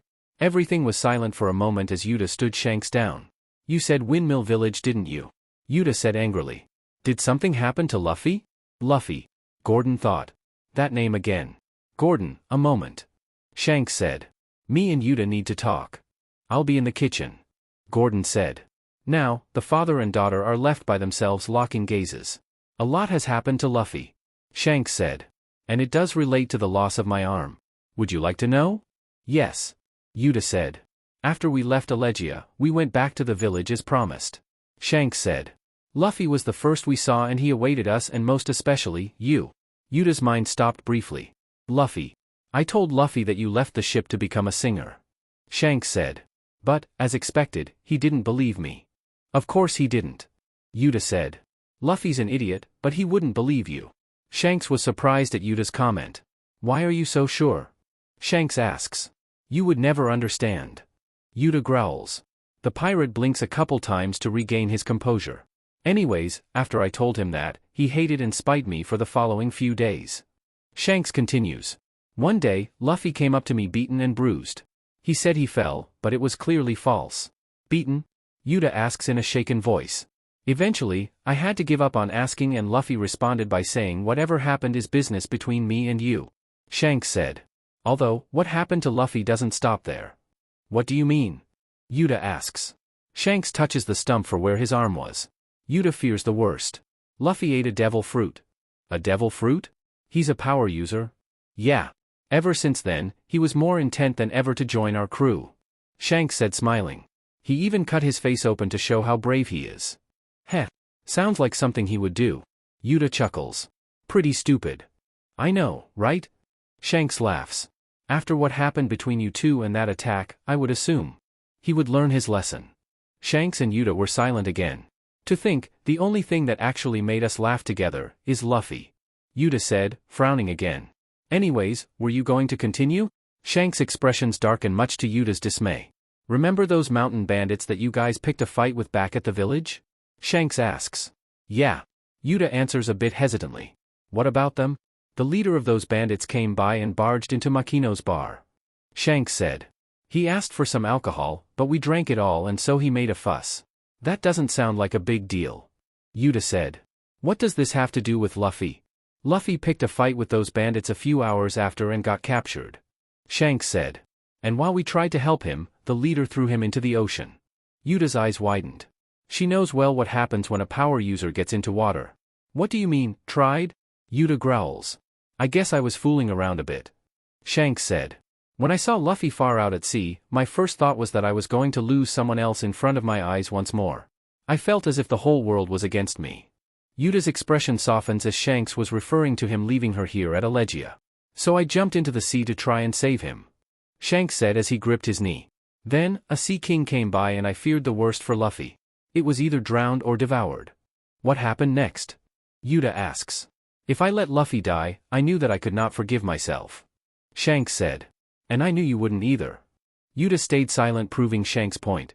I decided that for my failures as a father and friend, for letting those get hurt despite my presence, I must make a sacrifice. Shanks said. Your left arm? Uta asks. Shanks looks away and Uta can feel a slight pain on her cheek. Everything came into place now. You decided to sever your left arm out of guilt? Uta asks again. Why? Since the day I shunned and hit you, my left arm stung. Shanks admits. No matter how much time has passed, no amount of alcohol could ease the pain. That's such a stupid reason. Uta roars. That's not how you show forgiveness and I bet Luffy felt more pain than you ever did. It's just an arm, Luffy. Uta, it's just an arm. Shanks said. A sinful one. You left me here as a way to save me. Uta said, getting up to Shanks' face. I get that you're guilty, but what you did back then is unforgivable. I will not accept what you did as an apology. Got that? Shanks didn't respond back and looked away in slight shame. When you came by and watched me sing, I was happy. Uta said. But, I can't believe you let all this happen since you left me. Shanks looks at Uta and sees her kneeling with tears dripping down her eyes. So please, don't do anything like that again, okay? Uta hiccups. I can't bear it for you to get hurt because you tried to save me or anyone else you care about. Shanks walks up to Uta and carefully touches her shoulder. Uta responds by hugging Shanks immediately. Did I save you? Shanks jokes. Uta nods and rubs her face against her father's torso. Shanks begins to tear up and returns the hug. I'm sorry. Shanks apologizes. I'm so sorry for everything. I'm sorry for being a terrible father. I'm sorry for not treating you better. I'm so sorry. I know you are. After a few minutes of silence, Shanks and Uta released each other from their grasp and for what felt like forever, finally came in turn with each other. Where's everyone else? Uta asks.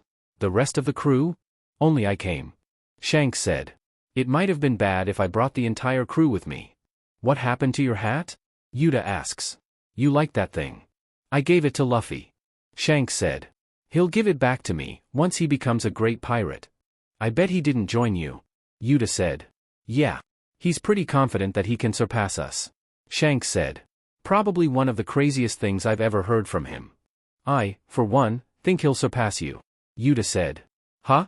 Uta points at Shanks and smirks. Luffy will surpass you. Uta said. He promised me way before he told you. Oh really? Shanks said. You bet on it? Because of what you did to me, I'll no longer support you as you reach the top. Uta declares. Luffy is the one who'll be king of the pirates. Not you. Shanks was taken aback, but smiles as he remembers Luffy's promise. What if me and Luffy clash, who will you support? Shanks asks. A young pirate or your strong father? I'll be a supporter for Luffy as long as I live. Uta said. I'm no longer a member of the Red Hair Pirates and I will not root for you. That hurts. Shanks said. You hurt me first. Uta counters. Just because I forgave, doesn't mean I'll treat you with the same respect. I have a new idol. Huh, fair enough. Shanks said, getting up. Wait here for a moment, I need to go get you something. Shanks gets up and leaves the room with piqued Uta's curiosity. Gordon came back as soon as the captain left. He looks over to Uta for context, but the girl shrugs.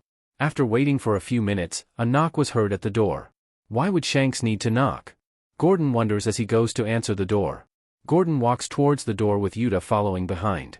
The king opens the door, and to the surprise of both him and Uta, Shanks was at the doorstep with a giant sack slung over his bag. Didn't want to bust the door open with my foot, so I used it to knock on the door. Shanks said. Why couldn't you just drop the bag? Uta asks. Not as cool. Shanks said. Why don't you come in already? Gordon asks. I would hate to have you stay outside. Shanks walks in with the giant bag, which was almost as big as him. He walks back to the living room area and drops the large bag, and as it topples over, dozens of presents spill out. This is from me and the crew. Shanks said. When I told them I was going to visit you, they wasted no time and made sure to prepare these for you. Uta was dumbfounded. All the presents were neatly wrapped in different colors and in a variety of shapes and sizes. Her eyes sparkled like a star as she stared at all the gifts before her. What's the occasion? Gordon asks. Well, it's a holiday gift. Shanks said. From all of us. Uta looks at Shanks happily. We also never got a chance to celebrate your birthday either, so we thought it would be a good chance to do that too. Shanks adds. Uta blinks a few times to process what Shanks said. Uta counts the days in her head slowly. My birthday really did pass. Are you going to just stand and stare, or will you open your presents? Shanks asks. Uta walks up to the presents hesitantly and picks up one of the presents, which is from Hongo. Uta opens it up to find a first aid kit and medical guide, which is something that a doctor would think of. I guess learning won't hurt, since it will be bad in case no one would help me if I got hurt. Uta comments. After putting the gift aside, Uta picks up another small present, which is from Yasop. Upon opening it, she picks up a pair of binoculars. Very Yasop-like present. Uta takes a look into it out of curiosity. Those are a nice pair you got there. Shanks comments. Keep those safe. Yup. Uta puts the binoculars back in its box and proceeds to go through her other presents. Uta grabs a flat present, which is from Punch and Monster, and opens it. Inside it are several blank music sheets and writing materials, such as pens and markers. There's also a single banana, which was probably Monster's doing.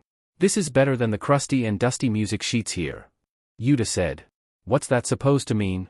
Gordon asks the girl, for which Uta ignores. Uta then grabs the banana, unpeels it, and begins to eat it on the spot. The next present Uta picks up is from Snake, which is unusually small in comparison to the rest. She opens it and pulls out a log pose. Whoa! Uta says in awe. Oh, that's a log pose for getting around the East Blue. Shanks said. Since Elegia is closer to the East Blue, I guess that's more fitting. Is it? Gordon asks. Elegia is one of those places where it's borderline between the different seas. Shanks said. Although, I'd feel comfortable if she stayed in the East Blue. That's still cool. Uta said as she finished her banana. Uta puts her gift to the side and pulls out a larger present made by Gab. Uta eagerly undoes the ribbon and opens the top to find several tools and materials for cleaning clothes. Now, this is up my alley. Uta said with a smile. Clean clothes are the best clothes. The next present she has is a wrapped book-shaped gift from Rue. Uta opens it and finds an easy-to-cook cookbook. Uta looks slightly disappointed. She was never a great cook and doesn't really have the drive to do so. Shanks would have loved to see Rue's reaction to Uta's response to his gift. She'd choose Monster's banana over the cookbook. Hey, now you can cook for yourself. Shanks chuckles. Yet I think I should give this to Gordon. Uta said quietly. You should at least try. Gordon said. Ugh, fine. Uta said as she put the book to the side. The next gift Uta picks up is another small one. In her mind, she's been getting some good stuff from the small presents, so she's pretty excited. She opens up the box to find a transponder snail of some kind. It doesn't have a speaker of any type, just a little red light on top of its shell. She has seen many types, but this small is foreign to her. Shanks? Uta asks, showing her father the snail. That's a one-way transponder snail. Shanks said. With a click of the button, it sends a weak signal to a single transponder snail that it has already connected with. If you get a signal, the little red light will flash for a few seconds. What does it connect to?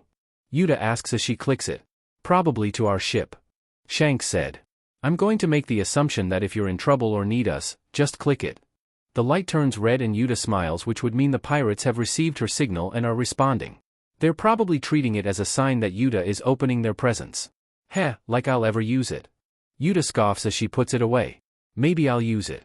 Uta then opens some other presents and to her surprise, were all of her belongings from the ship. Her clothes, jewelry, blankets, toys, pillows, and drawings. She couldn't be happier that she can have all of her stuff back to her safely. It was down to the final present, which was from Beckman. This confused Uta as she didn't get one from Shanks. He'll probably make it grand like he has always done. Uta opens up the gift to find a silver mic. Uta looks at it in awe and turns it around to admire it. She then notices a button to the side of the mic and clicks. To everyone's surprise, 3 metal triangles pop out from the sides of the screen, which turns the mic to what looks like an arrowhead. Whoa! Uta gasps as she looks at it with stars in her eyes. Wait a minute. I told the guys, no weapons. Shanks said, standing up from his seat. Uta begins to mess around with the mic and accidentally twists the mic. Suddenly, a long pole shoots out from the bottom of the mic. Now, the once innocent-looking mic turned into a 4-foot spear. This is so cool. Uta said happily. A microphone and a spear? This is perfect. Uta jumps up from the ground and begins to swing the spear around. Shanks sighs and decides to just let it go. Okay, you have 2 more gifts. Shanks said as he placed a wrapped box and an envelope on the table. Which one would you choose first? Uta blinks a couple of times and rubs her chin. She reaches for the present and begins to open it. This is. Uta pulls out a shiny golden cone headphone that has light blue lights. It's the prettiest looking headset that Uta has ever seen. Want to try it? Shanks asks. You're not wearing one right now. Shanks was right, as her previous ones broke. She puts it on and it feels as if a giant weight is lifted off her back. She turns it on and the sound around her comes out so clear. She taps the side and a little mic pops out from the side. If you want to make another big concert, make sure to wear those. Shanks said. Here. Shanks hands Uta another silver pair of headphones that have her name on the side. Uta puts her fancy ones away and tries on the new ones. These headphones feel unusually comfy on her ears. Those are casual ones. Shanks said. Thought it would be nice to have a headset for everyday and concert use. Uta begins to tear up as she begins to feel overwhelmed from the effort and kindness that the pirates went through, despite the fact that they didn't even know if she would even forgive them. I love all of it. Uta whimpers. Tell them thank you, Uta. I will. Shanks said. Don't forget your last present. Uta stares at the envelope, confused. Who on earth would give her an envelope? All of the red-haired pirates have given her something already. She grabs the letter and turns it over. Her eyes grew big. It's from Luffy. Uta said to herself as she stared at the handwriting. Luffy said that if we ever see you again, to give that to you. Shanks explains. I don't know what's in it since he gave me the envelope as is. In that case, I'll open it later. Uta said as she put the letter in her pocket. Ha, the adults shout in an upsetting manner. I'm curious though. Shanks complains. Uta, you're supposed to show people what you got out of courtesy. Gordon said. Nope. Uta said stubbornly. Both adults look at each other and let out a chuckle. Fine, you and Luffy can have your little secret. Shanks said. I'll find out eventually. No you won't. Uta counters. Whatever. Shanks sighs. The captain looks outside and nods. It's time for me to leave. Shanks said as he dusted his shorts. I don't want to linger for much longer, especially since I left the boys by themselves. Are you going already? Uta asks, upset. Shanks kneels before Uta and rubs her head. This may be the last time we'll meet in a long time, Uta. Shanks said. I'm a pirate and I'm not meant to stick in one corner of the sea. Uta looks away a bit sadly, despite knowing that what Shanks said is true. When I see you next, promise me you'll be a great singer. Shanks said. I'll be a singer that'll surpass your wildest dreams. Uta declares. And I'll make a new Genesis. Gordon couldn't help but smile at Uta's answer. Heh. Either Luffy rubbed off of you or he got it from you. Shanks said, standing up. What's that supposed to mean? Uta asks. I'll leave that to your imagination. Shanks said with a smirk. Uta turns red for a bit, but smiles happily. Shanks walks to the door with Gordon and Uta walking him out. Shanks opens the door and steps outside, but stops for a brief moment. Uta, I just want to make sure, am I still your father? Shanks asks Uta. I'll think about it. Uta said bluntly. Uta. Gordon yells. How can you? Shanks raises his hand, stopping Gordon. Fair enough. Shanks said. I'll take disownment over complete hate. I've changed my viewpoints. Uta said. I know who I am rooting for. Even if you don't see me as your father. Shanks began. Just know, even though we're apart, you'll always be my daughter. Okay. Uta said, smiling. All right, bye then. Shanks said as he waves. Good luck to the both of you. Uta and Gordon wave back as the captain walks down the ruined pavement. Once Shanks was out of their line of sight, Gordon closed the door. Uta pulls out her envelope and looks at it. She smiles and runs upstairs to her room. Gordon just lets out a sigh, as he too wished he could get some kind of clue of who Luffy is to Uta. The girl shuts her door behind her and jumps on her bed. Uta eagerly opens up the envelope and pulls out a folded piece of paper. She then unfolds it and she feels a sudden surge of emotions. It's a drawing of her and Luffy on a boat that has a pirate flag on top and is sailing on the sea. The sky was in a shade of pink and there were music notes all over. This is back when we were singing Bink Sake, Uta said. She turns the paper to see some writing on it. Our new Genesis. Heh. He learned how to spell. Uta giggles. She looks at the drawing and hums happily. Today was the greatest. Uta sighs. She then jumps off her bed and throws her arms into the air. I'll make my new Genesis. 1 year since the destruction of Elegia. Uta. It's time to eat. Coming Gordon. A year has passed since the fall of Elegia and Uta is now 11 years old. During the course of the year, Gordon has been teaching Uta about music theory so she can expand her knowledge on the basics before focusing on singing. However, this past week, Uta has been focusing on a different project. Uta is trying to build a rowboat. Having to rely on an old guidebook, the toll and patience that Uta is going through is mentally exhausting. Especially with making the hundreds of mistakes while building the thing. Despite Yuta's response, she continues to hammer nails into boat near the shore. Gordon was used to Uta ignoring him once she becomes too focused, so he goes to get her. Are you still building that boat? Gordon asks as he walks towards Uta, who's in her gray working clothes. How many failed attempts does this make? 5. Are you calling this a failed attempt? Uta asks angrily. How do you know this one failed? It's finished, isn't it? Gordon asks, glancing at the rickety-looking boat. Put it in the water. Uta looks at the boat and is hesitant. She has been nailing the same loose plank for about an hour. Otherwise, she made sure all other holes were covered with duct tape. Uta looks at Gordon, who's crossing his arms and staring. Uta lets out a heavy sigh and she shoves the boat into the water, and to her and Gordon's surprise, the boat floats. See! Uta cheers. I knew I could do it. Creeaa. All of a sudden, the boat suddenly splits in half and begins to sink in the water. The pair just stares as Yuta's sixth boat sinks to where the other failed attempts are. The diva turns around and faces one of the old buildings. Rah! Uta smashes her fist into the wooden wall, which causes the entire wall to crack. Alongside taking music theory lessons, Uta has also gone through her own training regimen. Her newfound strength allows her to heave a 20-kilo rock and throw it to a fair distance. She has also tried spear training, but doesn't have much to learn from, so she just swings it around clumsily. Uta can't tell if her hockey has improved at all, which is bugging her, but music is her main focus. Come on, let's go eat.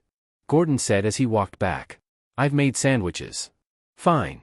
Uta grumbles as she walks behind Gordon. Once back at their homestead, Uta and Gordon went to the dining room and began to eat their lunch peacefully. Breakfast, lunch, and dinner are times where the pair can relax and unwind and treat it as such. Gordon, can we work on singing? Uta asks. You want to know all you can, right? Gordon asks. Then finish the entire course of music theory first. How long will that take? Uta asks with a groan. Another year. Gordon answers. All the great musicians before you took the same path. Don't rush, Uta. Uta sighs heavily, but doesn't argue with the former king. Uta finishes her food and begins to walk to her room. Uta, lessons at 3. Gordon calls out. Try not to be late this time. Yeah, Uta said as she walked to her room. Is she going through that phase? Gordon asks himself as he sips his tea. Back at Yuta's room, in order to take some stress off her mind, Uta decides to do her version of meditation. For her, just humming to herself while sitting with her eyes closed is enough to calm herself. Let's try to use hockey. Uta thought to herself. Not like it'll work. Uta breathes in and breathes out as she tries to focus. She attempts to find Gordon as her practice. In the kitchen. Uta tells herself. He seems pretty mellow. She then goes and tries to find something else. Probably a bird or rat. Sometimes, if she focuses hard enough, she can find life forms such as those. Though she needs to try hard. Okay, let's try and find a bird. Uta tells herself as she tries to HRNSS her hockey. Uta turns her head and senses something strange far out to her right. Someone is out in the ocean. I can sense multiples. Yuta's eyes snap open and she runs to the balcony. She slams the window panes open and looks out into the sea. Nothing? Uta asks herself. I definitely know the difference between a human and an animal, and what I sensed was human. Uta continues to look across the water to see if she can get a glimpse of anything at all. Gordon expects that no one would come to a wrecked island, so there would be no reason for a ship of any kind to pass by. This has been the case since Shank's arrival, but Uta is pondering. Knock. Knock. Uta, time for your lessons. Gordon calls out as he slowly opens the door. Gordon, I sense some people out in the sea. Uta said. Do you think people are sailing here? Gordon looks at Uta perplexed and walks to the open window. Since he barely knows anything about hockey, Gordon can't vouch or deny Uta's claim. However, judging from what he sees, there's no sign of a boat of any type. I don't see a boat. Gordon said. I swear I felt something out there, though. Uta counters. Maybe it's a group of fishmen. Gordon suggests. That could explain why we don't see anything on the surface of the water. You think? Uta asks. Even if I'm wrong, sensing people out in the open is not an excuse to skip out on your lessons. Gordon said. Come along, Uta. Ugh. Fine. Uta scoffs as she closes the window. You saw someone? An old man and a girl. Doesn't look like they noticed us. You think they're hiding stuff? If they are, it's probably junk. What do you think, Captain? Unknown to the two island residents, a ferry has been circling around the island of Elegia for some time. Judging from the Jolly Roger on the ship's stern, the ship belongs to pirates. On the ship are several crew members dressed in goth clothing and wearing dark makeup. A man, quite tall and lanky, approaches the deck upon hearing the crew talk. The man is dressed in all black and wearing a vest with a gray feathered collar. His face is lean and eyes sharp. The man has 2 nose piercings, black metal earrings on each lobe, and 2 lip piercings on his left and right side of his mouth. The pirate is also equipped with spiked greaves and studded gloves which look as if used for combat. Looks can be deceiving, the man calmly said as he shivers. Man, it's pretty cold out. Captain Spar, the sun is out and there isn't a single cloud in the sky, one of the crewmates said. I don't even think there's a breeze. The pirate, Spar, looks at Elegia and smiles. This place was once a thriving kingdom just a little more than a year ago. Spar said. Surely there must be some good things hidden away there. So, are we looting the place? One of the crewmates asked. We're the Gale Pirates. Spar said, smiling evilly. We take what we want and leave like a storm. The crew cheers and raises their swords up, but the captain raises his hand stopping the cheering. Give me an hour. Spar said as he walked back inside the cabin. It's too cold. Spar's crew watches him go dumbfounded and roar angrily. It's midday. Uta, can you tell me the difference between crescendo and decrescendo? Gordon said as he taps his blackboard with a stick. Crescendo is up and decrescendo is down. Uta sighs as she plays with her pen. Wrong. Gordon said. Wah? No, it's not. Uta complains. Crescendo means for someone to grow louder and decrescendo means that you grow softer. Gordon explains. Same thing. Uta said. It's not. Yeah, it is. No complaining, Uta. But you're learning the proper way. Gordon lectures. Say the terms correctly, or else I'll make you write down all the major scales 3 times. Ugh. Gordon is quite lenient with his teaching, and it's time like these where Uta becomes increasingly stubborn and ignorant. Naturally, Gordon knows all of Uta's weak points when it comes to her musical knowledge and will use any means to make sure she learns the way of music accurately. Using shortcuts and such will not cut it for Gordon. Crescendo means for someone to grow louder and decrescendo means that you grow softer. Uta repeats slowly. See? That wasn't so hard. Gordon said. Can you come up to the blackboard and draw me the symbols for both? Yup. Uta said as she walks up to the board. Uta correctly draws the symbols for both musical terms and labels it. After another hour of lectures, Gordon dismisses Uta from his teachings and she goes back to their room to tidy herself up. Gordon, on the other hand, decides to do his rounds around the island just as he used to back in his day as king. I wonder if Uta really did see something out there. Gordon wonders out loud. There hasn't been a single ship here since the Red Hair Pirates came though. Meanwhile, Uta has left her room early so she can work on her boat. With her recent boat, now at the bottom of the bay, Uta has to start anew. She begins to grab some more planks, pulls out her guidebook and tries again. As she starts to nail some boards together, she begins to hum to herself. Yo-ho-ho-ho, yo-ho-ho-ho. Yo-ho-ho-ho, yo-ho-ho-ho. Yo-ho-ho-ho, yo-ho-ho-ho. Yo-ho-ho-ho, yo-ho-ho-ho. All of a sudden, Uta's eyes shine and her senses perk up. Huh? Uta looks across the sea to see 2 types of boats, an airboat and a kayak. Uta has only seen pictures of boats such as these on her manual and so she can't help but marvel at them. Is it just me, or are they coming towards here? Uta asks herself as she squints towards the boats. As they get closer, she notices a skull on the hull of each boat. Are those pirates? Uta asks out loud. It's been a while since I've seen any. For someone who knows what pirates are, you seem awfully calm. Especially for someone your age. Yuta's blood runs cold at the sound of an unfamiliar voice and she slowly turns around. To her shock, a large man in black is looming behind her. Despite his sudden appearance, Uta quickly regains composure as she has seen more intimidating people. I didn't even sense him. Uta thought as looks at the man. How did he even set foot on the island? I can only assume you're the girl that my men saw from our ship, the man added as he glared at her. How unfortunate for you. What do you want? Uta asks as she crosses her arms. You have quite the attitude as well, the man comments. Wouldn't the correct question be, who are you and what do you want? Why should I be polite to unwelcome guests? Uta asks. Apologies, I didn't realize I needed to knock, the man jests. Anyways, my name is Spar and the captain of the Gale Pirates. Pirate? Captain? Uta asks. You? Yes, in fact, my crew is coming up the shore. Spar said as he pointed to the sea. Uta looks back and is surprised to see the boats that she has seen from afar have come ashore. Captain, calls one of the crewmates. You left without us again. It was a bit too cold at the ship, so I wanted to get closer to the sun. Spar explains. Uta looks behind her to see that Spar has disappeared. Uta blinks and a shadow hovers above her. The girl looks up and is shocked that the pirate that has approached her is in the air with a large pair of bird wings grown from his back. Spar flies above the airboat and his wings disappear, then he lands on the boat. Zoan? Uta asks. Incorrect. Spar said. I ate the flap fruit paramecia and became a wingman. All of a sudden, a bat wing appears on his right shoulder blade and an owl wing on his other. Uta takes a few steps back in slight intimidation. On my back, I can grow the wings of different animals. Spar explains. From birds to dragons, there isn't a single wing that I cannot grow. I see. Uta said a bit creeped out. Well, you still don't have business here, so leave. We refuse. Spar said. Seize her. The men jump off of their vessel and begin to surround Uta. Despite their efforts, they couldn't catch Uta as she's far too quick for them. Uta, having no intention to fight them, runs away. I need to find Gordon to warn him. Uta thought as she jumps around the ruins. Uta takes refuge under a fallen building and the crew runs past her. Uta then scurries away on all fours and heads back to her place. If Gordon could be anywhere, he should be back at home. After a couple of minutes of crawling and hiding, Uta manages to get to her place and sneaks inside. Gordon.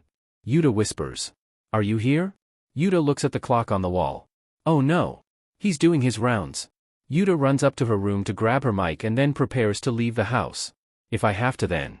Uta opens the door to see Gordon and Uta lets out a sigh of relief. Gordon, good thing I found you. There are these pirates. Gordon. Upon Uta's horror, Gordon was bleeding at the head and mouth with his shirt ripped. The man coughs violently and his body raises slightly. Uta squeaks in horror as she falls backwards. Gordon then is moved to the side, revealing Spar who's holding him by his shirt collar. His bird wings were outstretched and then retracted into his back. Poor man. Spar sighs. Tried to go against me. Uta's fear turns into anger and she glares at Spar. You can take me, but leave the girl alone. Spar chuckles. Doesn't he understand how pirates work? We don't take orders from civilians. Spar tosses the man aside and looks inside Uta and Gordon's place. Surely, there must be something good here. Spar said as he chuckles. Time to explore. Uta looks at Gordon and her emotions flare up. I'll make you pay. Uta screams. Uta clicks the button to the side of her mic and several blades extend from the speaker. However, Spar fails to see Uta's weapon and laughs at her. Does it look like I'm afraid of a? Uta's mic extends to its spear form and Spar then notices, but it's too late. Uta roars as she moves her spear into Spar's side. Arg! Spar cries in pain as Uta's spear stabs his abdomen causing it to bleed. The pain was almost enough to make Spar black out, but he kept his composure. Uta then takes a step forward and pushes the weapon deeper into Spar's side until the pirate falls backwards. DMN it. Spar curses as he clutches his side. That little. Spar sees Uta charging at him with her spear aiming towards him. Wyvern wing. Spar shouts. Spar's arm suddenly grows into a large bat-like dragon wing and then uses it as a shield to block Uta's attack. Much to Uta's surprise, the wing was hard enough to deflect her spear and so she bounced backwards. Spar slams his clawed hand against the ground in anger before he turns it back to normal. He looks at Uta who's retreating. Falcon wings. Spar growls as he spawns a new set of wings. You're mine, girl. Uta runs away from the pirate and heads into the ruins. Uta eventually gets some distance away, but does not proceed to look back. I got to move away from Gordon. Uta huffs. Get that man away from him. Whoosh. A gust of air passes by Uta and she's shocked to see Gale before her. Human legs cannot possibly compare to the wings of a falcon. Gale said. Give up. Uta swipes her spear at the pirate, but he blocks it with his leg. Dragonfly wings. Spar said. This time, 2 pairs of translucent bug wings appear which replaced Spar's previous wing type. The pirate then flaps his wings and dust and debris begin to fly away from Spar. Due to the intense pressure of the wing beat, Uta couldn't stay on her feet and is knocked back several feet and into a wall. I can't move. Uta mutters. The wind. Spar walks closer to Uta as he continues to flap his wings. Uta sees the wall crumble and uses her spear to break the lower part of the wall which causes it to collapse. Spar looks up and stops moving, which gives Uta enough time to move. She swipes her spear once more, which grazes Spar's leg. Again with that DMN spear. Spar asks as he winces in pain. Persistent brat. Uta watches as the wall slowly gave way and lands on top of Spar resulting in a loud thud. Uta, not taking any chances, continues to run away and decides deeper inland. All of a sudden, a figure suddenly springs up from behind the debris. Gotcha. Wah? Hey, stop. Unfortunately for Uta, the crew of the Gale pirates have caught up. Despite being full-grown men, it took at least 2 of them to successfully hold down Uta as she was stronger than they anticipated and they took away her spear as well. Uta screams and curses at them as the small group goes to where their boats are. Once they all got there, Spar drops down before them breathing heavily. Captain. Are you okay? One of the crewmates asks. That DMN brat you got, hold on to her tight. Spar growls as he pulls up his gloves. I'm gonna rearrange her face. Stop right there. Everyone turns to see Gordon standing before the group with a pistol in hand. Despite being badly injured, Gordon still managed to walk from their place to the beach. Leave the girl alone. Gordon shouts as he points the gun. It's my job to raise that girl to become the world's greatest singer. This girl stabbed me and knocked a wall on top of me. Spar spats back. If I don't land one stinging blow on her, my pride as a pirate captain will never heal. Gordon drops the gun on the ground and lowers his guard. In that case, as her guardian, please take your anger out on me. Gordon said. She's my responsibility. No. Don't, Gordon. Uta screams as she struggles. Another grunt came from behind to help the other 2 hold Uta back. Spar smiles at Uta's reaction and walks towards Gordon. After seeing that girl's reaction, I guess I'll partake. Spar said with a snicker. Get away you ugly mug. Uta yells. Or else. Spar turns around and snarls at Uta. You are in no position to threaten me. Spar growls. Then, Spar throws a punch at Gordon which had enough power to knock him off the ground. Uta looks in horror as the man falls on the ground from the blow. Bat wings. Spar said as a large pair of grotesque bat wings grew out of his back. Then, Spar uses his wings to claw at Gordon. Bits of cloth and blood fly from the man as the pirates scratch away at him laughing. Uta was horrified as Spar and the other pirates laughed evilly. Spar notices Uta's expression and ceases attacking Gordon, but then steps on him as if showing off his victory. Girl, if you tell me where you hide all your treasures, then I'll release this man you so dearly treasure. Spar said as he put pressure on Gordon's body. Or will you give me more smack? We have nothing valuable. Uta lies knowing that she has plenty of stuff given to her by the red hair pirates. Even if I did, you would still finish us. Spar looks at Uta with a disappointed look, but his expression changes immediately and smiles. You're right. Spar said. Bat hack. One of the bat wings quickly swerves and by doing so, cuts into Gordon like a knife. The pain was so immense, that Gordon couldn't even utter a noise. After what I had to go through, I'm not leaving this island until I see you go through double the pain that I went through. Spar screams as he attacks again. I'll take my time in finishing you off, old man. The veins on Uta's head bulge with rage as Spar eagerly abuses the king. Stop. Because you were so kind as to offer yourself over, I'll grant you a painless death. Spar said as he pulled out a switchblade. I'll try and make it painless. Stop. Killing me is out of the question. Gordon yells as he tries to get up. I still have a job that I must live through. Stop. Hey, guys. Spar calls out. Make sure the girl gets a good look as I finish off this man. Stop. Uta's scream echoed across the island, surprising the captain. Using her adrenaline, Uta breaks free of the men's grip and grabs her Mike spear from the other grunt. Spar looks at his men, saying something to them in desperation, but Uta couldn't hear due to her rage. She then swipes her spear upward, cutting through Spar's clothes and chest. Argh, the pirate screams as he clutches the wound on his chest. Not again. Uta then runs up to Gordon to see if he's alright, for which he is. Gordon. You're alright? Uta said with a sigh of relief. Uta, what did you do? Gordon asks the girl as he stares at his surroundings. I just attacked him to save you. Uta explained. As if that's what that old fart meant. Spar yells. What the hell did you do to my crew? Uta looks behind her to see all of Spar's crew on the ground. Not only the ones that were holding her down, but the surrounding men as well. She didn't do anything other than free herself from the ones that held her down. I don't know. Uta yells back. They're just weak. Perhaps your screaming knocked them out?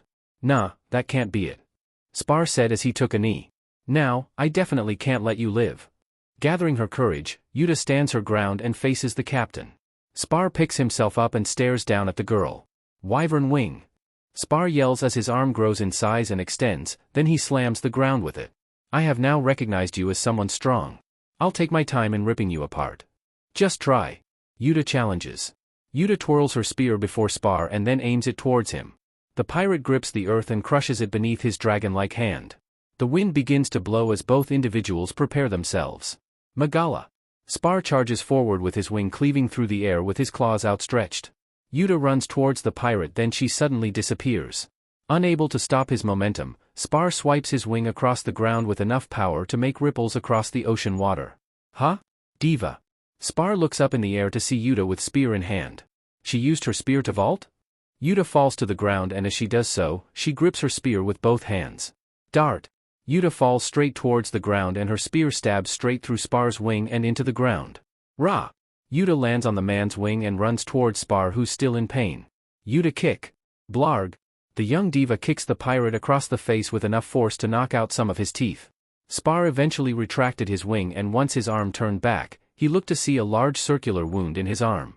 Spar looks up to see Uta running towards him and he takes a step back, frightened. Uta raises her spear above her head and Spar raises his arms in hope to defend himself. Diva divine. Uta swipes her spear downward with great strength, cutting through Spar's torso and arms. Spar screams in pain as blood flies out from his wounds. Uta breathes heavily as the man before Uta slowly falls backwards and eventually passes out on the ground. I beat him? Uta asks herself as she retracts the spear back into its mic form. Uta then looks around to see the rest of the Gale pirates to see that they're still unconscious. However, she soon realized that her focus should be towards someone else. Gordon. Are you okay?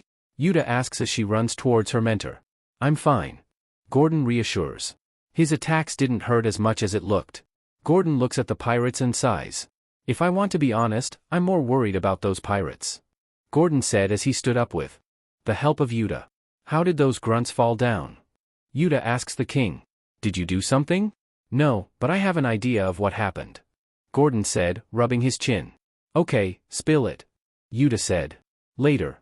For now, we need to find a way to get these fools off the island. Gordon said. I already have an idea. Uta said with a smug smile. After binding the pirates with rope, Uta and Gordon decide to take the pirates back to their ship by using the boats they used to come ashore. Gordon and Uta stuff all the tied-up pirates in the small boat while they take the airboat. With Uta showing Gordon the way to the ship, the man drives the boat while towing the little one with the pirates inside. When they got to the ship, Uta was too eager to explore and jumped onto the ship, much to Gordon's dismay. Danger means nothing to Uta apparently. Hey, Gordon. I got an idea. Uta yells from atop of the deck. Yeah? Gordon asks. Come up here for a second. Uta yells as she throws down a rope ladder. Gordon sighs and climbs up the ladder to reach the top of the ship.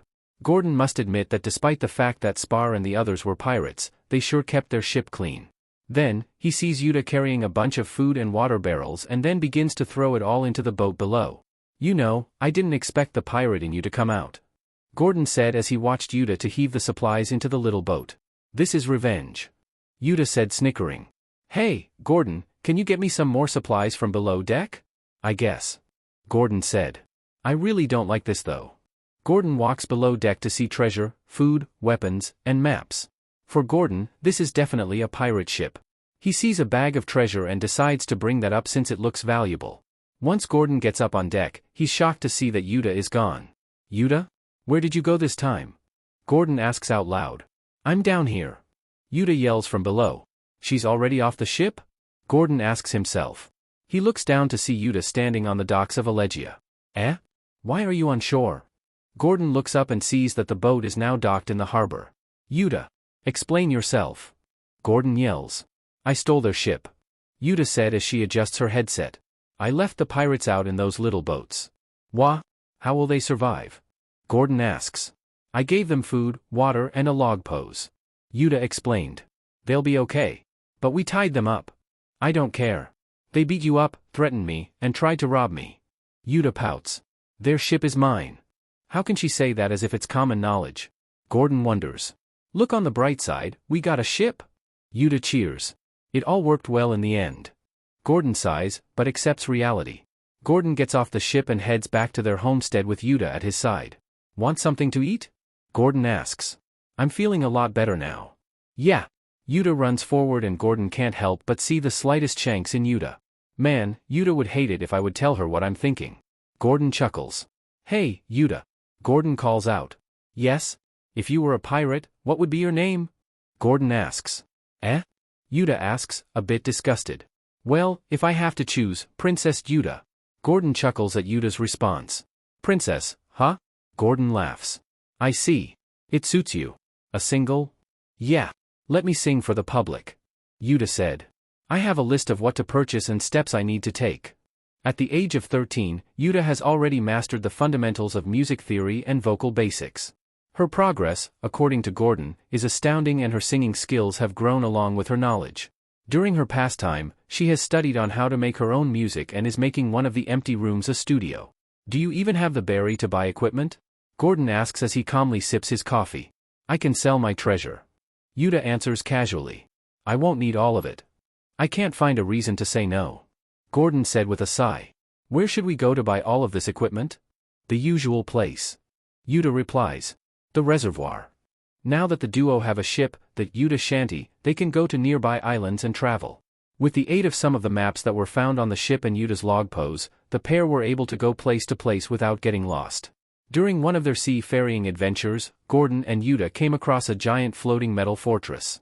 Gordon was scared at the sight of the temple-sized building and was extremely intimidated, but Uta's eyes sparkled at the sight. It was Uta's drive to explore that allowed them to see what the building had to offer. The reservoir is an interesting place. Gordon said as he reminisced. An seagoing trading post where people from all around the seas go to trade and sell. It's such a cool place, isn't it? Uta asks as her eyes brighten at the thought of the place. Maybe I can see Abel again. Oh yeah, her. Gordon said. Abel is a girl who works at the bartering section of the reservoir. Despite being 16, Abel is an excellent worker as she knows how to strike a deal since she's lived at that place her whole life. She and Uta bonded immediately as both young girls have similar ages and personalities. Let's invite her here someday, Uta said. Maybe. I'm still not comfortable with having guests in Elegia. Gordon responds. For now, why don't we pack the ship since it's a long trip? Uta and Gordon grab the treasure and berries from Uta's room and pack it all on the ship. The once pirate ship is now painted red and pink with the name painted with white on the side. Uta wanted to draw her face on the flag, but Gordon was against it as he didn't want their ship to be mistaken for a pirate ship. Once the duo packed their ship for the trip, they raised the anchor and started the engine. Uta takes out a map and log pose while Gordon steers the ship. 6 hours later. There she is. Uta said smiling. Before Uta and Gordon are a pair of large metal doors that stretch from the ocean to the top of the building. The doors slowly open which makes the ocean churn and once the doors are fully open, Gordon steers the ship inside the building. Inside the indoor harbor, there were rows of docks where ships of all kinds are docked. From pirates to marine ships, all were welcome inside the reservoir. The inside is like a mall made of scrap metal which is connected by rope bridges. The sight never fails to stun the pair. Uta. Gordon. The pair look on shore to see Abel waving to them from one of the upper rope bridges. Abel. Uta waves back. Gordon. Steers the ship to one of the docks and some workers make quick work of roping the ship to the dock. Uta lets down the ship's retractable stairs and the pair walk down and onto the metal floor. Abel runs down from the second floor and she and Uta run up to each other to embrace. What brings you here? Abel asks. We have treasure to sell and then I want to buy equipment to make my studio. Uta explains. I'm going to make my first single. Abel is familiar with Uta's singing and heard her in person before. In fact, Uta did a small performance at the pier of the reservoir. "In that case, please bring what you want to sell down and I'll evaluate it at the evaluation booth," Abel said. "See you there?" One of the workers provided the pair with a wheelbarrow so they could put their treasure on it. Uta goes back to the ship and heaves her large bag of treasure with relative ease. The workers look at Uta as their eyes pop and jaws drop. "EHHH. The workers mentally scream. While the workers are astounded, Gordon is well aware of Uta's abnormal strength. Although, watching her casually lift a bag of treasure weighing in at over 200 pounds over her shoulders is still quite the sight. Especially for someone who is 5'1". Once Uta put the treasure on the cart, she wheeled the load to the evaluation area with Gordon following behind. Clang! Clang! Clang! Uta and Gordon look up in alarm as the sound of an unfamiliar bell rings out. "Thieving pirates!" someone yells from across the building. "Security!" Running towards Uta and Gordon were 4 pirates, 3 men and 1 woman, carrying large sacks of stolen goods running towards them. Uta slowly drops her wheelbarrow full of treasure and stares down at the pirates angrily. Gordon, knowing it's impossible to stop Uta, sighs and stands by the side. "Move, girl," yells one of the pirates as he pulls out a pistol. Uta responds with a wicked smile and cracks her neck. Bang! Bang! The man fires 2 shots at Uta, but the girl dodges them with ease and responds by running towards them at a pace faster than theirs. What-umph! Before the shocked pirate has a chance to react, Uta jumps and kicks the man in the face. Uta laughs as her foot sinks into the man's face. Witnesses could hear the sound of snapping from the man's face from a fair distance. "How dare you ruin my shopping day!" Uta yells as her kicks launch the man away. The pirate flies off and lands into the metal walls which left an indent upon impact. Once the dust clears, the pirate slowly falls from the hole in the wall and everyone could see Uta's footprint that is left on the unconscious man's face. The remaining 3 pirates halt and surround Uta, pulling out their swords. "How dare you do that to our comrade?" the woman said angrily. "How can someone so young have so much strength? To think you guys will surround an innocent girl." Uta in a frightened voice. "How cruel." "Drop the act," the man with the pirate hat said. "You're not fooling anyone." Uta stops acting scared and looks at the pirate captain with an angry glare. The pirate captain takes a hesitant step back, but regains composure quickly. "Uta, stand down." Uta looks back to see Abel walking towards her. Beautiful and mature, Abel walks towards the group with great strides. Standing at around 5'7", Abel is above average for her age, which allows most to mistake her as an adult. Her black hair is long and wavy and clothing choice is a tan crop top, skinny jeans and an orange robe. Men would gander at her beauty, but for those who approach her with ill intent will be in for a shock. As a staff member of the reservoir, I can't let something like this fall onto someone else's hands. Especially my friends. Abel explains. "Okay," Uta said with a nod. Uta then runs off and lets Abel take care of the situation. "DMN, first a brat, then a tramp," the captain growls. "What's wrong with this place? Let me ask you, do you people know why we let pirates enter the reservoir?" Abel asks nicely. "It's because they make good business. Even the world government is aware of this fact." The pirates take a few steps back as Abel walks closer to them. "That's also why we don't allow Marines and government officials to arrest you guys. To simply keep the peace," Abel explains. "However, if anyone, Marine or pirate alike, causes trouble here, they'll answer to us." "What are you going to do?" asks one of the pirates. "Attack me and find out." Abel taunts. "You might as well fall a hero now that you're caught. Or do you honestly believe you can get away with this?" The pirates drop the stolen loot and raise their swords. With angry faces, the 3 remaining pirates charge towards Abel. RAAHHHHHHH. Strength sapping. As the pirates charge towards Abel, they slowly lose their energy and adrenaline before falling to their knees. "What?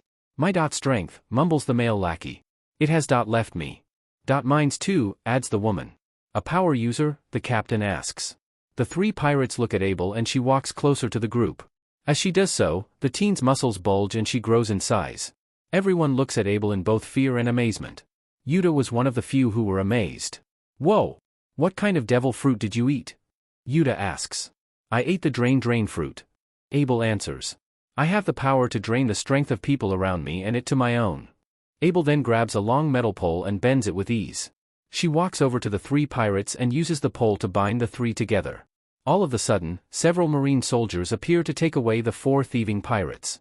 As Abel watches as the Marines escort the pirates to their ship, she slowly shrinks and eventually returns to her normal size. "Alright, now that issue has been dealt with, let's get to selling that treasure of yours." Abel said as she looked at Yuta's wheelbarrow. Uta and Gordon follow Abel to the proper destination to see a shop where several piles of treasures and posters lay. Abel leads the pair to Abel's desk. Uta heaves the large sack onto her friend's desk and opens up the bag, revealing all of her treasure. Abel wasted no time as she pulled out her calculator, notebook, and pen. She examines each jewelry and treasure and writes down its value in amazing speed. Abel is well known in the reservoir for her fast evaluations and mathematics, so working in the bartering system is where she shines. However, she started off as a construction due to her strength and powers. It wasn't long before Abel finished going through all of Yuta's treasure. "We can buy all this treasure off you for 10 million berries," Abel said. "I haven't seen this much good stuff in a long time." Abel grabs a large suitcase full of money and lays it on her table. Uta was about to grab it, but to her disappointment, Gordon took it first. "That should be enough to buy everything I need," Uta said with a smile. "Hey, Abel, where can we find equipment for music making?" "I would suggest looking at the second floor," Abel said. "Thanks a lot, Abel," Uta said.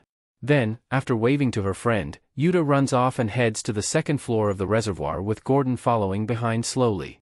Once the pair reach the second floor, they enter a shop that sells items for creating music such as mics, speakers, tone and vision dials, soundproof walls, and transponder snails for recording and streaming.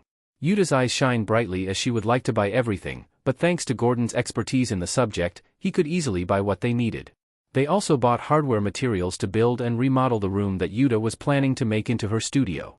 Uta wanted to buy more as they still had plenty of money left over, but Gordon persuaded the girl to come along as he would rather not lug all of their stuff around while sightseeing.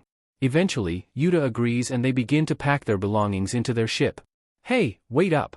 Gordon and Uta turn around to see Abel, who's out of breath. "Please, can I come help you?"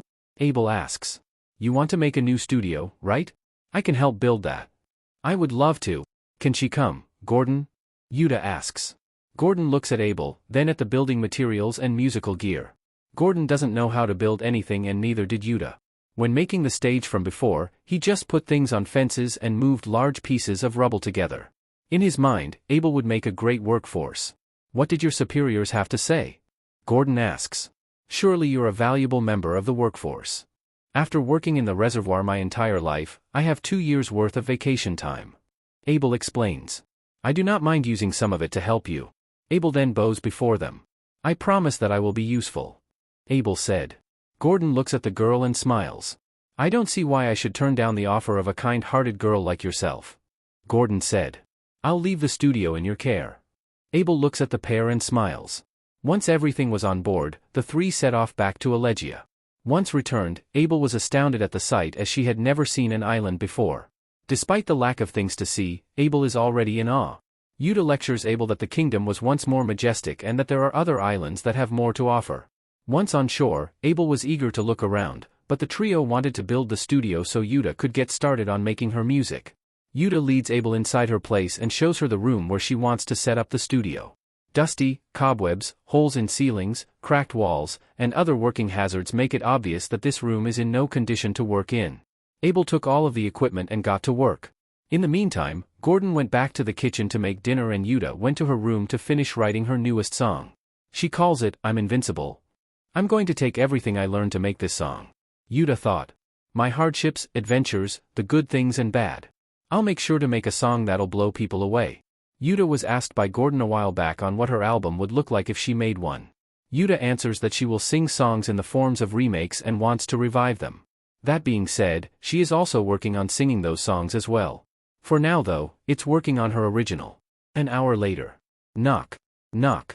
Knock. "Hey, Uta. I finished making the room." Abel calls out. "Wanna check it out?" "Yeah," Uta said excitedly.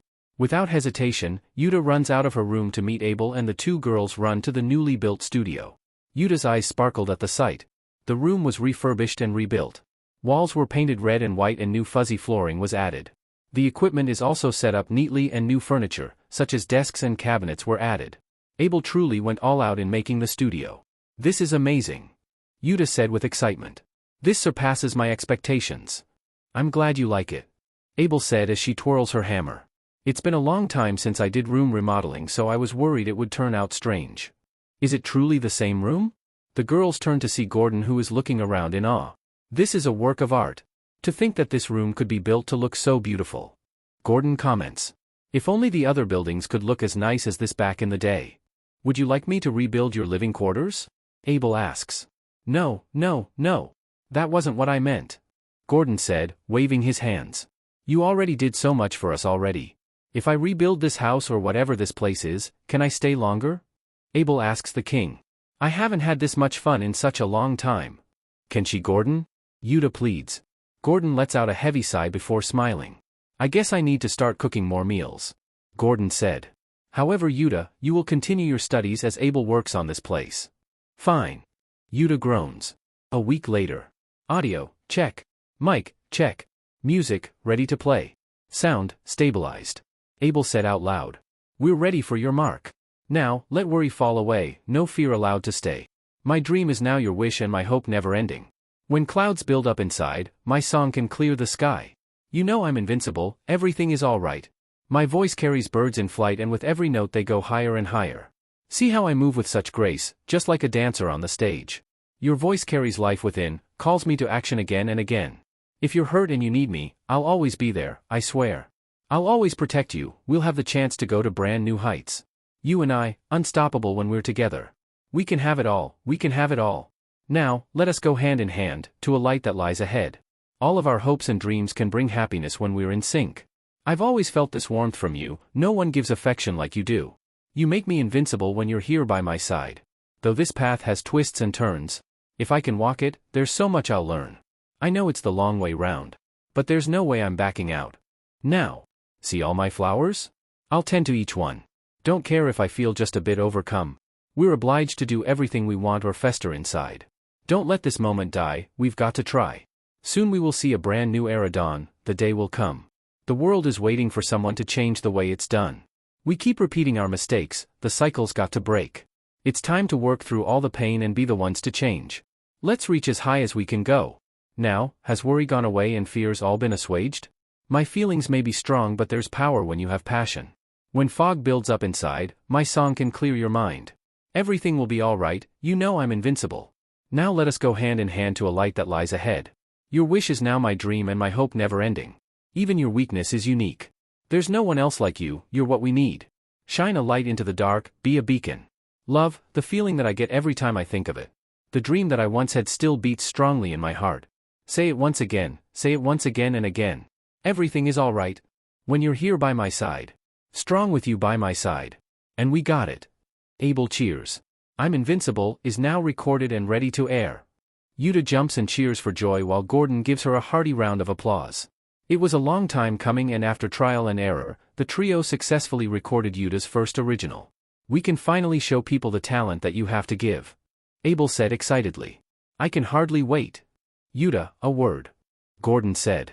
Will you use your real name as the singer of your music? Uta thought about this topic and has already decided. I already thought about that. Uta said. I'm not Uta when I'm singing for the public. I'll be Diva Red. After editing her song, I'm Invincible, which took approximately a month, it wasn't hard for Uta's first song to get aired as Gordon has connections to a variety of recording companies. All were surprised that Gordon had survived the destruction of Elegia and questioned the condition of the island. The former kept the details bleak to avoid suspicion. No one needs to know that a child summoned a musical demon and killed all but a single citizen. What matters is to get Uta's latest song on air.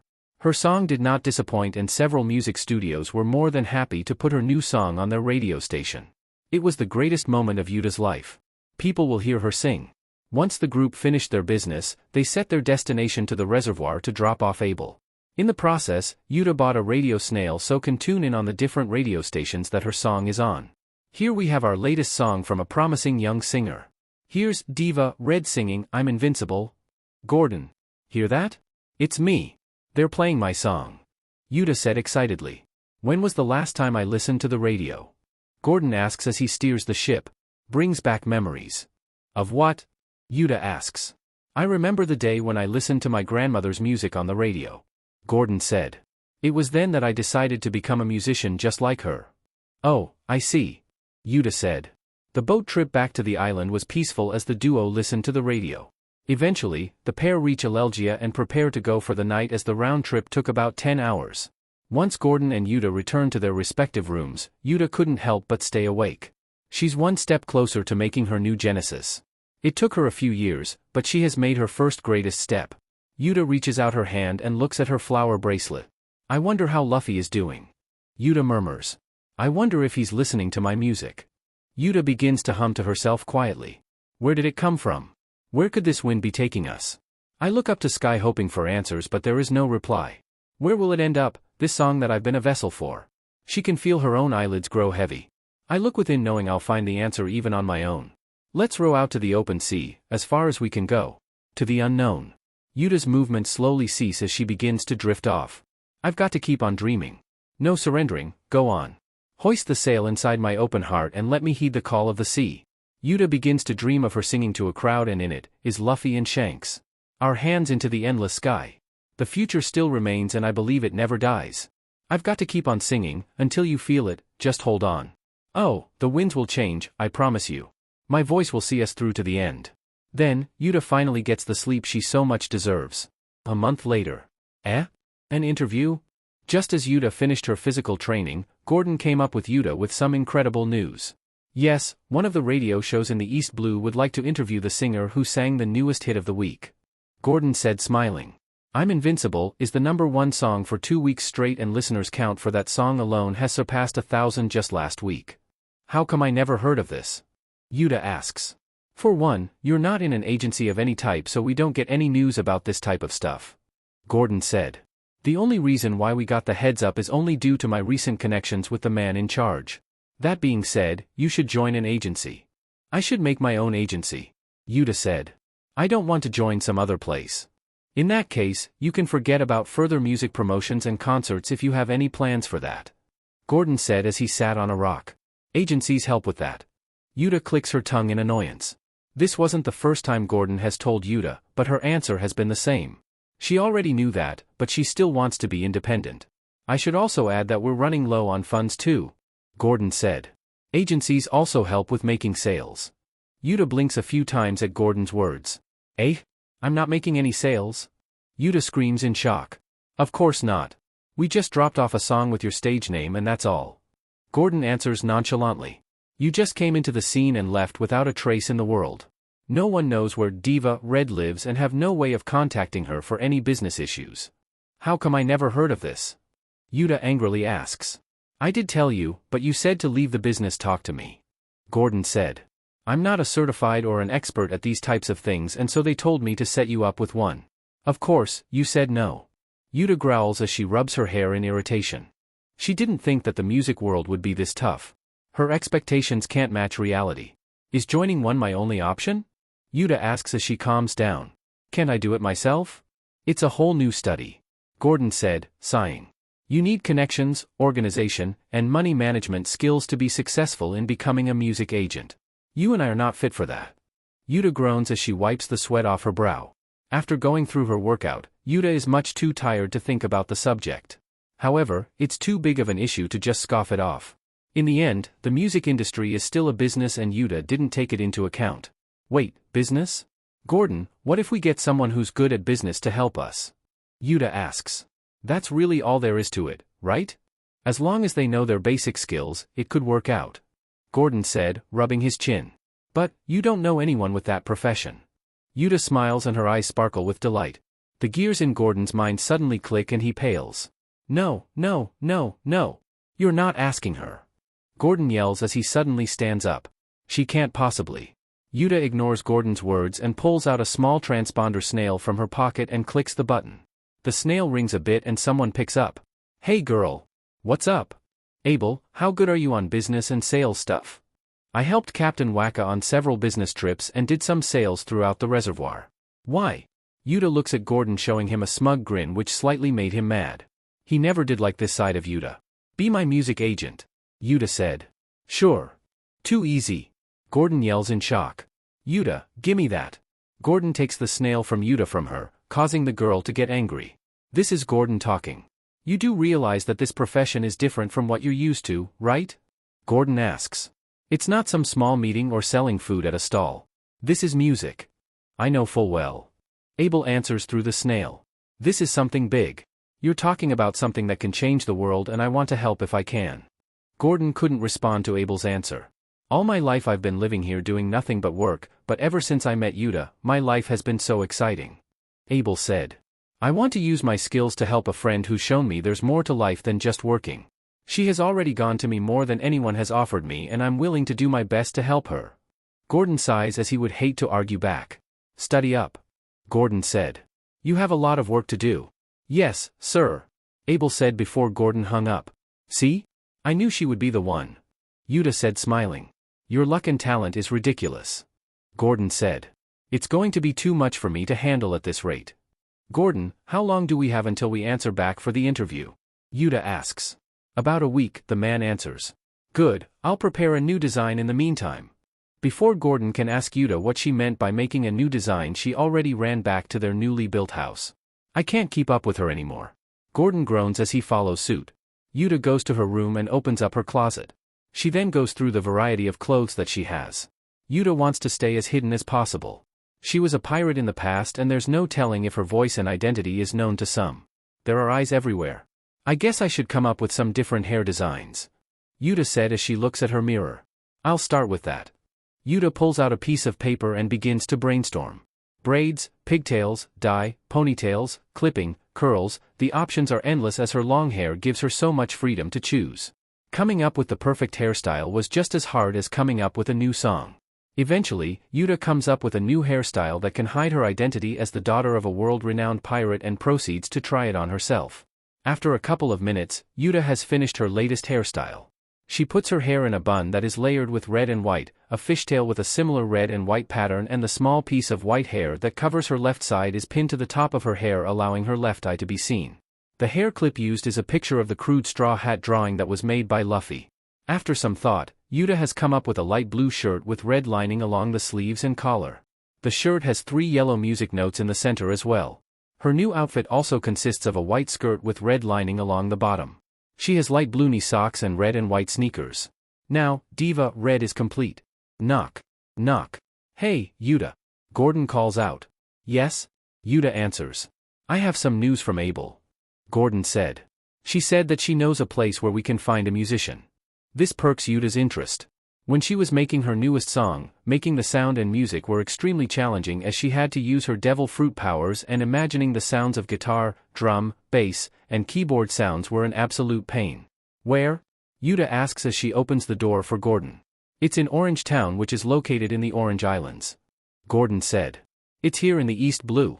Can we find musicians there? Uta asks enthusiastically. When can we go? When would you like to go? Gordon asks. As soon as possible. Uta said smiling. Before leaving, Uta changed to her new diva outfit so she can get in the habit of changing her identity in public.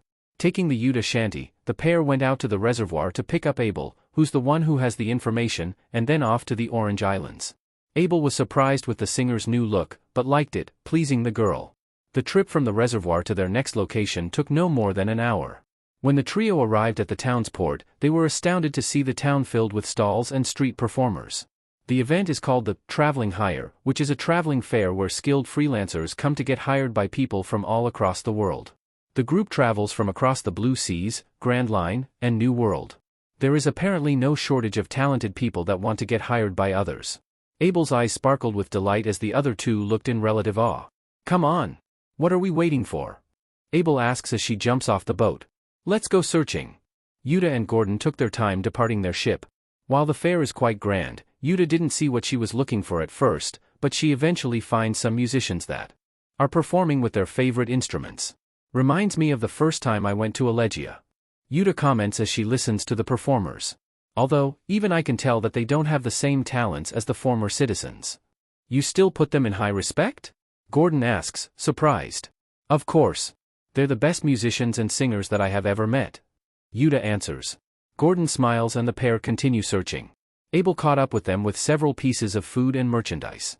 She has apparently splurged the majority of her money on unnecessary necessities. Since she has never been to a fair, let alone go outside the walls of Reservoir, she couldn't help herself. Gordon scolds her for spending money carelessly, but Abel counters saying that this is her spending money specifically for using for the fair. While the two argue, Uta went out to search on her own. No one really stands out. Uta sighs. Are you okay? Uta looks over to see several men with bruises and black eyes complaining. She was just a pretty musician, groans a man with a fancy suit. Her talent is amazing, but she only allows people stronger than her to join. What kind of logic is that? You got beaten by a girl? The man laughs. Maybe I should go and hire her. Let me check too, a woman adds as she and a small crowd goes where the girl musician is. I want to hire a good musician. Uta also followed the crowd and together, they went behind a building. Strum. Strum. It sounded like a guitar playing, but not one that Uta has ever heard. The song was ominous and calm, an ambience of someone walking through a foreign land is what Uta can describe it as. The notes playing were single and simple, but the weight behind each one stood out beautifully. No one in Elegia could play like this. Before long, Uta hears the audience gasp and murmur in shock. HM? What happened? Uta pushes through the crowd who were refusing to move from their spot. The young girl finally pushed through the crowd and her eyes grew big with shock. Before Uta, several people are laying on the ground beaten and bruised before a teenage woman. She is wearing a Menyoroi mask and playing the biwa with bachi in hand quite casually. Despite sitting cross-legged, everyone can tell that the girl exceeds 6 feet in height. She's wearing haori clothing and sandals. Her hair is long and navy blue which ends into a lighter shade and her orange-colored eyes are narrow and sharp. What's most intimidating about her appearance, however, is the white ridged ram-like horns on her head which sticks out from the side of her head and twirls backwards. A man in a business suit casually walks across the people knocked out and approaches the girl. You have talent as a musician, the man said as he straightened his tie. I have also heard you play the bamboo flute, taiko drums, and koto along with the biwa. The girl stares at the man silently as she continues to play on the shamisen. In return, the man grew slightly irritated. These instruments you play. They remind me of a certain country far beyond the seas of where we live, the man said. To think you're from. Uta couldn't hear the rest of the man's conversation, but it became obvious that the girl was becoming irritated. Uta could tell through the way she was playing, but it seems everyone else was unaware as they got closer to listen in on the conversation. Are you worthy of my skills? The girl asks loudly. Excuse me, the man asks. I said, are you worthy of my skills? The girl repeats as she continues to play her music. Then defeat me. Do you know who I am? The man angrily asks as he gets in the girl's face. I'm part of a great company backed up by the. You're not worthy of my skills, the girl interrupts. Unless you prove yourself worthy, then I shall follow you. The man glares at the girl and clicks his tongue signaling his bodyguards. Several other people in the audience mumble in disdain and walk up to the playing girl. The masked girl seems to show no fear from her attackers and continues to strum away at the shamisen. I'll show you how worthy I am, the man growls. We'll weaken you and take you for ourselves, added someone from the audience. This brat thinks that she can stand up against a grown-up? Let's show her how the real world works. Everyone charges at the girl, but still, she shows no sign of fear. Weaklings, the girl growls. The lot of you. Strum. Strum. Bang. Biwa. The musician suddenly rushes past the crowd with her biwa fully swung and thus knocking back several people into the air.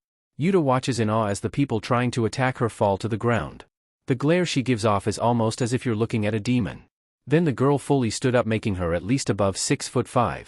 The girl then puts down her shamisen and pulls out a bamboo flute from her pocket and begins to play. Fu fui fu. Uta was entranced by the sound of the flute. You people don't understand, the girl murmurs loudly. The more power music has, the more passion it brings. You don't have what it takes to HRNSS the power of the music I bring. Uta was utterly amazed. She has never heard anyone compare music to power. The man who approached her first summoned his guards once more, but was now cowering slightly. Despite playing the elegant way she plays her flute, there was an aura of intimidation that others can't describe. One of the guards draws his swords and swings it down on the girl. However, the girl ceases playing and raises her instrument, thus stopping the blade. Shakuhachi. The girl raises her opposite arm and swipes it across the man's chest, which slices his torso. Everyone begins to scream and cry as the girl begins to change form. Everyone in the crowd saw a monster, but not Uta. What a beautiful form. Uta gasps. The girl before Uta has transformed into what looks like a dragon with feathers. The scales on her body are a dark blue and the hair on her grew and extended as it waves in the wind. The mask covering her face and the horns on her head disappears and instead, reveals her stunning reptilian face. Her limbs became long and are lined along with red and orange-colored feathers. Her feet were exposed and a large sickle-shaped claw formed on one of her toes. A long tail grew out from her behind and is lined with the same colored feathers. Her tail ended with the feathers becoming a fan shape. The girl crosses her arms and the feathers on her arm rustle and extend slightly. Kodo. The girl runs past the remaining people who were confronting her and knocks them all back as she extends her arms. The man raises his hands up in fear as the girl turns towards him. "What kind of a monster are you?" the man asks as he pulls out a gun. "My name is Pitch," the girl said as she picked up her shamisen. "I escaped from a closed-off world to meet someone of great talents." Pitch then extends her claws and uses it to play her shamisen, but the atmosphere around her changes as her tempo slows down. "That person is not you." Pitch quickly runs past the man with blinding speed and cuts through his gun and body with nothing but the large claw on her right foot. Horagai. The sound of the wind rushing is heard as Pitch stands. The man's eyes roll back into his skull and he falls to the ground unconscious from excessive bleeding. Then, it was only Pitch and Uta. The musician transforms back into her human form. An ancient Zoan perhaps? Uta wonders. How rare. Uta looks at the girl and smiles from ear to ear. Pitch notices her presence, but makes no attempt to talk with her. "I can see what you mean," Uta said excitedly. "Music really is power. I couldn't agree more." "Are you worthy of my skills?" Pitch asks, seeing interest in the diva. "Interesting, despite having a mature aura, you look like the same age as me." 13. Uta clarified. "Same," Pitch said. "No matter how old you are, I will follow only the worthy. I can show you things that you can't imagine," Uta said as she walked towards the musician. "Instruments of all types, and I can give you the opportunity to make me, but yourself, worthy." Pitch has taken an immediate interest, but her trust in Uta's words still waver. "Can you back up your words?" Pitch asks as she raises her biwa. "All I hear is talk." Uta takes out her mic weapon and extends the staff. "The sound of my singing versus the sound of your instruments," declares Uta as she releases the blades on her mic. "I'll play your game, but just know that I won't go easy on you." The wind blows between the two girls as they stare each other down. Then, they charge. Biwa. Diva dart. "Abel, where's Uta? I thought she was with you. Where could she be?" Gordon and Abel meet up only to find out that their diva is gone. Gordon could assume that she can handle herself, but it still concerns him. Causing trouble seems to be a thing whenever they're in public. Gordon can only hope that Uta will stay out of trouble. Boom. Crash. Help. Two girls are fighting behind the building over there, someone yells as they run away from the said direction. "Girls?" someone asks. "No way, it's a pair of girls." "It's true. There is a red and white-haired girl fighting that demon musician," yells a random woman. "They may level the town." "Are you talking about the one that no one would hire?" a staff member asks. "There isn't a single person out there that can tame that beast." Gordon and Abel looked at each other and ran to the direction of the loud noises. When they arrived at the scene, they were in utter shock. Uta has her mic spear out and is facing a rather large reptilian human. Uta was breathing heavily and her clothes were torn and hair messed up. She also has a few scratches and cuts on her, but nothing serious. The Zoan user, on the other hand, shows no signs of obvious injury, but seems to be tired as well. "That beach was hurting, Uta?" Abel growls. "I'm going to give her a piece of my mind." Abel begins to take a step forward, but is stopped by Gordon. "What the hell, Gordon? Let me through," Abel said angrily. "Don't underestimate Uta," Gordon said. "Besides, this fight looks about done." Uta's knees shake a bit and she falls, but she picks herself up by using her spear for support. Pitch watches silently, not making a move towards Uta. "Ha, how did you like my singing? Was it powerful?" Uta asks as she points her weapon at her opponent. "Made it up. On the go. It was beautiful. I could feel the power of your song resonating through your blows." Pitch responds. "But, it's not enough to take me down. At least, I gained your respect," Uta said with a smile. "How about it? Join me on my road to make a new Genesis." "New Genesis?" Pitch asks. "I'll make a new Genesis with the music I make, and you'll help me," Uta said, pointing at the hybrid. "A musician from Wano would be perfect." "You know?" Pitch asks as she turns back to her human form. "How?" "I heard stories from my father," Uta explains. "Music that takes you to a place where cherry blossoms bloom and the bamboo whispers." Pitch narrows her eyes and adjusts her mask. Then, she picks up her biwa and begins to play on it. Gordon and Abel listen closely as Pitch plays away on her biwa. They could hear the petals flow in the wind, and when they looked at the girl, they saw a beautiful bamboo forest and a stream with the clearest of water. However, the illusion fades once Pitch stops playing. "You and I are one of the same," Uta said to Pitch. "Our music takes others to places that are only possible through imagination. Join me and the others that are helping me so we can create a world of music." Pitch looks at Uta and points her biwa towards Uta, and in return, Uta points her mic spear towards Pitch. Don't expect my next attack to leave you standing. Pitch declares.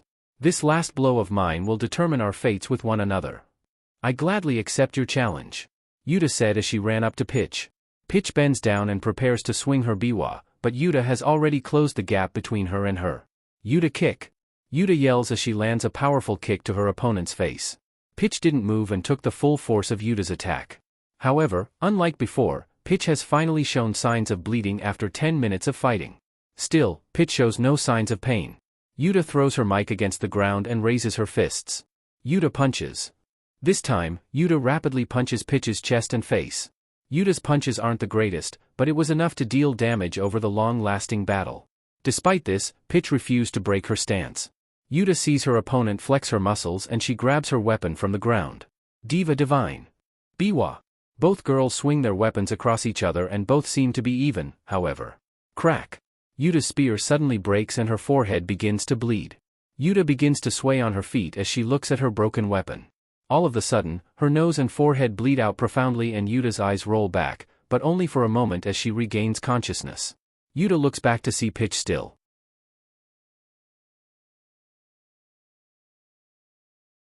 Place which includes Captain Waka and Abel. Uta did a small performance for them and she became well known, and so she and Gordon visit often. Uta has also worked on making a new song. Bernarda Gaming from Wattpad asks, how many chapters will this be? Like 20 or more? It all depends on the manga. The progression of the manga will affect the entirety of this FIC, and so as long as the manga is ongoing, so will this FIC. However, I have a plan for the story up to the current chapter. Karami SXYNZ from Wattpad asks, how many chapters before Uta and Luffy meet again? Probably 3 or 4. Bitfitkin12 from Wattpad asks, will the world government know that Uta has the Sing Sing fruit like in the movie, or will they not know until later on? The world government knows everything and anything. I wouldn't be surprised if they found out Uta has the power of the Sing Sing fruit since her time as a pirate.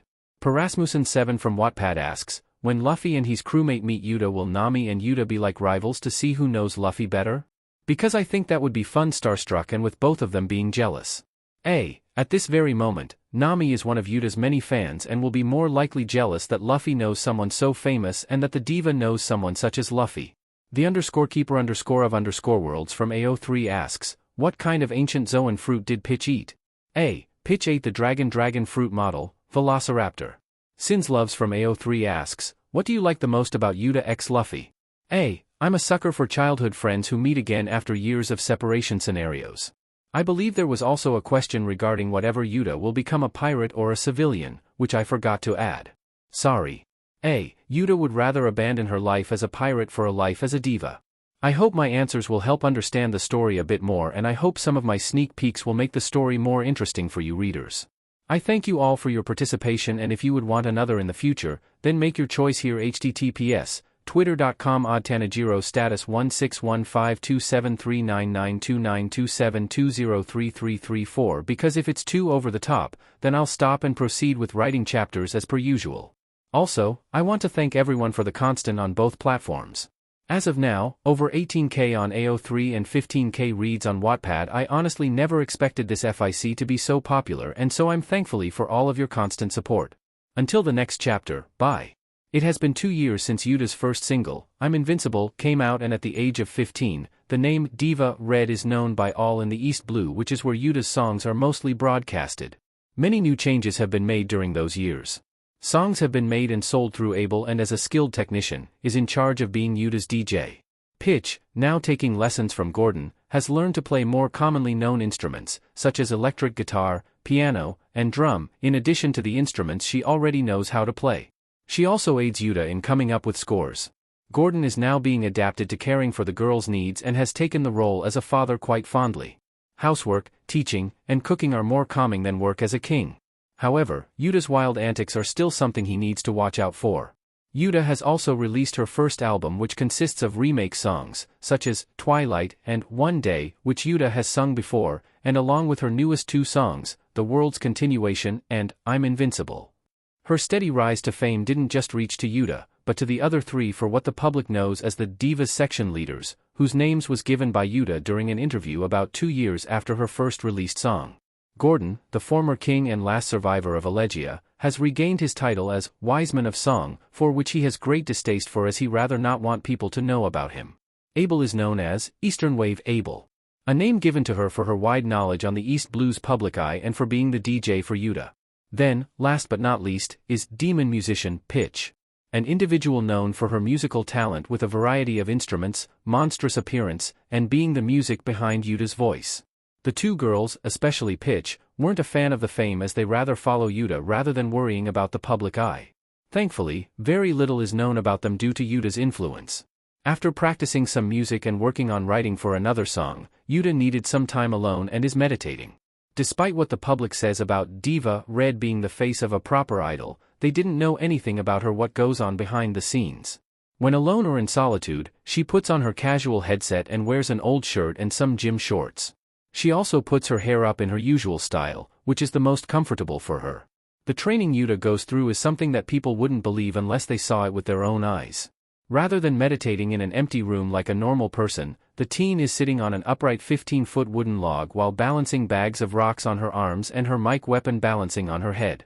Anyone can tell that this type of training is abnormal and very unladylike. Even the three others couldn't understand how Uta does it. After going through physical and mental training for the last few years, Uta has complete control of her Conqueror's Haki as well as improving her observation Haki. Abel? What does she want? Uta wonders. Uta, you have to see this. Abel shouts from below. This is big news. Abel's current appearance is vastly different from what she had 2 years ago.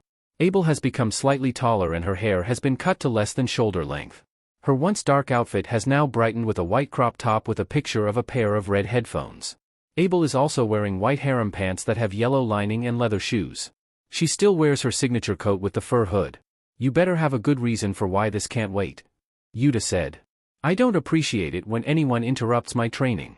Abel sighs, as this is the only time of the day where Uta is most moody.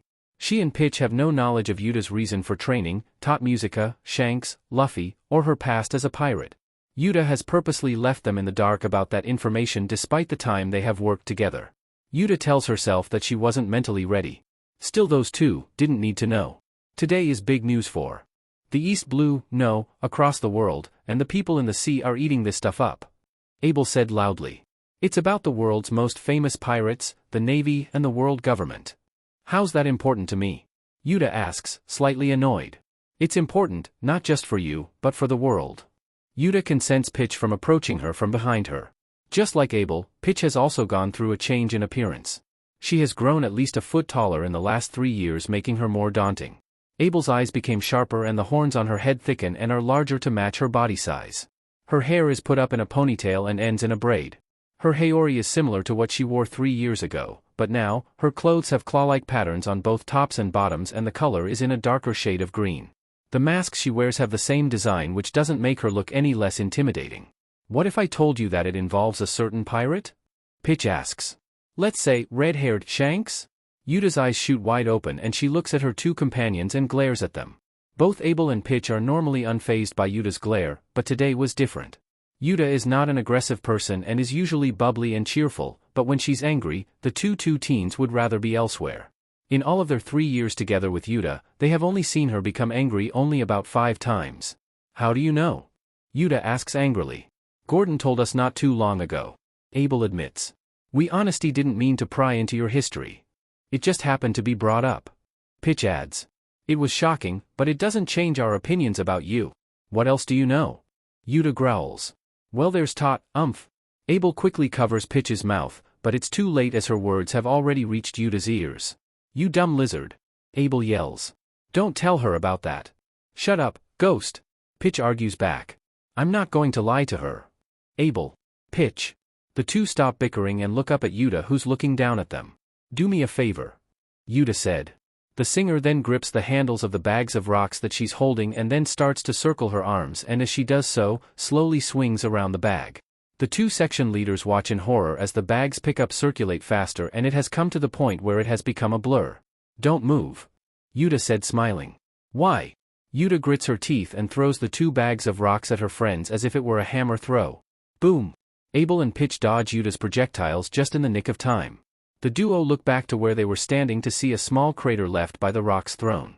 Without a doubt, if either were hit by that, it would leave more than a scratch. Alright, since you two dodge my attack, why don't you help me work? Uta said, standing on top of the log with her spear in hand. You've ruined my training. Uta jumps up from the log and throws her spear straight down the center of the log and into the ground, thus splitting it in two. The two teenagers make a battle pose against their leader as they land on the ground. Both Abel and Pitch are strong in their own right, but in all of their time with Uta, neither of them could defeat Uta one-on-one. Hold on, Uta. The diva bends down and digs her heels into the ground. Abel makes the first move and raises her hand. Dra. Uta kicks the ground, gaining a massive speed boost which surprises the duo. Uta kick. Uta kicks Abel's mid-region, causing her to cough in pain. The singer then follows up by two more kicks and an uppercut to the girl's face, causing her to stagger. Pitch quickly transforms and backs away. Diva dart. Bocce. Uta moves her mic spear at Pitch, but she uses her claws to counter that attack. Diva drill. Uta spins her spear, which was enough to overpower Pitch's claws, and knocks her back into one of the buildings behind her. Uta lets out a disappointed huff after knocking back her two friends. At the very least, she has blown off her anger. Pitch and Abel stood up from the ground and glared at their boss angrily. Uta spins her spear around, stabs it into the ground. Abel pulls out a chain with a weight at the end, and Pitch, now in her human form, cracks her neck. Uta raises her hands and makes a gripping motion. I win. Uta taunts. The two girls stare angrily at their friend. Shot glass. Abel yells as she hurls the weight end of her chain towards the diva. Uta ducks underneath the chain, dodging it. Uta pulls her spear out from the ground and she dashes towards Abel. Rebound. All of a sudden, the chain JRKs back and it changes trajectory. Uta didn't lower her pace and she swerved her body, dodging the chain without turning her head around. However, the chain did graze Yuta's cheek, drawing a bit of blood. You have gotten stronger. Uta compliments. Uta gets close to Abel and clenches her fist. All of a sudden, Uta sensed something and she quickly raised her arm. Taiko. Pitch comes forward and prepares to strike Uta with an armament-covered open palm strike. Uta kick. Rather than blocking Pitch's attack, Uta decides to counter with an attack of her own. The clash between the two echoed throughout the kingdom. Hockey, huh? Uta asks as she tries to overpower Pitch. Why don't you teach me? I can't fathom the idea of why you need to know it. Pitch answers coldly. You're already plenty strong. As Pitch said this, she slowly pushes her hand forward, which causes Uta to lose her footing. Pitch swishes her hand across the air and the diva tumbles across the ground, but gets back up after a somersault. As expected from a dinosaur power holder. Uta said, smiling. The sound of metal catches Yuta's attention and she looks up to see Abel swinging her chain. She then throws it down at Uta. The diva grabs her spear and collides the tip with the chain, which causes sparks to fly. Recoil! Abel shouts. The chain end bounces back from the spear tip, like a rubber ball, and then comes back at Uta. In response, Uta deflects the attack with the end of her spear. Drain. Yuta's legs shake suddenly and she falls to her knees. Abel has successfully taken her strength. Uta watches as the teen's muscles bulge and body grows. Pitch stands beside her fellow section leader and transforms into her velociraptor hybrid form. Despite being heavily weakened, Uta manages to stand up and face her buffed opponents. Don't think weakening me and strengthening yourselves will beat me. Uta said as she clutches her spear. Abel and Pitch look at Uta, then at each other with a slightly worried look. Do you think she's bluffing? Pitch asks. You scared? Abel asks rudely. No. I'm just curious on how she will pull off the impossible. Pitch answers angrily. What are you guys whispering about? The section leaders turn to Uta, who's tapping her foot impatiently. You can't beat me standing over there. Uta said. You guys are no pushovers. I know you guys can put up a fight. What are you worried about? Don't make me look down at you. Those words were enough to make the two teens snap. Those two are individuals who won't stand being underestimated. Not only that, but their pride as Uta's section leaders are also on the line. They won't go down quietly. Don't think your training will leave you unscathed. Pitch warns as she raises her claws. We'll show you what it means to underestimate your friends. Abel added. We can only take so much of that cocky attitude of yours. Think you can change me? Uta challenges. Just to let you know, I don't look down at you. I just like to mess with you. Just as bad, the duo yells angrily. With that, the two charge angrily towards Uta. Pitch rushes past Abel and right towards the singer. Horagai! Pitch yells as she launches a kick towards Uta. The singer's eyes widen at the sudden surge of speed from Pitch. So fast. Uta stabs her spear into the ground and then uses it to jump off the ground, thus dodging Pitch. Then, Abel jumps into the air and raises her arms into the air with both fists closed. Uta grits her teeth as she watches the color of Abel's arm change to black. She can use armament haki too? Uta wonders as she pulls her spear out from the ground. Since when? Take this! Abel yells. Diva divine. The two clash attacks which created a strong gust. Due to Abel's enhanced strength and the loss of Yuta's, Abel was easily able to drive Yuta's feet into the ground. The power behind her attack was enough to make the ground beneath Uta crack. DMN. Uta mutters. What a strong attack, but... Rah! Uta pushes Abel back and the teen lands back on her feet, resulting in a loud thud. Pitch stands beside Abel and the two make a stance. Uta smiles and clicks a button next to her mic. Let me show you guys something I'm working on. Uta said, smiling confidently. The two girls' eyes open wide and dash towards Uta in a hurry. The singer pulls out a tone dial and straps to her waist and clicks the top. Soon, unfamiliar music plays. We can't win if she starts. Uta takes a deep breath. Just for now, let loose. Uta lets out a burst of haki as she screams into her mic, surprising the two. Fury, right now. Send the bad guys flying. Uta runs towards her opponents at speeds faster than her opponents, shocking them. The fast and rock music seems to have affected Uta differently than what the others have expected. I'm not sleepy anymore. No, no. I'm not sad anymore. No, no. Uta somersaults above her opponent's mic in hand and is still singing. Uta then extends her legs and kicks the heads of both Abel and Pitch. The power behind Uta attack was enough to make their nose bleed. Uta then lands behind the two and skids across the ground. Did her physical abilities improve when she sings as well? Abel asks as she tries to shake off her dizziness. Our bodies should have been able to handle a kick like that. Especially if she's weakened by my ability. Her observation haki should be the only thing that improves when she sings. Pitch comments as she wipes the blood off from below her snout. Is this the result of training? Yeah. Fury, right now. Kick the bad guys to the curb. There's a punishment that leads to love. The section leaders stare at Uta as she sings her heart out. It was clear to them how strong Uta is. Strong enough to stand on her feet after getting her strength drained and overpowering the durability of an ancient Dragon Zoan user at the same time. It was hard to believe at first glance, but they knew already. I'm not sleepy anymore. No, no. Abel and Pitch run towards her again, preparing a counterattack. They somehow got close to Uta and prepare to attack with claw and fist. I'm not lonely anymore. No, no. Get off your high horse, the two said in union as their attacks close in. Uta. The singer smiles as her eyes turn red. All of a sudden, her hands darken to black and her mic spear turns black. It's backlight. Uta drops the mic end and scrapes it across the ground, causing sparks to fly. Diva divine, divulse. Uta jumps over her opponents and spins her spear in the process as the ground lights up with flying sparks. Once Uta lands on the ground, her hands and spear return to its former color. How was that? Uta asks, panting. I finally figured it out. Armament haki. You kinda did. Eh? Uta looks back to see that Abel and Pitch are unharmed.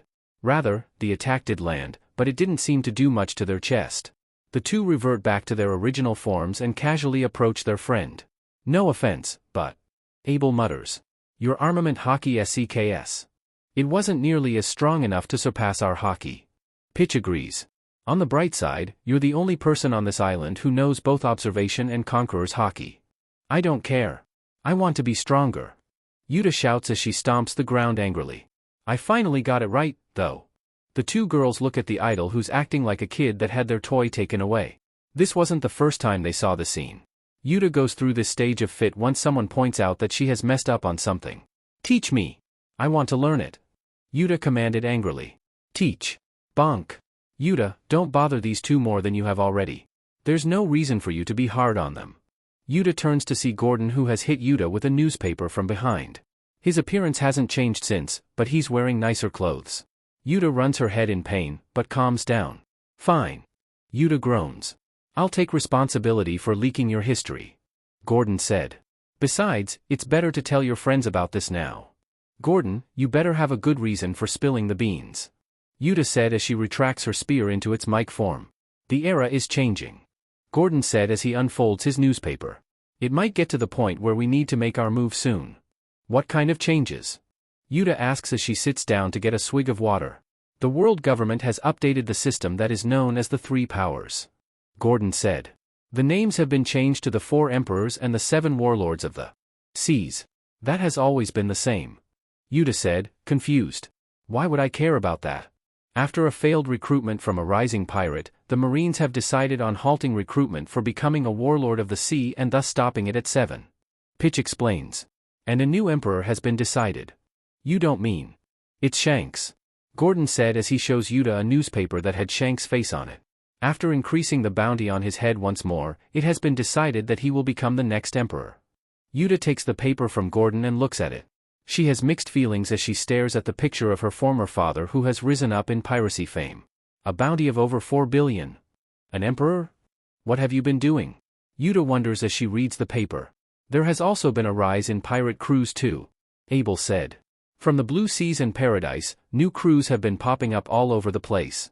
The Kid Pirates in the South Blue, the Heart Pirates in the North, in the West Blue there's Fire Tank Pirates, in the Grand Line, the Beautiful Pirates and the On-Air Pirates and then here in the East. Is it Luffy? Uta asks. Luffy? No, it's someone named Portgas D. Ace. Abel confirms.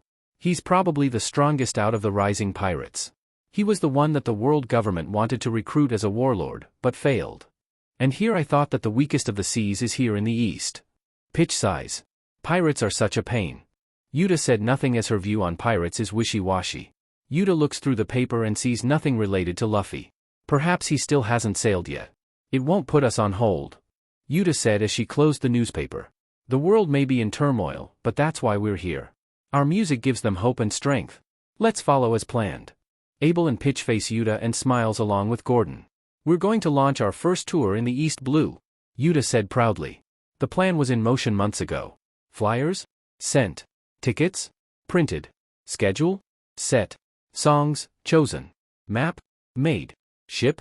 Ready for departure with everything inside. All that is left is for the stars to get ready for tomorrow. Now that all misunderstandings have been cleared and Uta has blown off her anger, everyone headed back to the house. Dinner was quick as everyone wanted to sleep long for the upcoming day. Everyone was asleep, except for Uta. The diva, laying in her bed, holds up a picture frame and stares at it. It was the sketch that Luffy made for her. I wonder if I'll see Luffy. Uta wonders as she puts down the picture frame. I can't wait for tomorrow. Everyone wakes up early the following day, rested and ready for the day. Uta and the section leaders get dressed into their performance and work clothes. Uta puts on her performance outfit, for which she hasn't tried on a lot, and looks at herself through a mirror. Every time she sees her new style, she can barely recognize herself. She's not used to having her hair put up and would definitely prefer a different hairstyle, but keeping her identity as Shanks' former daughter a secret is key. She and Gordon don't want to take any chances at getting found out. The risk is even greater now that she's going on a tour, but this is something that Uta has thought long and hard about. This was nerve-wracking for Uta, but she is mentally ready. She decided that she didn't spend all that time training and studying to be singing to others from far away. If she wants to make a difference with her music, she needs to go to the world. I need to do my best. Uta said to herself as she stared off into the sea from her balcony window. It will be a 3-month-long trip where Uta will travel to several towns and islands to perform for the locals. Uta's performances consist of 8 songs for which 2 will be her originals. This will also be the first time Uta performs for an audience outside of Elegia and travels to do so. The locations that Uta will go to throughout the East Blue are mostly unknown to her, but there was one place she wanted to make her final stop on her 3-month trip, Windmill Village. Luffy, wait for me please. I'll show you how much I have grown. Uta then closes the window and turns around to leave her room and set sail. Okay, sadly the chapter is over. And if you enjoyed the video, just leave a like and subscribe with post notification, so when the next chapter is ready, you will be notified. Okay, see you in the next video. Bye.